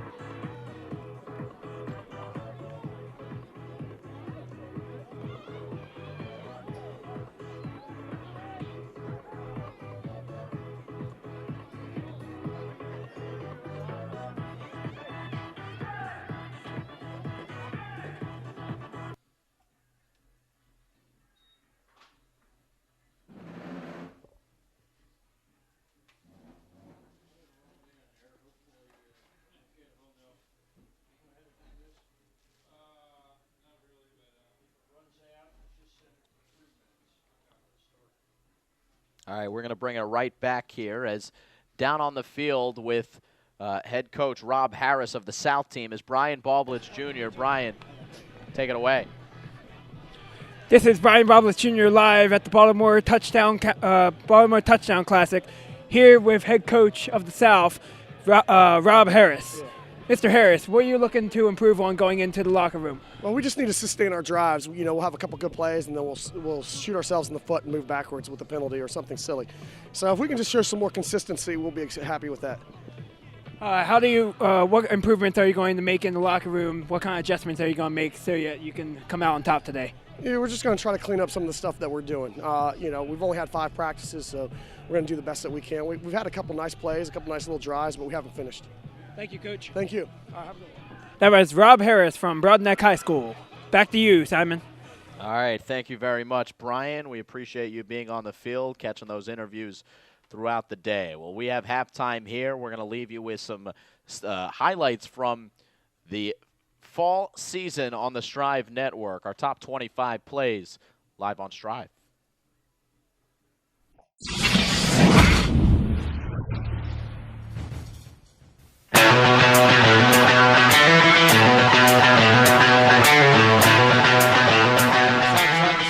Here's a shot, and it bangs in for John Corio.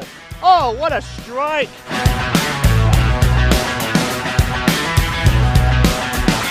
In here now for Keyshawn Farmer, up the middle, has some room and some blocks, and he is on his way. See you to later. The 40, to the 30, 20, the 10, touchdown, Petty.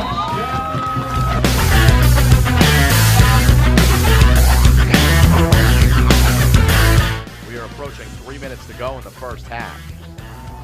Jenkins throws across his body, and he's got a touchdown. Mekhi Holly.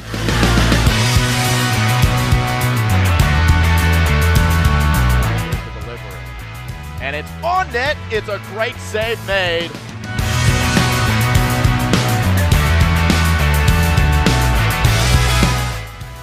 Third and 12. Prince back to pass. He's looking for Blue. He's going to let this one fly. Jaden Blue wide open at the 4-yard line into the end zone for the touchdown.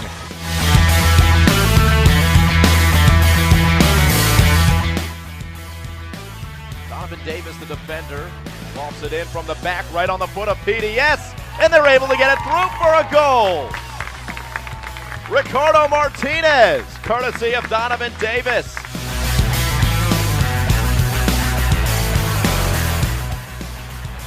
2nd and 8 for Mercersburg. And they give to T.J. Harris, and he bowls over a man. Harris is loose. Touchdown, Mercersburg. Harris on the carry.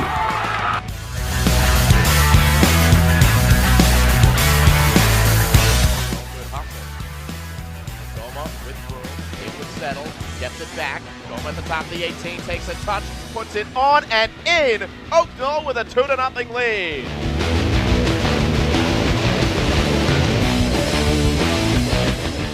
Inside the zone at very least. Crossed out in front, comes all the way through, turnaround shot, they score! Oh, great pass out in front for Jenna Pike. 14-0 Army.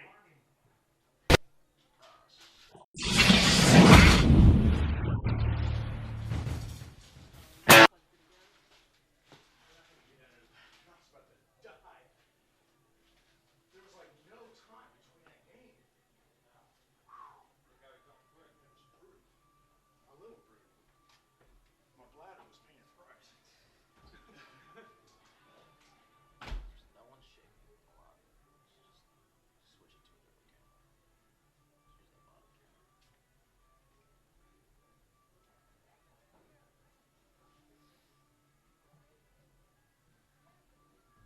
I'm gonna head back down there for the second one. Cool. Thanks, man. And then so that, and then post game, and then post game was again. Yep. Just making sure. Thanks. Last question. Am I just gonna get mail a check or something? Something like that? Yep. I'll send you all my info.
Oh, is he?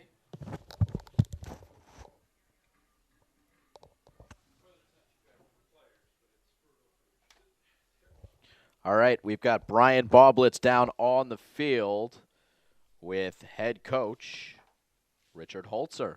Ryan, you can take it Just away. finishing our drives. We got the ball in their red zone a few times and just, didn't make a couple plays here and there. But, we just got to finish it, and then we'll punch the ball in the end zone.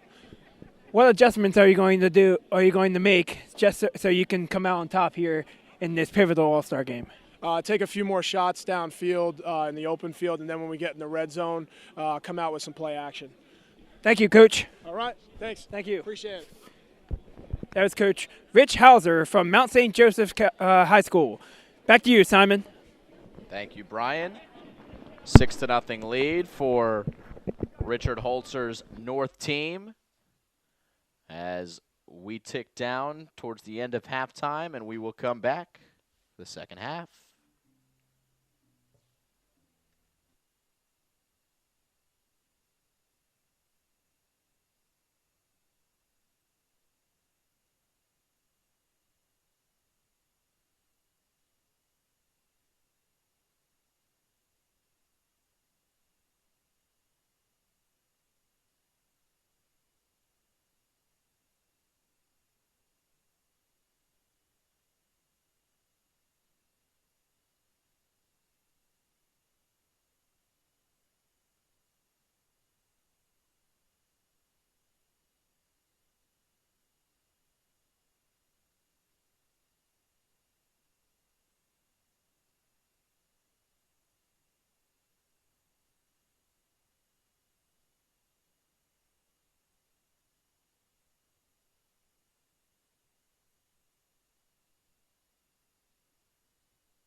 Back we come for the start of the second half between North and South.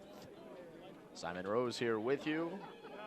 Brian Boblitz, Molly Rich along for the ride as well, part of our crew here on the Strive Network. North leads 6-0. They will receive the second half kickoff.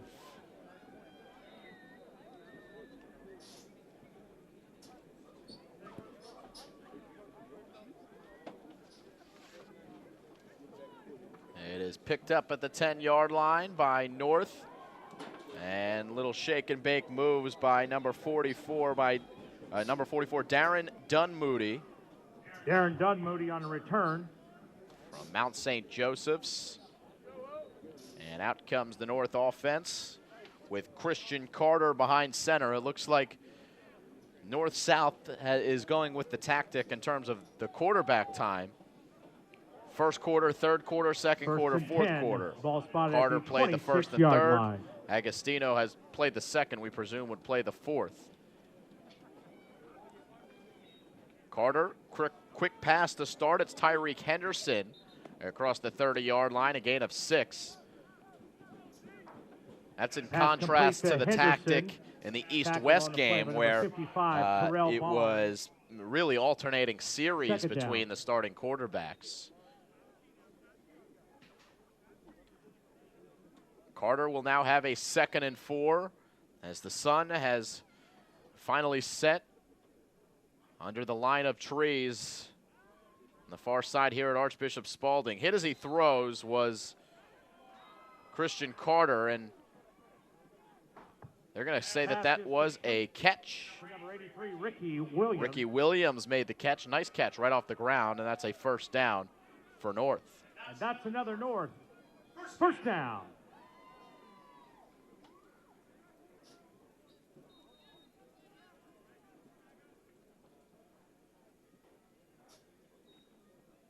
Carter hands off. Omar Whiting. Number 71, Jelani Dennis Gray in there on the stop, as well as number 6, Griffin Patrick. Whiting, number 16 on the carry. It's 2nd down. Bring up a 2nd and 8 here for the North offense. 3 receivers here for Christian Carter. Again, a handoff. Omar Whiting hit in the backfield. Number 53. And Jamal Boadu. Whiting. 6'1", 220 from Old carry, Mill. Tackled by number 2, Corey Gaines, and also number 53, Jamal Boadu. 3rd down.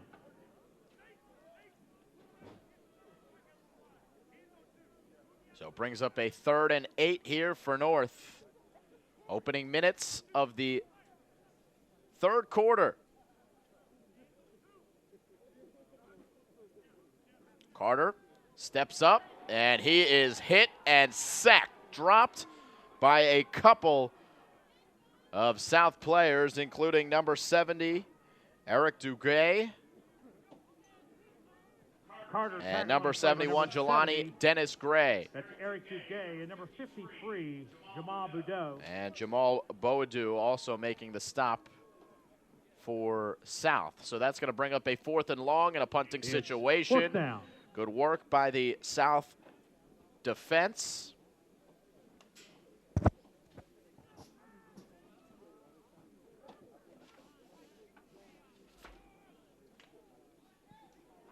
As this ball is away and will be down by Montana Roberts at the 37-yard line. Back out comes South's offense. And we get to see Evan Fochtman again. Ball is down at the 37-yard line. 1st and 10, South. Fochtman with some big plays in the first quarter of this game. Playing here on his home field again from Archbishop Spalding. Had about an 80-yard run in the opening series, but South unable to punch it in for a touchdown. This is Tim Cole on the screen, and he gets pushed forward for a gain of 2. North is saying the ball came out and that they have it. Didn't see any other indication that that ball was fumbled. And I don't think the Ball counted at referee the saw any of that 40-yard either. line. So it will still continue to be South football. 2nd down and 8. Second down.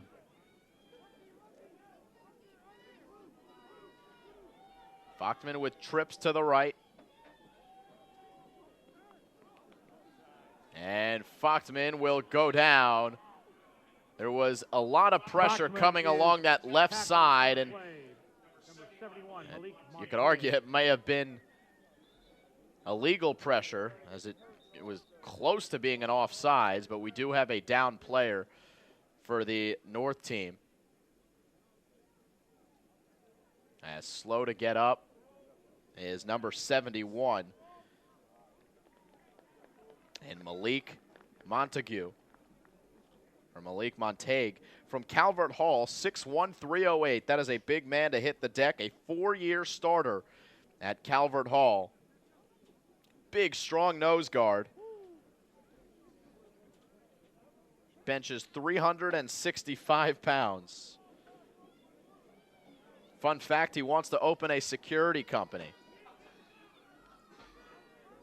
I'd hire him.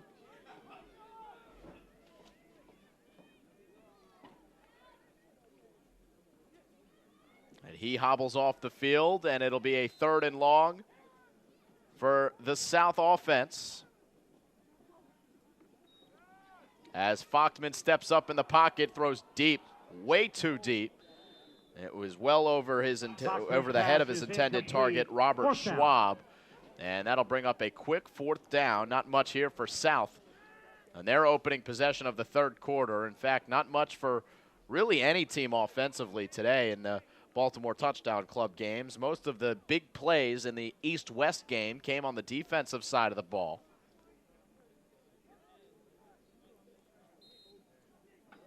And we have obviously seen some struggles of both offenses getting in rhythm here in this North-South contest. Another punt here for South.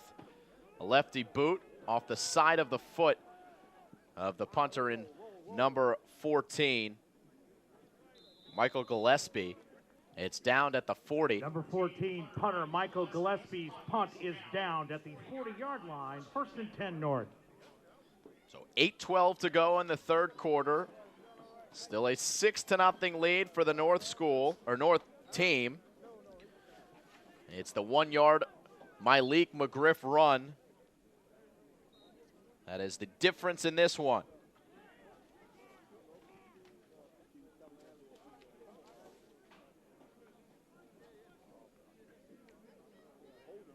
Oh, now it's Augustino. Ben Augustino back behind center, not Christian Carter. He hands off on 1st down. And it's Nate Forte. Couple of yards there for number 43. Forte on the carry, stopped by number 32, Sean Washington. Said Forte had that big homecoming game. He said he felt like Gronk out there after that one. But then he corrected himself and he said, no, I felt like Kyle Juszczyk instead, the fullback for the Ravens. Either way, number 43, a presence. As they'll go deep this time, and it's out of the reach of number 19, Kenton Vanderwood. Pass intended for number 19, Kenton Vanderwood. It's 3rd down. 6'3", 195 is Vanderwood from Westminster. Caught 7 balls for 3 touchdowns in his final senior game for Westminster. Could not connect there. Here's a pass that's completed to A.J. Lynn. Another 1st down. That's been the favorite target for the North team. Pass is complete to A.J. Lynn. Tackled on the play by number 10, Jason Park. Bobby Cade Morningweg comes out of the game, and Malik McGriff subs in as a running back. 3 receivers this time for Ben Augustino. And Augustino hands off to McGriff. Another powerful run there for Malik. Just shy of the 1st down marker. McGriff on the carry. Tackled on the play by running number back 6, from Griffin McDonough. Patrick. Bring up a 2nd and very short. 2nd and 1.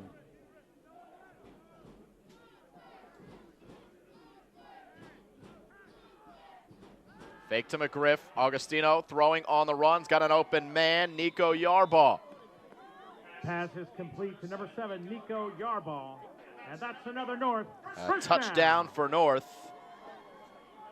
And a first down for the North team. Wide receiver from Delaney.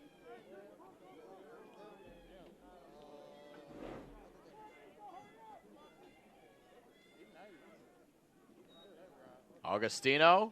His time completes to Bobby Cade Morningway. Up to the 20-yard line. What a family Bobby Cade comes from. His brother Skyler, a senior quarterback at Columbia who transferred from Florida, and of course his dad, the offensive coordinator for the Baltimore Ravens.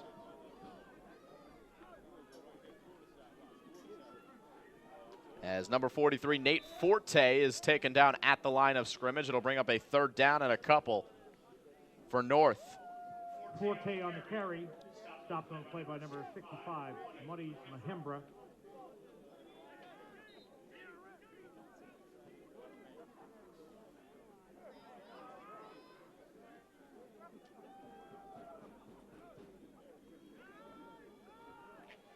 That ball to the far side. It's incomplete. Pass intended to number 7. Looking for Nico Yarball. So that's going to bring up a fourth down. And fourth down. Let's see, it's either going to be a field goal or they're going to go for it. And the offense seems to be staying out onto the field on a 4th and 3 to go for it here. North team up by 6 points, looking for more. 4th and 3, Augustino looking for Morningway. Oh, great catch, snags it out of the air across his body. On the reception. And Bobby Cade Morningway moves the chains for a first down. And that's another North. Played up in New Jersey at Del Barton, big football powerhouse, when his dad was the offensive coordinator of the Jets. Down in Maryland, making an impact at St. Paul's. This handoff through the middle, Malik McGriff. Short gain on first down. 2nd and 8. Gain of a couple, second down.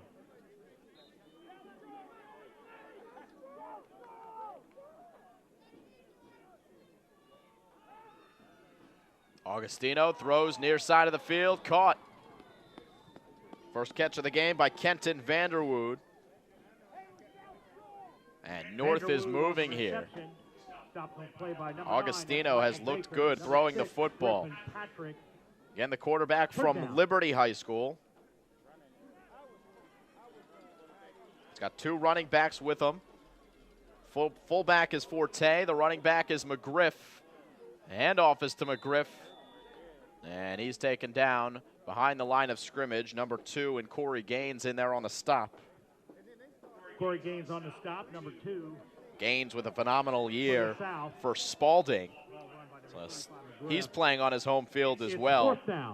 100 total tackles, a blocked punt, and an interception this year for the linebacker.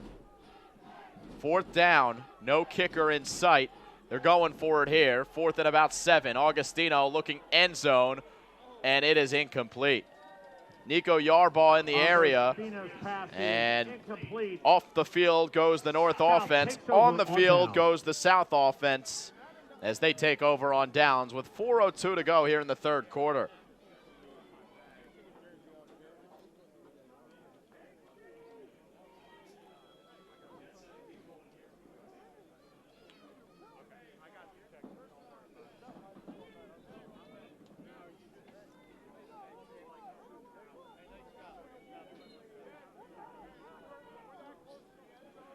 Back out comes Evan Fochtman.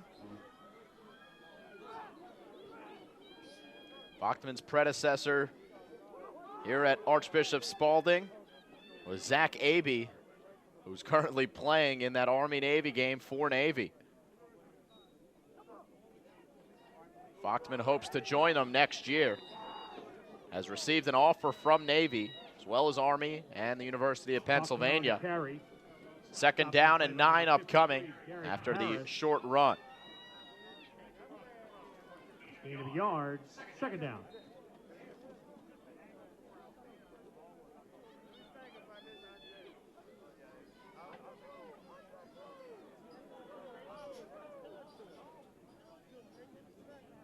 Bachman in the gun. Another handoff.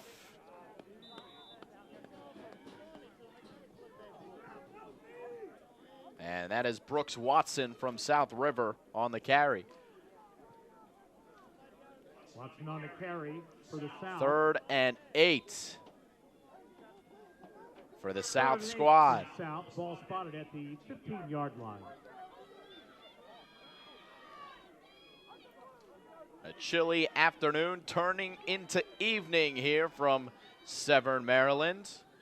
3rd down here for South, and a good timing play there for the South offense as they complete. Robert Schwab makes the catch. 6'7" from Broadneck. South, first down. Who's coaching this game is his coach during the season, Rob Harris. They lost to Annapolis in the Region 4A quarterfinals.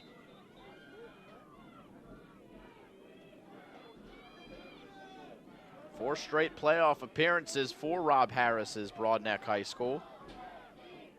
He's been there for 6 years, 2 straight region finals, state semifinal appearance. Please put 2:32 on the game clock.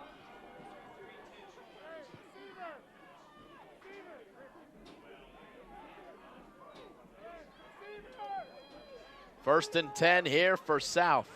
2:32 on the game clock.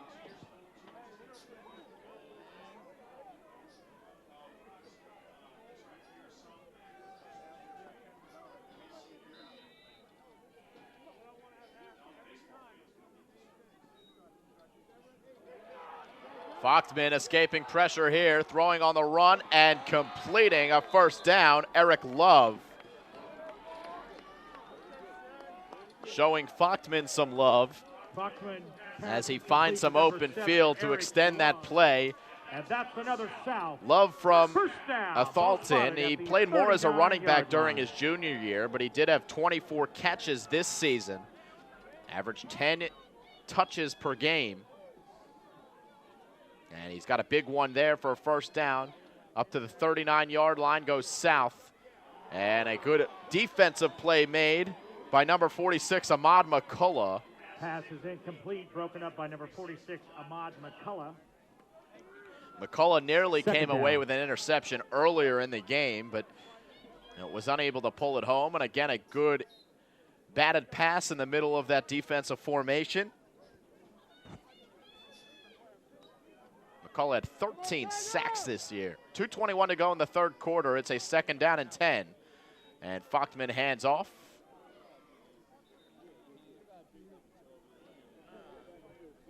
Ball run It's by Brooks Watson. number 35. Stopped on the play by number 46, Ahmad McCullough. 3rd down.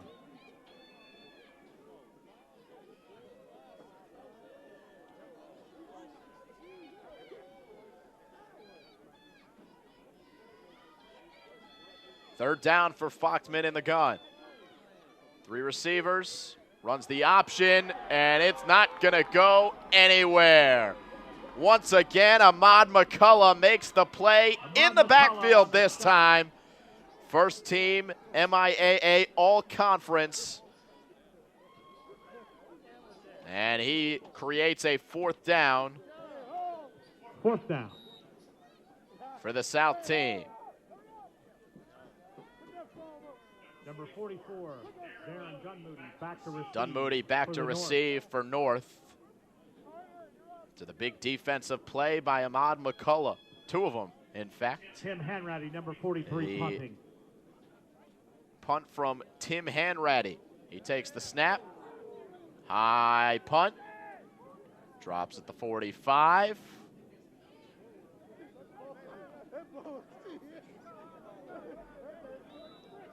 And that is where the North offense will come back out again.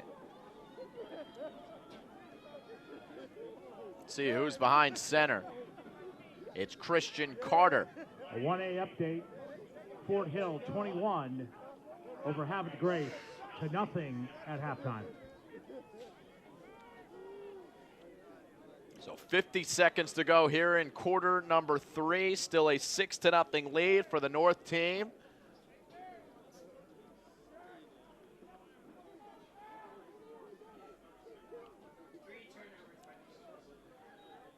Carter fakes the handoff and then throws on a slant route. He cannot connect with Antoine Nelson. Carter's pass intended for number 81, Antoine Nelson, incomplete. Second down. So brings up a 2nd and 10.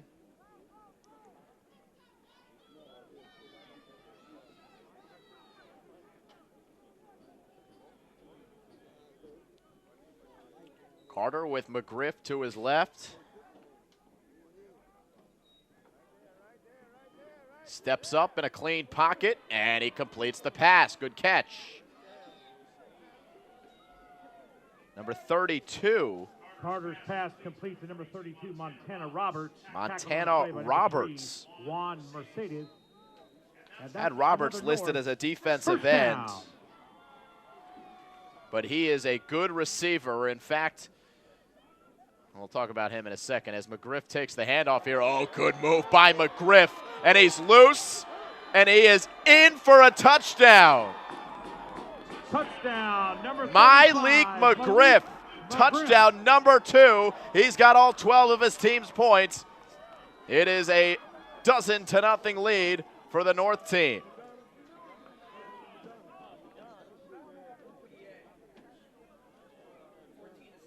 You take one more look here as McGriff takes the handoff. Good change of direction.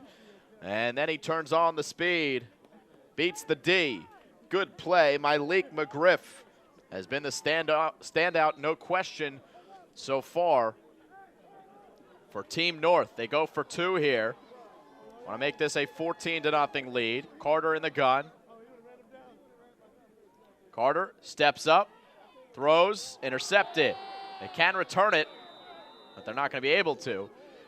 2-point conversion, no good. 12-0 the score. No good. Pass intercepted by number 55. North leads South.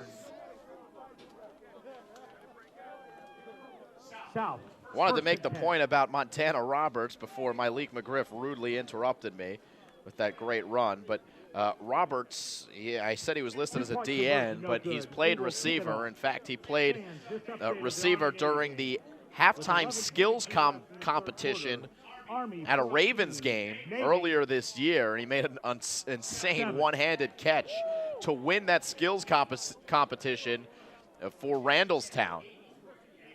His Randallstown team lost in the Class 2A North Region semifinals.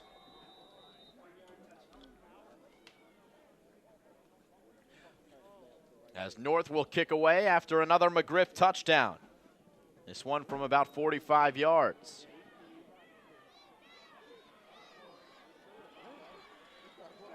Good return here for South.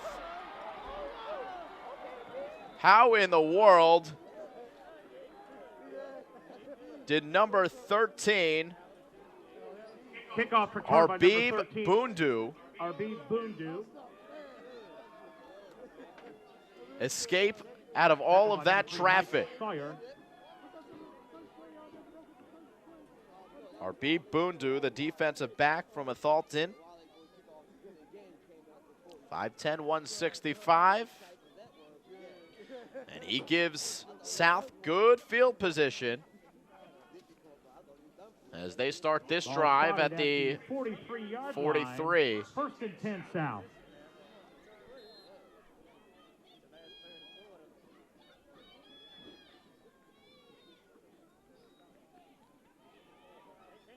Handoff will take us to the end of the third quarter.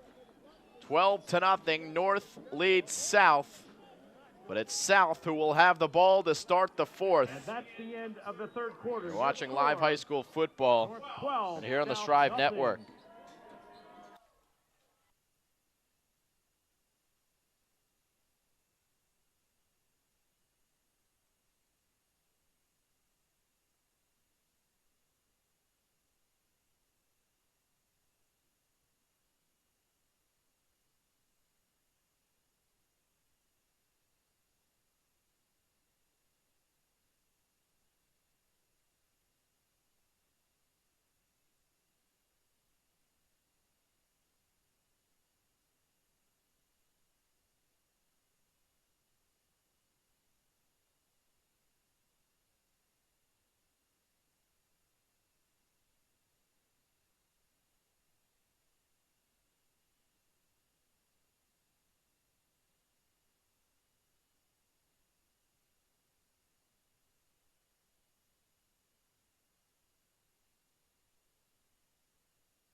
Start of the fourth here.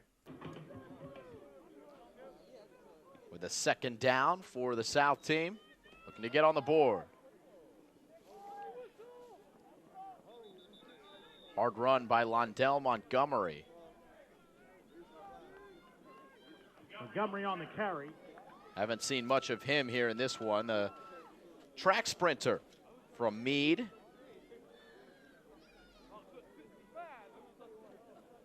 He'll bring up a 3rd and 10. 3rd down.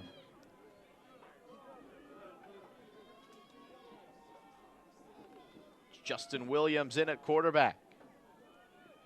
Williams evading, throwing on the run. Oh, he hit his man right in the hands. Mason Clark couldn't bring it in. Williams pass. Intended for number 48, Mason Clark. Incomplete. Tough 4th conditions to catch the football. We've seen it all afternoon into evening long.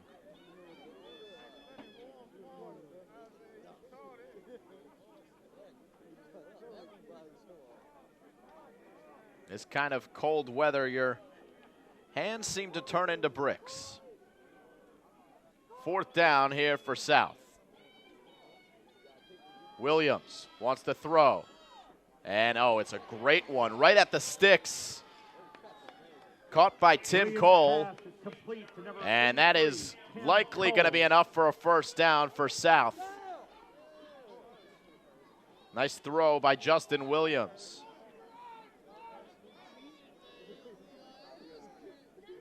Well, good news is if they need to measure, it's literally right in front of the sticks. But from here, I think we can all see that that is a 1st down.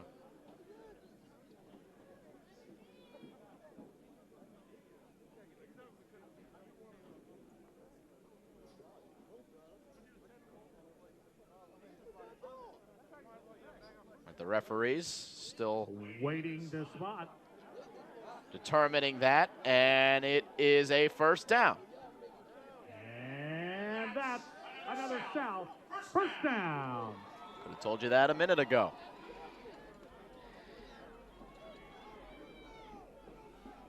First and 10 from the 32-yard line. 11-12 left in the 4th quarter. Here from Severn, Maryland. Game 2 of 2 here on the Strive Network today. West defeating East. And now North leading South.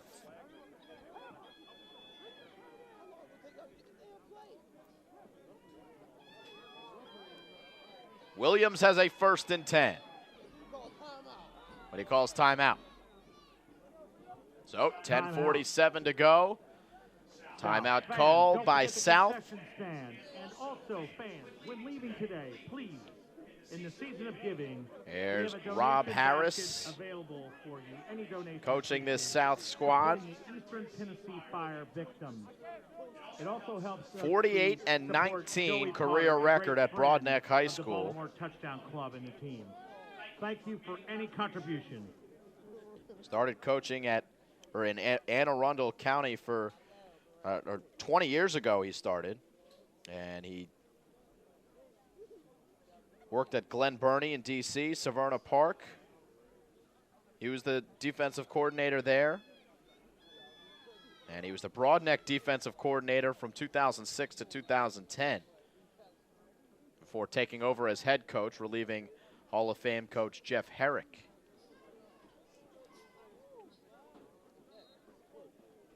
First and 10 for South. Williams fakes the handoff, throws deep, looking end zone, and it is knocked away, incomplete. Nearly intercepted by number 22. Pass is incomplete. 2nd down. Spencer Kieran, who had 5 interceptions this year for Liberty. 2nd down here for South.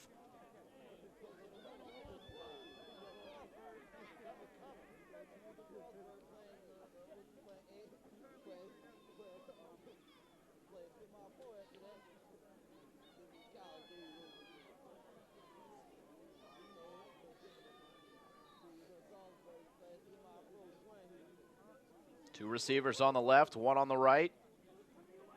Williams steps up, gets away from the pocket, and he's tripped up. Good tackle, number 24. Williams on the keeper, tackled on the play by number 24. That's Corey Luth from Liberty. First team all-county linebacker. He was a second team running back. Coming off the end, he is fast, and I watched his huddle tape, and the only thing I have written here on my chart is wow. As he is a fun player to watch, number 24, the linebacker from Liberty, who brings South back for a loss. 3rd and long. Williams throws on the run, and it's a strike to the far sideline. He finds Jordan Hopkins. Pass is complete to number 81, Jordan Hopkins. Hopkins with his first catch of the game, the receiver from Oakland Mills. 6'1", 170. 26. 4th and 4. Averaged 90 receiving yards per game for Oakland Mills. 6 total touchdowns this year. 4th down, 4 to go. Under 10 minutes to play in quarter number 4.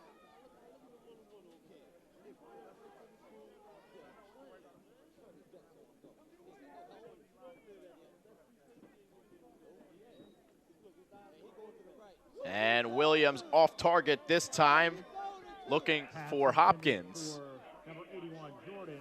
And South's drive stalls there. North takes over on down.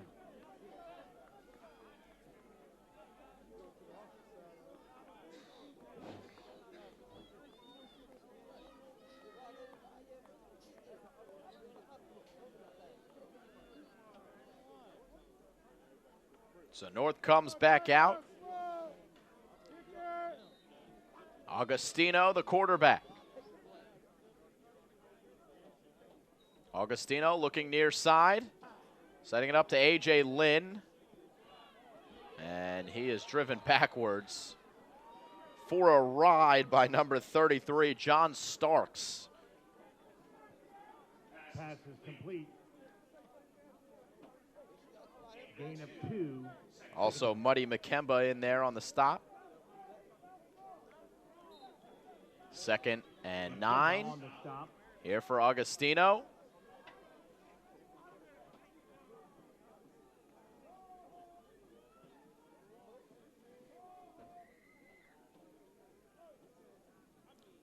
Augustino on the delay, hands off.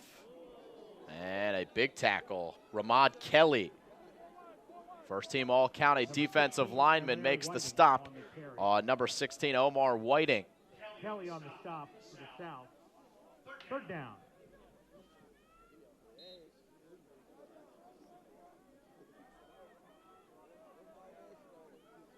Third down and 8. Augustino looking, firing, completing to A.J. Lynn.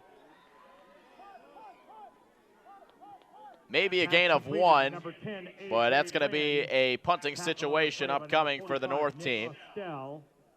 Good hold by South, who needs to score pretty quickly here. Down by 2 scores, about 8 minutes left here in the 4th quarter. For the South team, number 1, Darius Nicholas.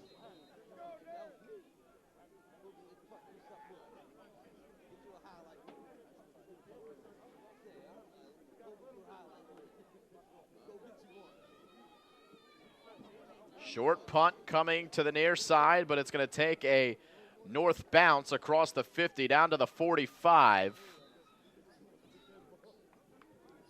Ball is down at the and South line. will look to crack the scoreboard here with this drive upcoming.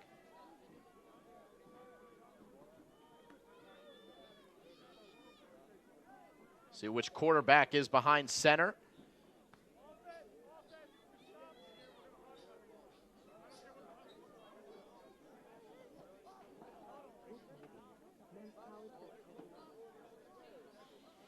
It's Justin Williams. Had a couple of really nice throws on that last drive that eventually stalled out. At about the 15-yard line. Williams has an option here, and he does pitch to Cyrus Gay. Gain of about 1. Ball did come out, but it was picked up by South. Gay on the carry. Stopped on the play by number 42. That's Gerard Nutter. Gerard Nutter makes the stop for North. No gain, second down.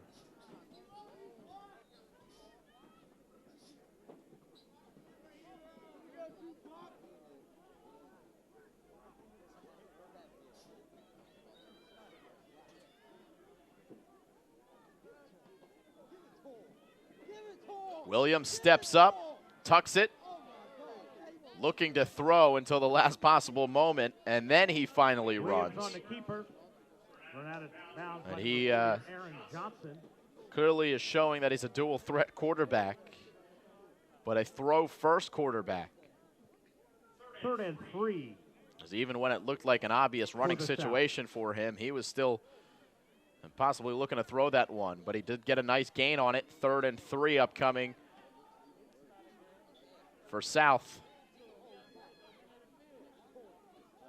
Under 7 to go in the 4th quarter, as we've got a timeout called by the North team. Timeout, North. 6:55 to go, 12-0 game.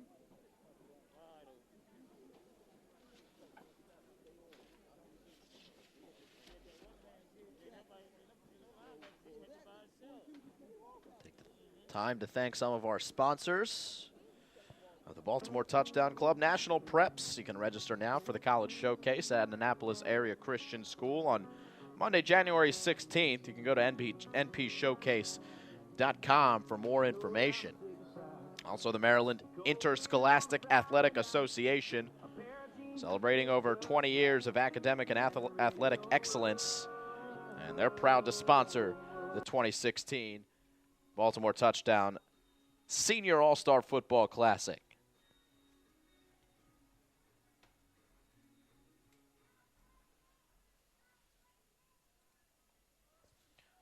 Out of the timeout here, Williams on 3rd and 3, hands off. Nope, he faked it and he runs himself. Williams has the first down to the 35-yard line. Williams on the quarterback keeper. Williams has had this South offense moving. 35 Can they finish the deal? And that's another. That is the question. First down. 4 receivers upcoming here on this first down play for Williams. 2 on the left, 2 on the right. Gay in the backfield.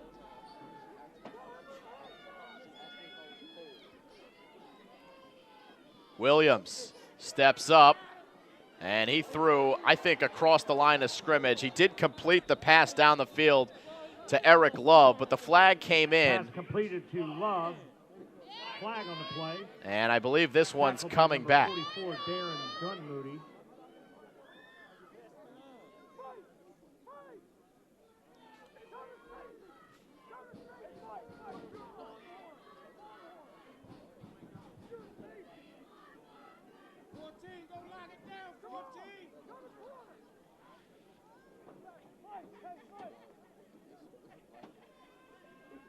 Got a legal forward pass against the offense.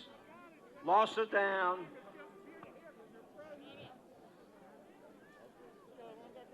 All right, so that'll make it 2nd down.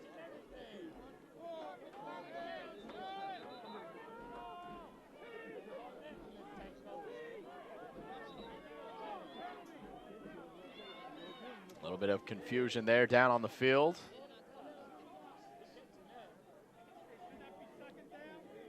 Should be a 5-yard for at least some sort of penalty in terms of bringing that ball back from the line of scrimmage, and they will take it back. 2nd and 14. It'll be 2nd and 14.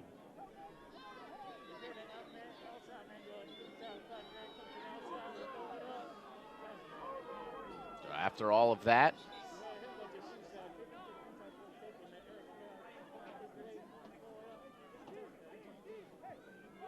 Ball at the 40-yard line. 2nd down.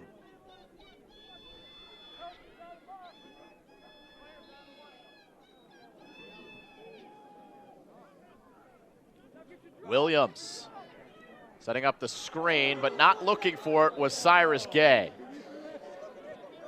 Pass intended for number 5, Cyrus Gay, incomplete. Third down. So it brings up a 3rd down and 15, and obviously 4-down territory at this point in the game, down by 2 scores. And the point you are at on the field. You'll have 2 plays to pick up this 1st down if you're the South team. Williams with Gay in the backfield. Rolls left, throws across his body, has got Clark. And the big tight end, 6'5", 225 from Old Mill, makes the catch along the near side, which will bring up a 4th down. Clark, a big, tall presence. He's been a really good pass catcher this year. Controls the middle of the field for Old Mill. Sometimes he lines up as a fullback.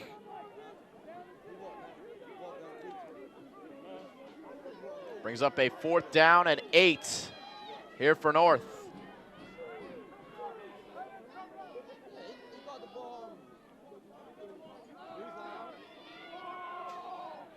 This ball right on target. And a catch made to the 10-yard line. Number 12, Robert Schwab. And South has got something brewing here in the 4th quarter. Garston Banks. And that's another South. First down.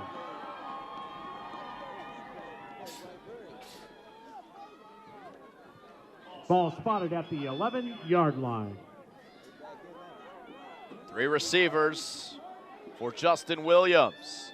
High snap, rolls left, throws to the end zone looking for Clark, who was held up, and the flag comes. Pass intended for number 48, Mason Clark, and there's flags on the play.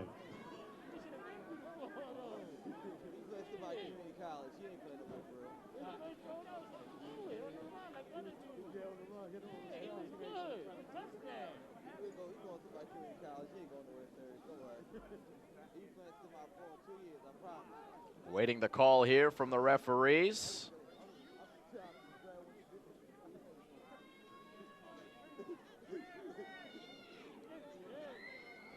Defensive pass interference. We'll go half the distance. All right, 1st down upcoming here for the South team. After Mason Clark drew the penalty. With the penalty, 1st and goal.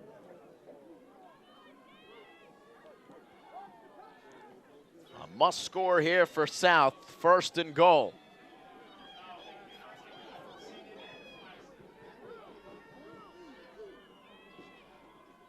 Hand off to Gay, right side. Gay cannot turn the corner. Number 11 makes the stop. That's Jamar Williams from South Carroll. Number 11. Jamar Williams had a great year. Carroll County Times Player of the Year. Scored 26 touchdowns as a running back. And 2. The mark is just even broke a school record earlier this season, back on September 30th, when he rushed for 334 yards, and he scored 5 touchdowns in that one game.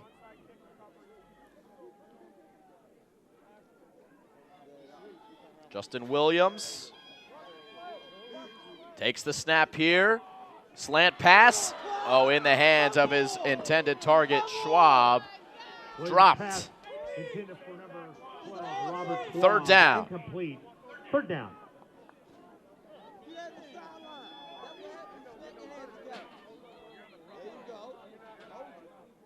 And now it looks like a timeout will be called by the South team. 2 scores to report.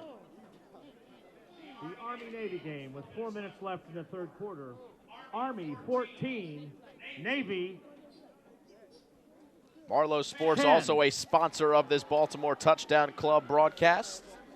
Baltimore Touchdown And Club in the game. 1A championship game. Official provider for the Baltimore is Touchdown Fort Hill Club for over 21. 20 years. Have it great. Since 1964, we attribute our success to our dedication to total customer service and attention to detail. We provide quality products at a competitive price with unequaled courtesy and service.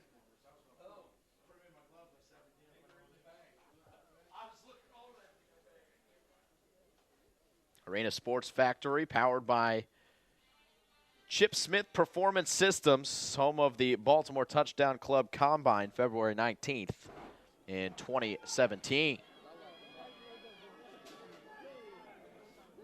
5:45 to go in the fourth. Third down and goal for South. Trying to crack this scoreboard. Williams still the quarterback. And another flag comes out.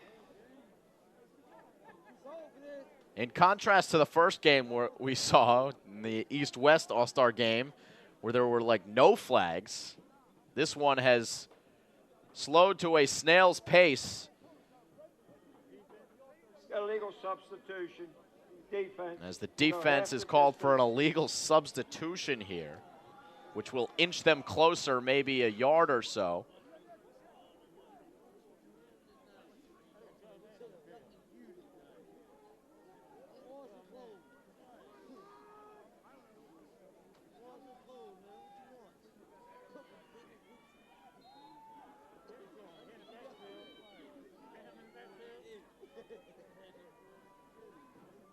Gay is the running back. Williams takes it himself. He is in. Touchdown. Number 4, quarterback Justin Williams on the keeper. Justin Williams into the end zone, and the South team has finally cracked the scoreboard. It is 12-6 as we get another look. Nice work by Justin Williams.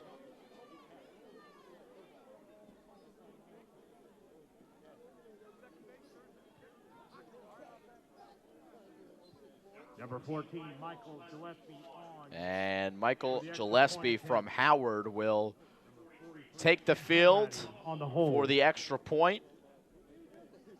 Tim Hanratty holds.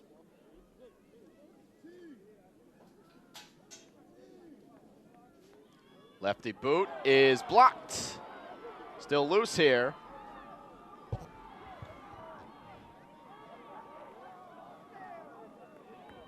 And a extra point, no good for the South team.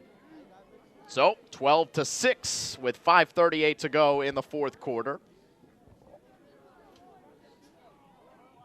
Fans, again, on your way out in the season of giving, the Eastern Tennessee fire victims need your assistance. There is a donation bucket outside the gate where you entered. Any donation is appreciated and accepted. It also helps Joey Potter, who's a great friend of the Baltimore Touchdown Club. Thank you for any kindness.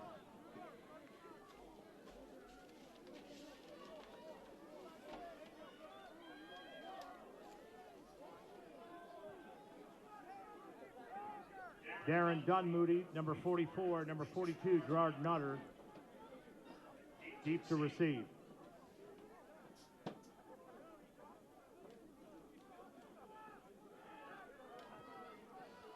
That's 82, Garston Banks. It's an onside kick attempt that is touched by the North team. And a loose ball in near midfield. South has it. South recovers the onside kick, and back out onto the field comes the South offense after scoring that touchdown. With the recovery.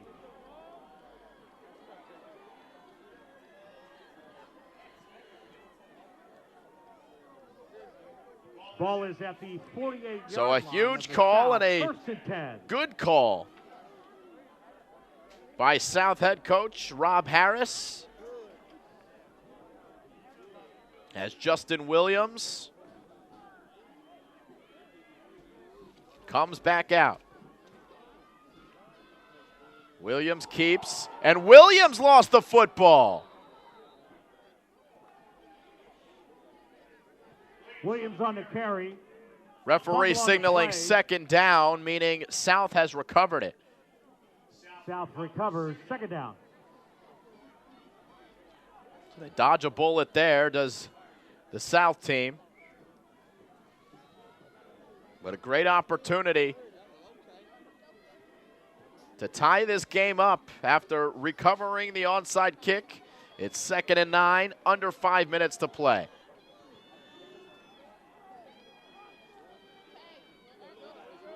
Williams throws to number 48, Mason Clark, out of the backfield. Pass complete to number 48, Mason Clark, tackled on the play by number 46, Ahmad McCullough. Ahmad McCullough makes the stop, 3rd and 5.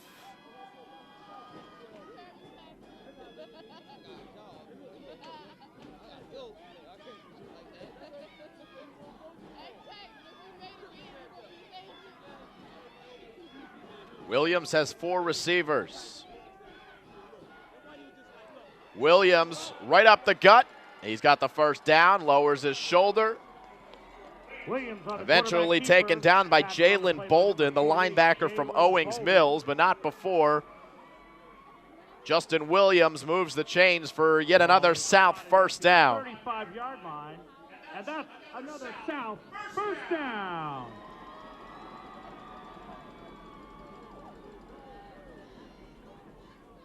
Williams in the gun, takes the snap, hands to Cyrus Gay. He's running right side.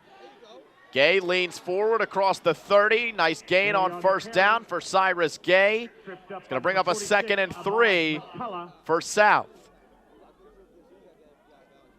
About 3.5 to go here in quarter number 4. 2nd and 3. As it seems like we're getting 2 close football games here in the Baltimore Touchdown Club All-Star Classics. It's Gay again, and Gay's got another first down. The change will move inside the 25-yard line.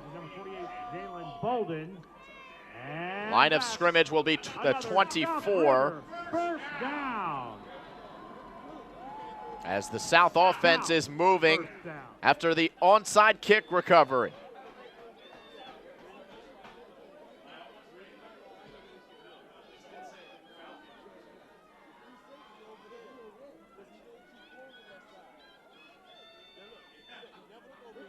Here Williams looking end zone. It is caught. Touchdown.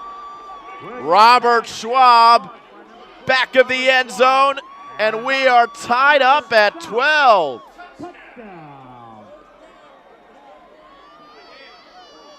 And we get another look here. Williams looking straight to throw. Makes a phenomenal catch in the back. Does number 12, Robert Schwab.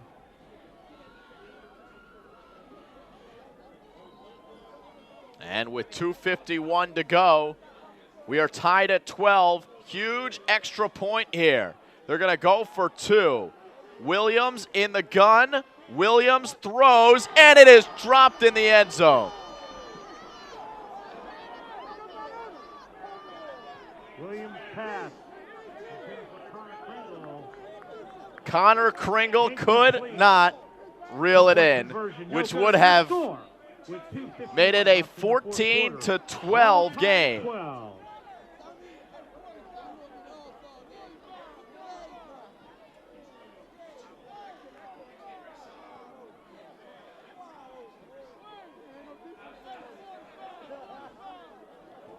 .251 to go, and we are tied at 12. Nobody wanted to make an extra point in this game.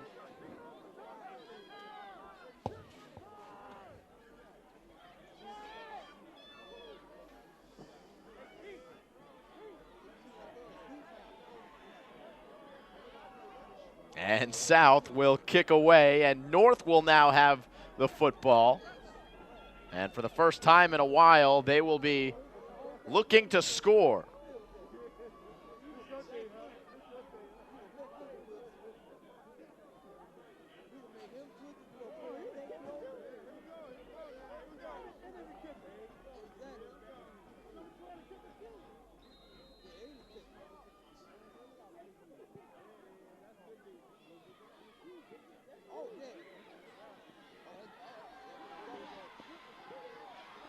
Malik McGriff bottled up at the 20.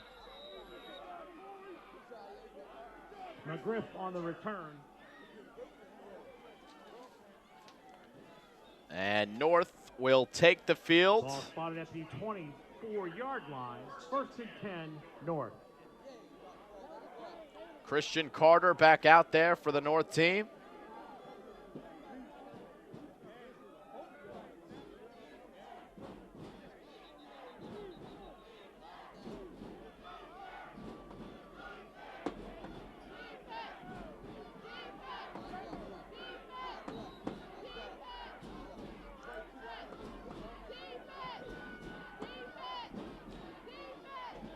Carter will run on 1st down. Carter will not get past the defensive front of the South team on 1st down. Carter on the keeper, no gain. 2nd down. A gain of 1 for Christian Carter. 2nd and 9 here for Team North. I really moved the football with Carter's leg, with Carter's legs. So we'll see if he'll be able to spread it out in that spread offense that he's so used to at Mount St. Joseph's. Going deep this time. And he has got his man, but he's out of bounds. Oh, great throw. Had Darren Dunmoody down the right sideline, but he could not keep his feet in bounds, and it is 3rd and 9.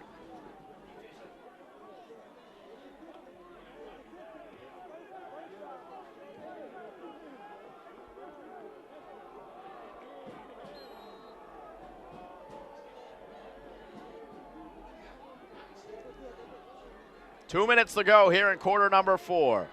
12-12.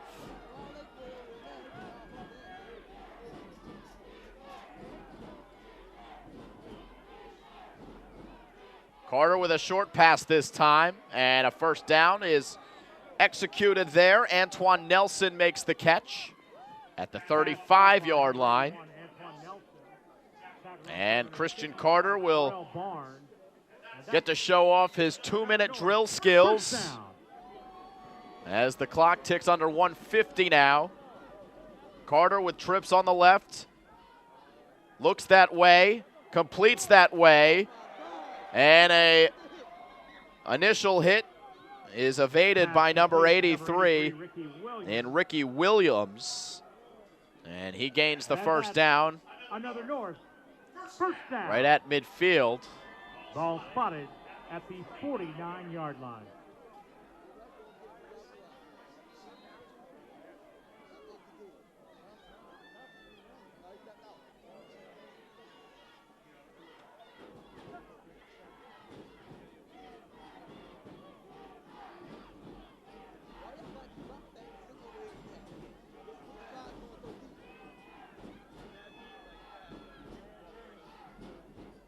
Four receivers for Carter. Tucks it and wants to run towards the near sideline. Works past the 45. Carter on the carry. And the clock runs under a minute and a half until Timeout. a timeout is called. It'll be 2nd and 1 for North after this timeout.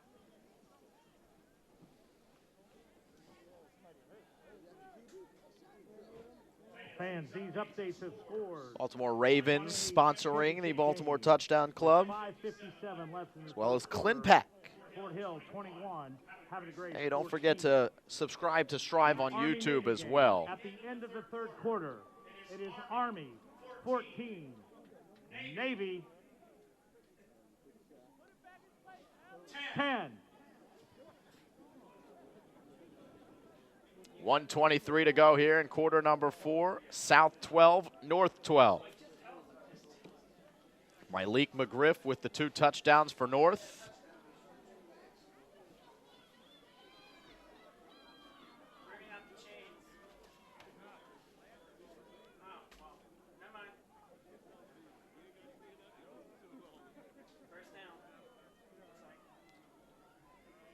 First down is called here for the South team. North. So 1:23 to go. Ball spotted at the 40-yard line. Christian Carter takes the snap. Christian Carter will run. He's got room inside the 25. Shakes and bakes inside the 20. And he goes down to the 15-yard line. Play by number 10, Parkins. And that's another North. First down. Ball spotted officially at the 18 here for Christian Carter and company. Carter waits, throws, end zone intercepted. Corey Gaines with the interception. Ball is intercepted by number 8, Tanner Skate from Howard. Check that, it was number 8 with the interception.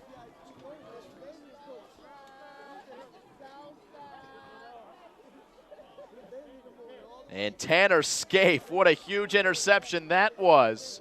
Carter waited and waited and waited, and then the defensive backs read his mind, comes across, has the interception, and with 49 seconds left, South takes over.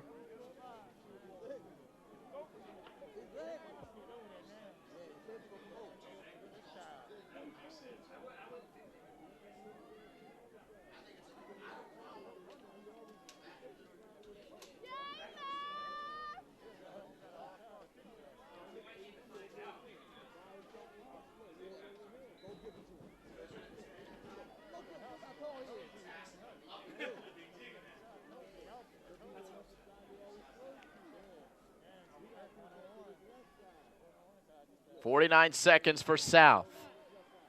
Trying to run the offense quickly, and it's a good start as Williams completes to Clark. Number 48, Mason Clark.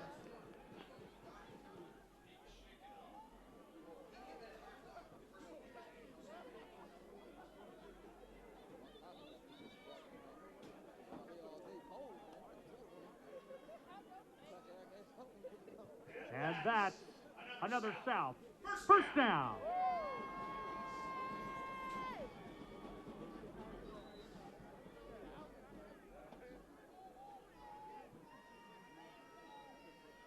Williams rolling, throwing deep, out of bounds. 38 seconds on the clock.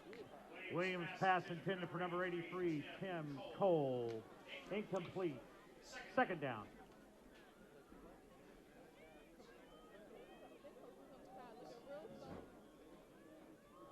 So a 2nd and 10 here for the South team.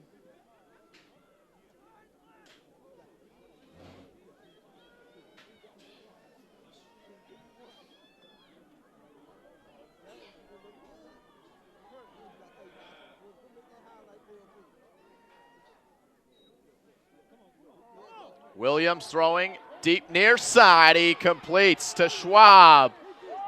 Nice work by number 12, Robert Schwab, along the near side. Complete to number 12, Robert Schwab. And by number 3, Mike Sawyer. Ball will be spotted at the 43. 30 seconds to go.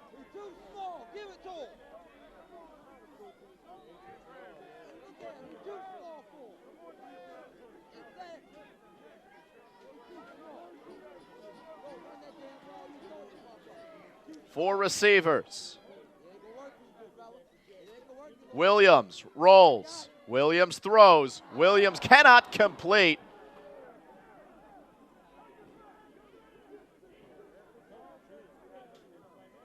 Williams pass intended for Tanner Scaife found the soft spot in the zone coverage, but he could not make the catch on first down. So 2nd down and 10 upcoming from the 43.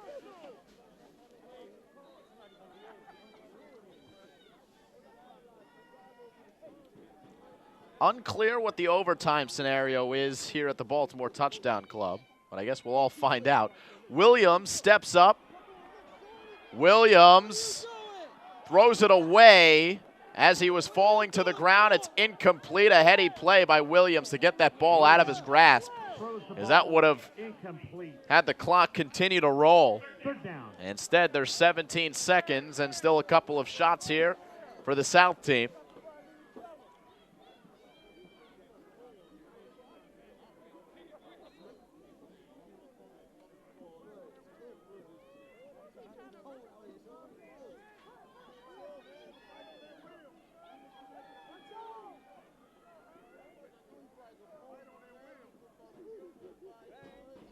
Williams runs this time.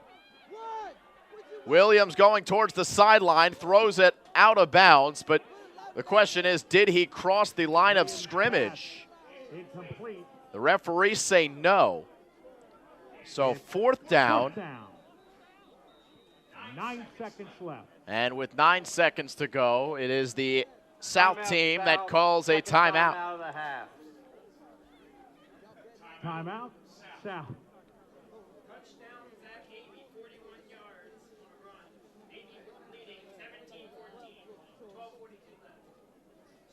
left. Just got an update from that Army-Navy game. Zach Avey scoring a touchdown. Zach Avey from Archbishop Spalding, the hometown kid who has played in this Baltimore Touchdown Club game, apparently has just scored a gigantic touchdown for the Navy midshipmen and that Army-Navy man and that Army-Navy game. Navy leads Army 17-14 with 12:42 remaining in the fourth.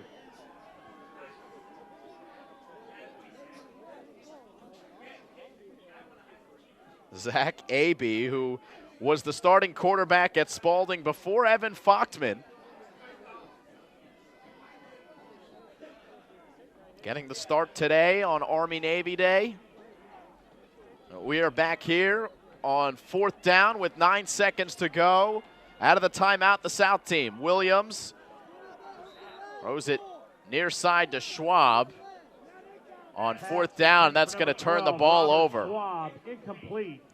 That left a little something to be desired out of the timeout. North takes over on down. 5 seconds left. And it'll be North to take over here at the 44.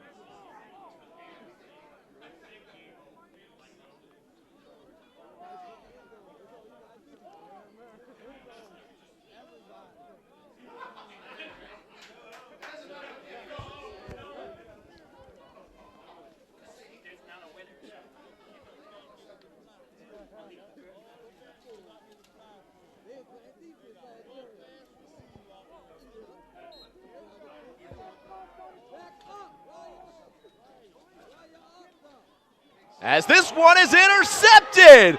As time winds down, the South team is close, and they are gonna get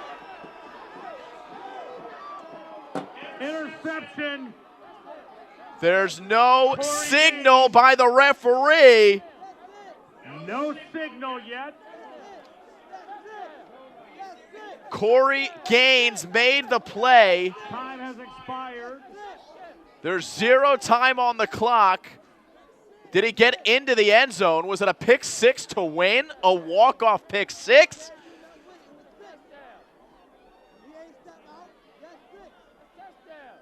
We got nothing from the referees quite yet.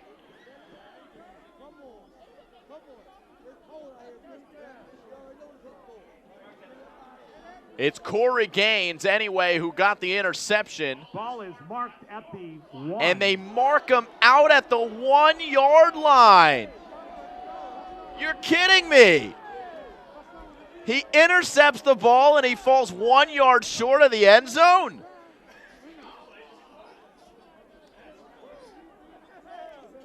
Oh, so nearly a walk-off pick six by the hometown kid Corey Gaines, but not to be. So now we find out if there's overtime or not.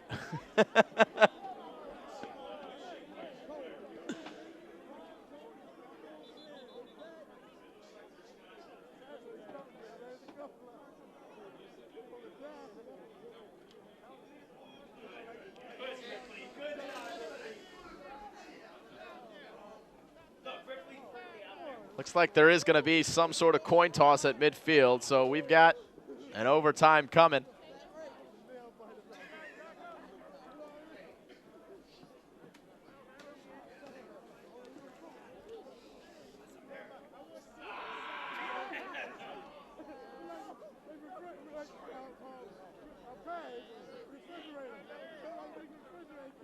And what an ending to this one, at least to regulation. One more yard for Corey Gaines, and he would have gotten in to end the game. Instead, he falls 1 yard short, and we're headed to an extra frame.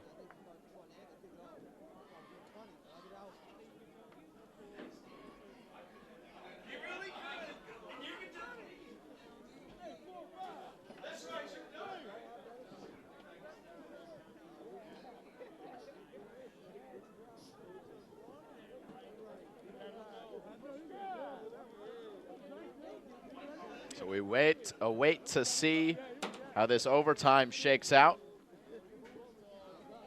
Long day here at Archbishop Spalding. I got on site here at 9 o'clock.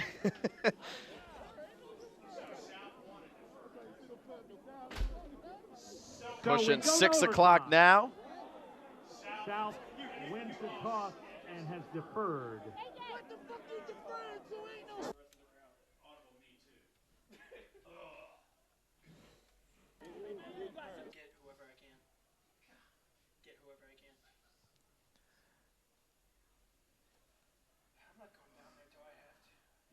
So South won the toss, they deferred.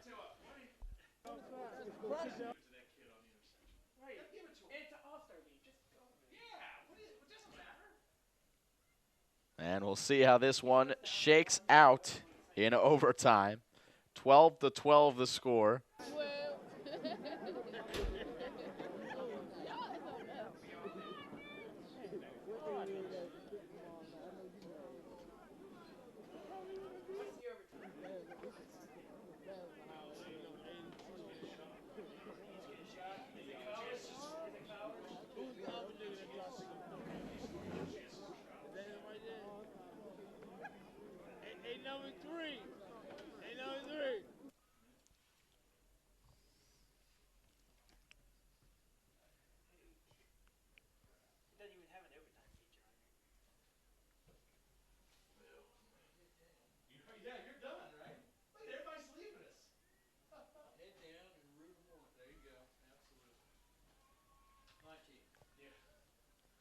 All right, so out comes the North offense. They'll start at the 10-yard line.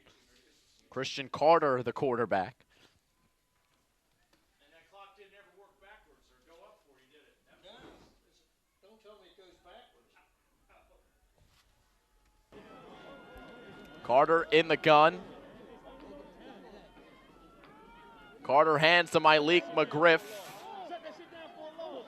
McGriff churning those legs. Somehow escaped. He never went down, but they called him down. All right, they said they must have blown the whistle. McGriff on the carry. He never went down. McGriff was fighting for extra yards there and eventually came out of the pile.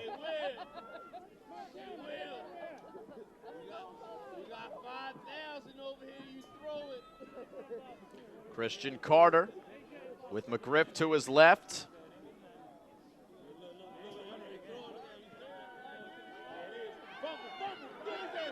Carter inside the 5, down to the 1 yard line.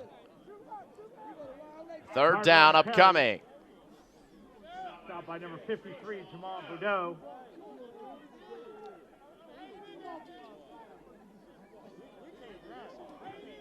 Third down.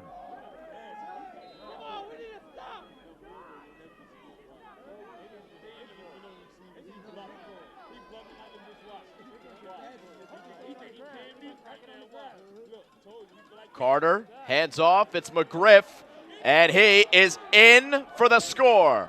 Touchdown. So the North number 35 Malik is successful. McGriff.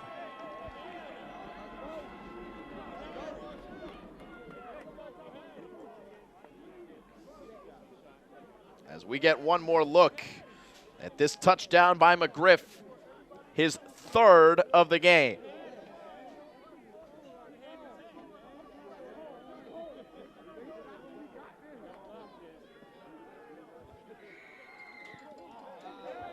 The extra point is good. Extra point by number 13, Ian Gould, is good. Ian Gould knocks it through. So now, can South match? If they do, we play on.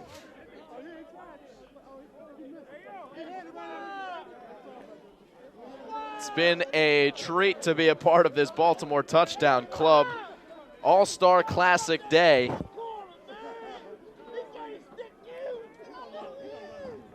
First game started at 12:30.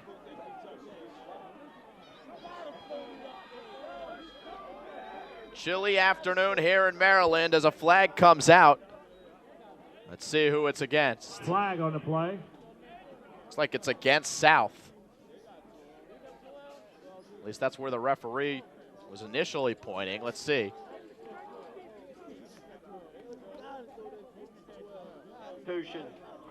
Illegal sub against North. Still running first. Penalty against North.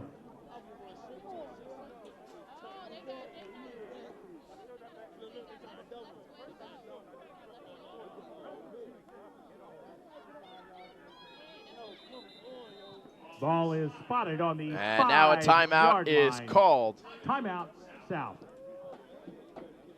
By the North team. 19-12, North leads South.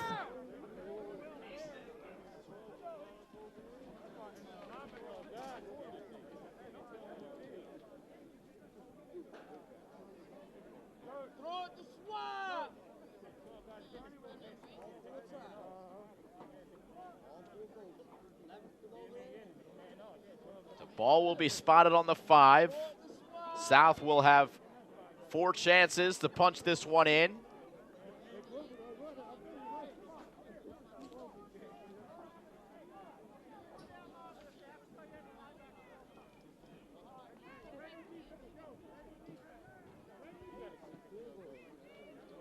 And I don't believe they have a kicker on their roster.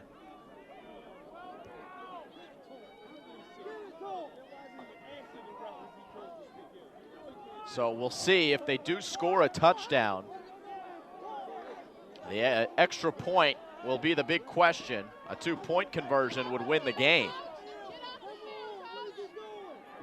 That would be the exciting scenario, a do-or-die situation. But they've got to get in the end zone first. Here is Williams behind center on 1st and 5. He hands off to Cyrus Gay, and Gay does it quickly. He is in the end zone, touchdown, 19-18. Cyrus Gay, and it's a touchdown, South. And let's see if the offense stays out onto the field here.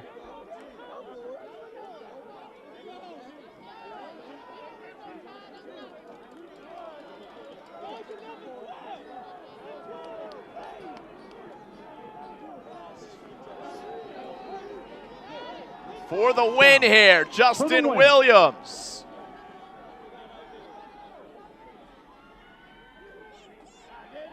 Throws it incomplete, and it's the North team who will escape with the victory. North 19, South 18. 19-18 final. North defeats South. And please remember, donations for the East Tennessee fire victims on your way out. All donations appreciated. Please be careful on your way home. So a 19-18 final as North defeats South. Stick with us for just a couple more minutes as we'll have Brian Baublitz catch up with one of the players of the game. But again, your final, North 19, South 18. Live high school football here on the Shrive Network.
Mic check. One last time here at Archbishop Spalding High School.